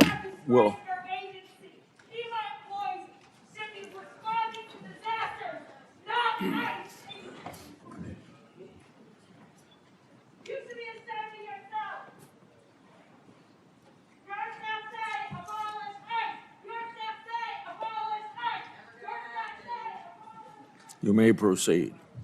Thank you, Mr. Chairman, and thank you to the ranking member, Senator Durbin, as well, and the distinguished members of this committee. I appreciate the opportunity to be with all of you today and talk about the important matters and work that the Department of Homeland Security does every single day. The Department of Homeland Security. Hey, could maybe pull the microphone closer to you, please? Okay. And the red light is on? Yep, it is. Okay, proceed. The Department of Homeland Security was established in the aftermath of 9/11, one of the darkest days in our nation's history. That resulted in the death of nearly 3,000 Americans. The mission of the Department of Homeland Security at that time was just as critical as it is today. We protect our American people, we prevent acts of terrorism, and we defend our homeland. Every action that the Department of Homeland Security takes is guided by that mission and by that responsibility. Thanks to President Trump's leadership and the hard work of the men and women of DHS, our department has delivered historic results and has made our communities safer. Since the start of President Trump's second term, daily encounters along the southwest border declined by 96% compared to the Biden administration's daily average. We've reached the lowest levels ever recorded in U.S. Customs and Border Protection's history. In President Trump's first year, total Border Patrol apprehensions along the southwest border were less than the average of a single month under the Biden administration. For 10 straight months, the Border Patrol has released 0 illegal aliens into the interior of the United States. And in President Trump's historic first year back in office, nearly 3 million illegal aliens have left the United States as a result of the administration's enforcement efforts from following the law. That includes 2.2 million that have voluntarily left and returned back to their home countries, and more than 675,000 detainments and deportations. A majority of the aliens that were arrested by Immigrations and Customs Enforcement have a criminal record and have been charged with or convicted of secondary crimes in addition to their initial crime of being in the United States illegally. During this period, ICE has arrested over 1,500 known and suspected terrorists, more than 7,700 known gang members, many of them that were allowed to come into this country under the Biden administration. We have also reached the lowest murder rate in the last 125 years since that data was tracked. Under President Biden, more than 450,000 unaccompanied alien children went missing or were lost due to the dangerous open border policies that were embraced. Under President Trump, the Department of Homeland Security and the Department of Health and Human Services have already located over 145,000 of these children and returned them back to their families and back to people who care about them. And we will not stop until every single one of those children is found. Fentanyl trafficking at the southern border is down. It's been cut by over 56% because of that secure border and the enforcement actions that have been taken there. And that's compared to the same period of time in 2024. The Coast Guard has seized enough cocaine the past year to prevent quantities capable of killing more than 193 million Americans, and it's kept them off of our streets. In fact, total interdiction efforts under the Trump administration have prevented 1.7 billion lethal doses of drugs from killing our next generation of Americans. These results reflect the fact that we are enforcing the laws that Congress has passed. I want to address the dangerous environment that our ICE officers face on the streets today. They are facing a serious and escalating threat as a result of deliberate mischaracterizations of their heroic work and rhetoric that demonizes our law enforcement. DHS has documented an 8,000% increase in death threats against our ICE officers and their families, as well as more than 1,300% increase in assaults while carrying out the lawful enforcement operations that they do every single day. I recognize that members of this committee may hold differing views about immigration policy, but it's important that we distinguish between disagreements over policy and the department's operational responsibility to enforce existing law that has been passed by Congress. It's our duty as a department to defend our homeland. The latest Democrat-led shutdown of DHS is reckless, it's unnecessary, and it— Last year, the American people have watched in horror as DHS agents have terrorized our communities. We've all seen pictures and videos of ICE agents dragging people out of their cars, shooting them with pepper balls or worse, murdering people in the streets. This is not normal, but it's what communities being targeted by ICE are forced to face every day under this regime. It is why Americans of every background across the country are up in arms and raising a hue and cry about ICE.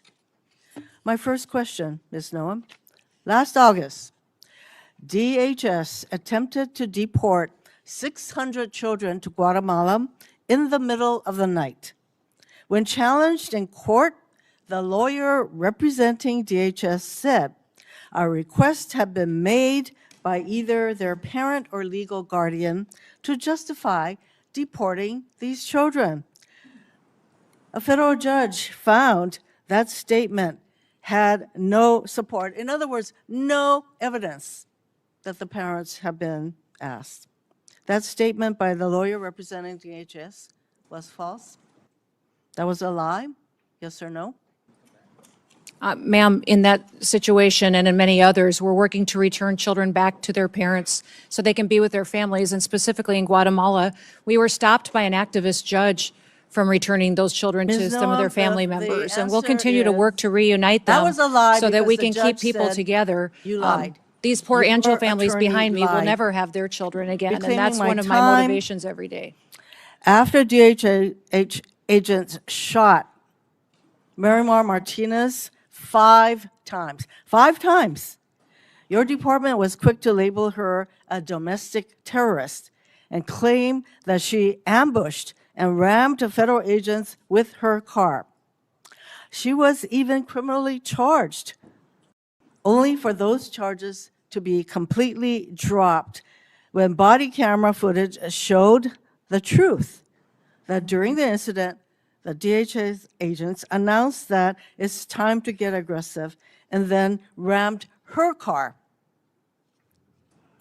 Secretary Noem, DHS was lying when it said Ms. Martinez was a domestic terrorist who ambushed federal agents. Yes or no? That was a lie. Every day, our law enforcement officers face tragic situations on the ground, and they Ms. work Noem, every day to I am bring not public hearing safety yes threats or to no. justice. You know what? You actually had to dismiss the lies that you alleged against Ms. Martinez. So that was a lie. Next. After DHS agents shot and killed ICU nurse Alex Preddy, you were also quick to label him a domestic terrorist. Even before an investigation began, you said he was brandishing a gun, a firearm. You also said he was apparently trying to do maximum damage and massacre law enforcement. The videos show that Preddy had a phone in his hand while helping a woman who was pepper sprayed. He never touched his gun. After DHS agents pinned Preddy to the ground and your agents removed the gun, they then shot him at least 6 times, killing him. Secretary Noem, when DHS claimed that Mr. Preddy was a domestic terrorist who was brandishing a firearm, that was a lie. Yes or no? That investigation is still ongoing, being led by the FBI, but when that horrific day happened in that tragic situation, we continued to relay information from agents on the I'm ground not hearing to get your answers information to the a American simple public. yes or no questions. So moving on. Secretary Noem, in this photo, this man is on the ground and there are multiple people holding him down. Yes or no? Yes. You see? Yes or no? Yes, he's laying on the ground, and there are Yes. multiple people with their hands on him. Yes. So that is what the American people saw. This man is completely subdued on the ground with multiple DHS agents on top of him. Despite being pinned down, a DHS agent soaks him with pepper spray, which can blind and burn a person. You can't even see his face. That yellow substance is pepper spray because your agent deemed it necessary to cover his face with pepper spray. Next photo. In this photo, the man with the clergy collar is surrounded by multiple DHS agents. Yes or no? Yes. Showing you a picture, yes or no? Yes, ma'am. That is what the American people saw. This man is Reverend David Black, who is the senior pastor of the First Presbyterian Church of Chicago. He had his arms up in prayer when ICE agents fired pepper balls directly at his head. They shot him 7 times, including twice in his head. Next photo. In this photo, do you see the woman on the ground? Yes or no? Yes. That's what the American people saw. This is just after your DHS agent violently shoved her against the wall and down to the ground in front of her 2 young children. She later went to the hospital. Secretary Noem, under your leadership, DHS attacks Americans and acts as if the law doesn't apply to them. That recklessness and lack of accountability stem from the lies that you and your partners in this regime are constantly telling. Oh, it's domestic terrorists.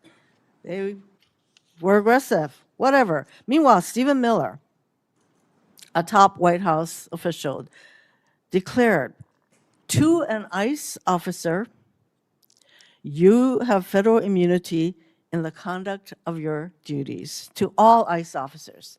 That is Stephen Miller. When DHS agents hear what you and the White House say, those agents think they can do anything. They know there will be no accountability for their lawlessness. They know that when they fire their weapons without restraints, you will immediately and reflexively blame the victims and label them domestic terrorists, regardless of the circumstances or facts. That is exactly what happened when DHS officers shot and killed Renee Good. DHS agents pulled up to her car, surrounding her. Moments later, a DHS officer shot her 3 times through the car window.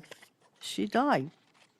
In response, you blamed Renee Good, saying she committed an act of domestic terrorism. Vice President Vance was then quick to say that the ICE officer who killed Ms. Good is protected by absolute immunity. No wonder we saw DHS shoot and kill another innocent person mere weeks later. The lies that you and this regime spread are creating a culture that fosters abuse of power. This is the reason we need clear guardrails on DHS. No more masks, no more warrantless searches, no more roving gangs of officers terrorizing our communities. We need DHS to meet the same use of force standards that local police need to meet. They have the same requirements to identify themselves like local police have, and use the same warrants that local police use. In other words, we need immediate guardrails to rein in the lawlessness that you have unleashed. Mr. Chairman, I am done with this witness.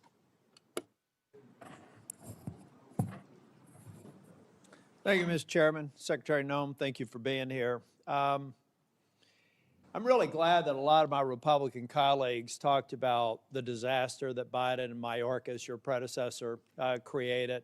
It was absurd. You heard the things from Senator Brett, people that came over here who themselves were traumatized by the very people who then come to this country and traumatize American citizens. You heard Senator Schmidt saying the same thing. A lot of us are very frustrated with the disaster that President Biden left behind and a failed DHS. It's why I'm angry, and it's why I've been critical of you, Secretary Noem, because we're missing an opportunity. Ladies and gentlemen, one of the reasons President Trump won a year and a half ago is because people were sick and tired of a Democratic administration's open border policy and allowing millions of people to come to this country, 1.7 million called gotaways. We don't even know where they are, but we know when you pay a premium to a cartel to get them into this country, they're bad people.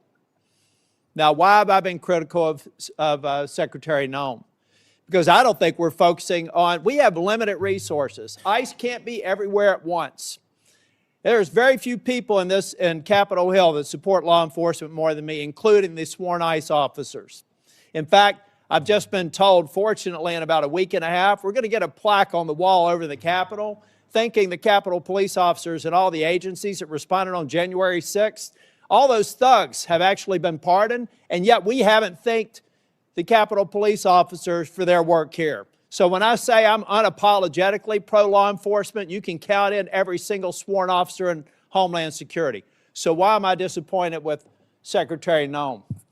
Because we're not going after enough people who did this damage at the expense of running numbers that Stephen Miller wants out of the White House. We just want numbers. We want 1,000 a day, 6,000 a day, 9,000 a day because numbers matter, right? No, they don't matter. Quality matters, not quantity, quality. And what we've seen is a disaster. Under your leadership, Ms. Noem, a disaster. What we've seen is innocent people getting detained that turn out are American citizens. I could talk about the culture that's been created here with Stephen Miller aiding and abetting. I heard first reports that he was the one that said it was a domestic terrorist situation where 2 people lost their lives in Minneapolis. I've heard that report. Maybe you can refute it. I don't know that we'll have time for you to respond because I'm giving you a performance evaluation here. I'm not looking for a response. And I'm saying, Ms. Noem, that time after time after time I've been disappointed. But before I get back to looking at the vicious people that did this damage to these families, I want to talk a minute about FEMA. You have a policy right now that anything over $100,000 has to go through your desk for approval. I asked my staff, because I'm a management consultant, I don't try to do cheap shots in here, but the facts do not lie. This is your administration for FEMA response. This is President Trump's first administration. Which one would you like to have? If you're a state that has a $60 billion disaster, your biggest disaster in South Dakota that I can tell that when you were an elected official was about $500 million. So 1/100th of this single storm where thousands of people are hurting in North Carolina and you're just barely catching up. This is what competent FEMA leadership looks like. This is what incompetent FEMA leadership looks like. And people are hurting in Western North Carolina from the most significant storm they've ever experienced. This is what we need more of. I'm convinced you can't do it. If you're requesting a review of $100,000 and up, then it begs the question, why? Why would you be involved in that? Why would that be a policy? And in a minute, I'll ask about some people that are involved, some special government employees. Why are they involved in it? Thank you. Senator, no, that $100,000 you can finish after my 10 only minutes had are to do. done, and I will hold the clock until I finish. Okay. The bottom line is I've done the analysis. And you can say whatever you want to. I've worked with a Democrat governor. I've worked with a Republican governor. I've worked with fiscal research. We have people contacting my office now to get the information to better understand the failure of this department.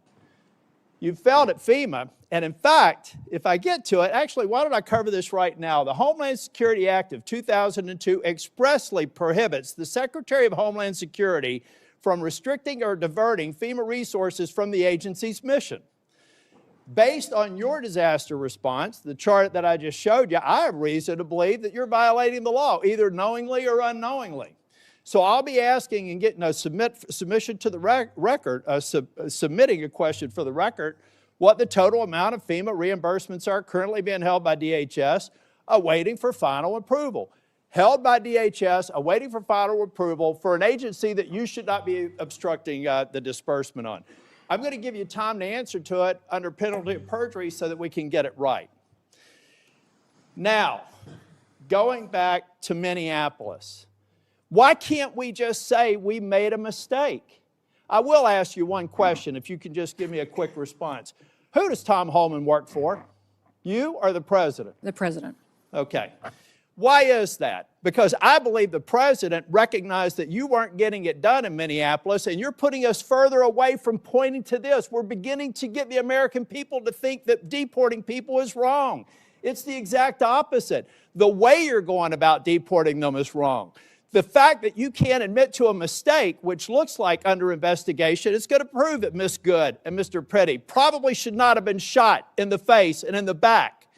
Law enforcement needs to learn from that. You don't protect them by not looking after the facts. Not only should the FBI be investigating it, but every single law enforcement agency in that jurisdiction should be invited to it. So our law enforcement officers do not have this pall cast upon them.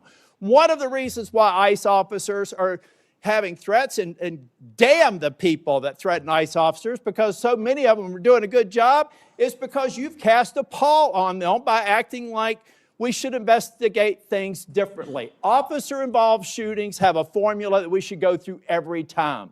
And we're not going through that formula. As a matter of fact, in Ms. Good's case, I think that they were even saying that maybe there wasn't even a need to do it in the DOJ. I hope that that's changed. But I'm telling you, it was a civil rights review. I saw your frown. You can correct me if I'm wrong. But originally, Blanche said there wouldn't be an investigation. Folks, law enforcement, we've got to have their back. We've got to make it clear when they make a mistake, then they get corrected for it. but you don't walk away from it, and you've done it too many times. Now, Secretary, I read your book last week. And honestly, some of the parts of it impressed me, but some of it distresses me. And I'll give you a good example of one that does. The passage where you talk about killing a dog that was 14 months old. I train dogs, all right? And you are a farmer. You should know better. You should know that if you're going out to a hunting lodge and you're putting pheasants out and you're putting dogs out, you don't take a puppy. A 14-month-old dog is basically a teenager in dog years. You decided to kill that dog because you had not invested the appropriate time in training, and then you have the audacity to go into a book and say it's a leadership lesson about tough choices. It's in your book. We could play it if we had time. At that same lunch hour, you killed a goat.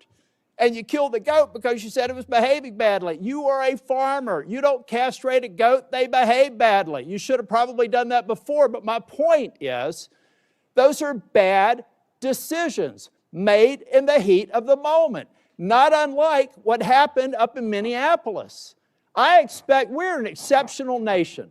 And one of the reasons we're exceptional is we expect exceptional leadership. And you've demonstrated anything but that in the time that I've seen you responding to the emergency in North Carolina and across the Southeast, and acknowledging when mistakes are made, and speaking too soon for the expedient of social media or whatever it is. I'll leave you with this, Ms. Noem. I'm expecting answers to Charlotte's Web. I requested it a month ago. That was one of the investigations in Charlotte, 20 minutes from where I live. All I asked for, if it had to be anonymized, was information so that I could determine if your hit rate is right. I want to find more of those people, and I want to detain fewer of the others. And Mr. Chair, in my remaining time, I have a lot to go. But I want to submit this letter from the Office of Inspector General that cites 10 different instances under Ms. Noem's leadership where they've been misled and not allowed to pursue investigations that they think are critically important. Does anybody have any idea how bad it has to be for the OIG in this agency to come out and do this publicly? That is stonewalling, that's a failure of leadership, and that is why I've called for your resignation.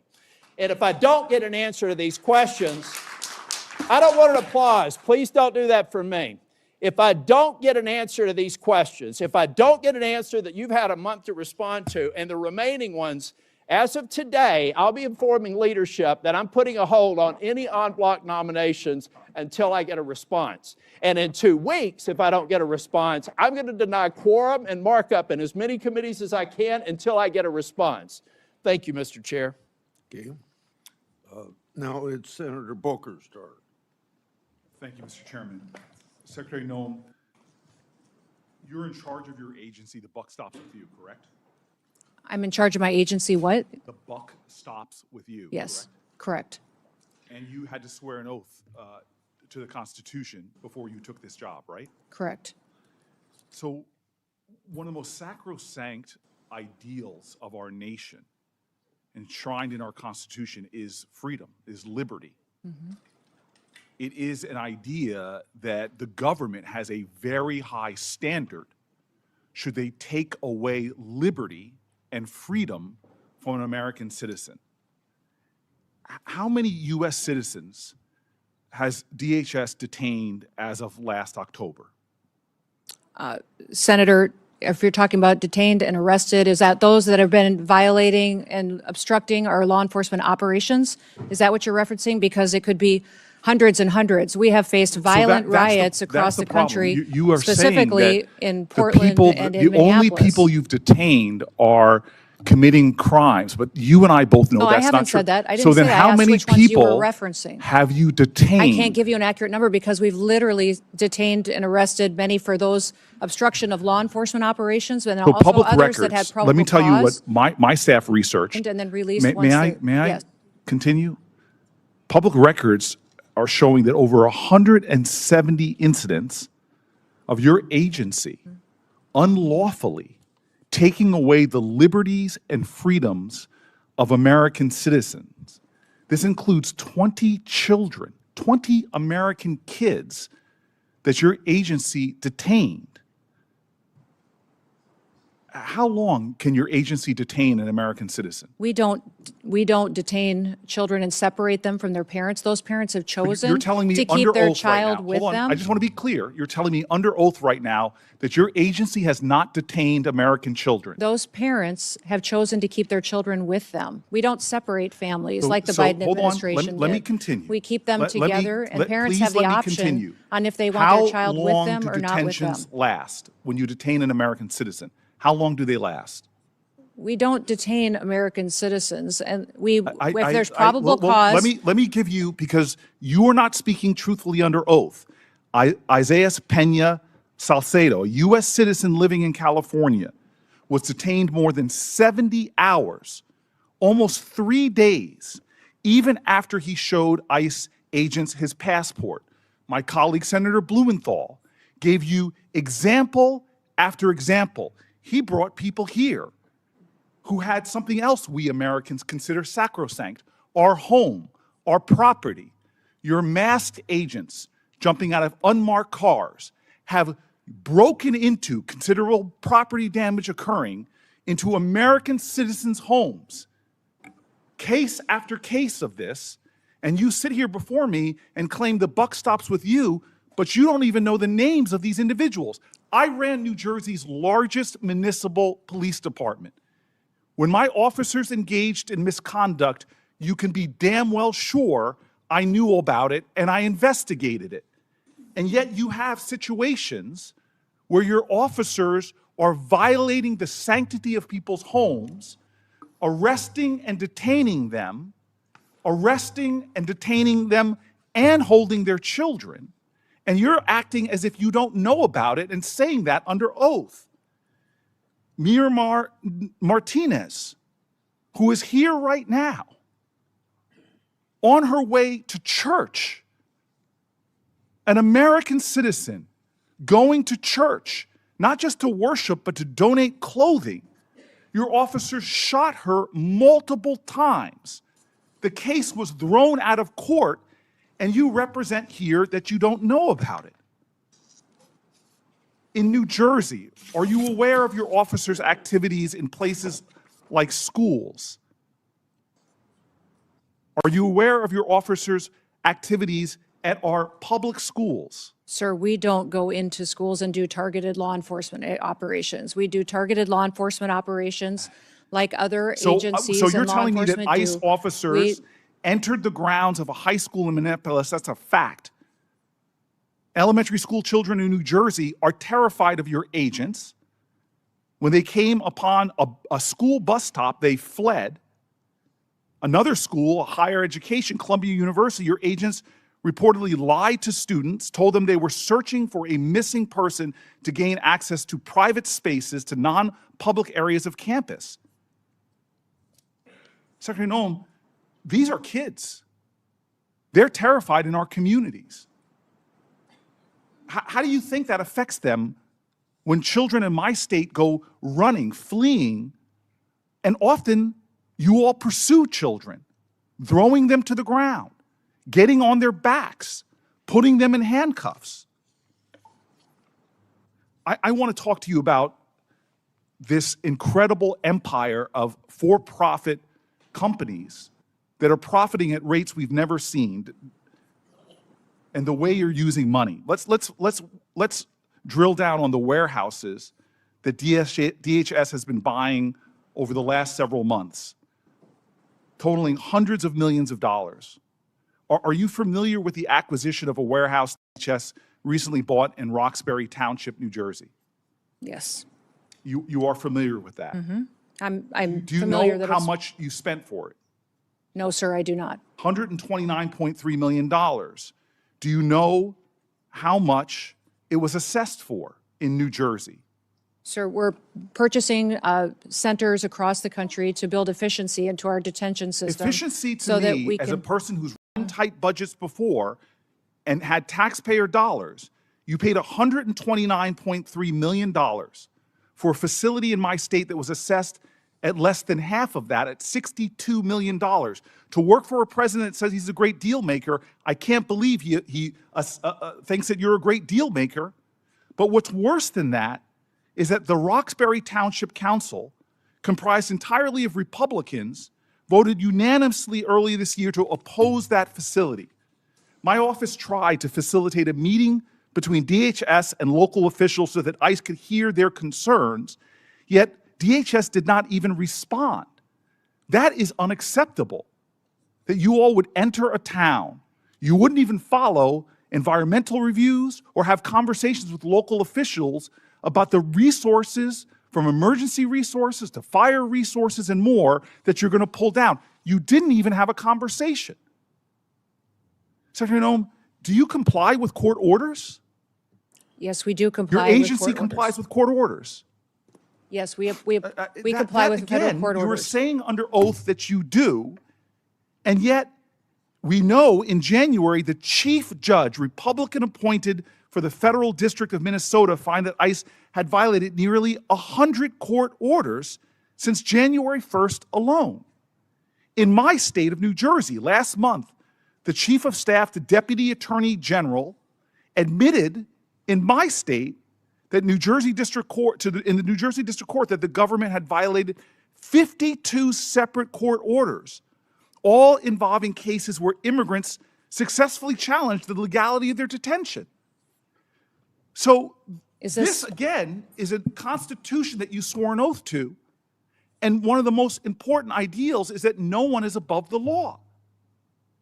You are violating the separation of powers, violating court orders, and routinely violating the civil rights of Americans.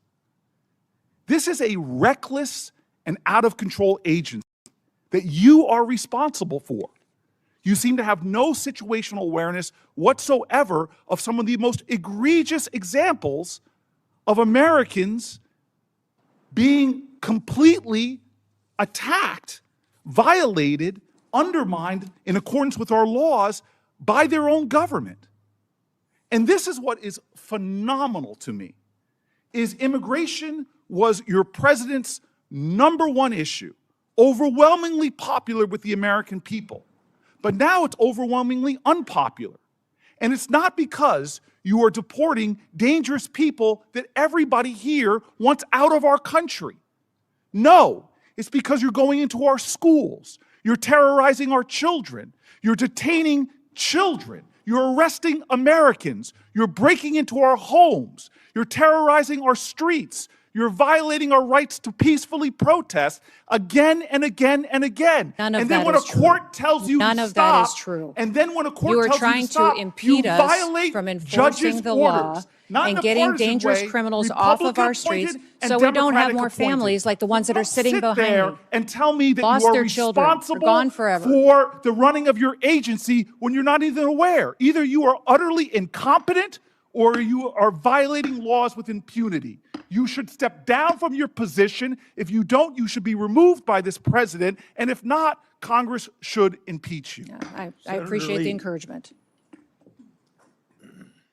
Thank you, Mr. Chairman. Thank you, Secretary Noem, for being here. Just over a year ago, President Trump took office. At the time he did so, he came in with a significant mandate or set of mandates. One of those mandates included the task of having to address a veritable tidal wave of illegal immigration that had occurred during the 4-year period between 2021 and 2025. A period of time in which an unknown number of people entered the United States borders unlawfully. Some have said it's maybe 10 or 15 million. Some have said it's more. It's difficult to ascertain. But what we do know is that many of those same people who were encouraging those things at that time are the same people who are now opposing President Trump and his efforts and your efforts and those of your department to remove those individuals. That was part of his mandate, clean up the mess. Now, under ordinary circumstances, I would think that when there are laws of the United States that have been broken, most or all members of this body, if asked, should those who have violated the law in coming to our country be returned to their own countries? I would think we'd all be able to raise our hands in support of that. We had doubt cast on that last week during the President's State of the Union address, when President Trump made the point, quote, "The first duty of the American government is to protect American citizens, not illegal aliens."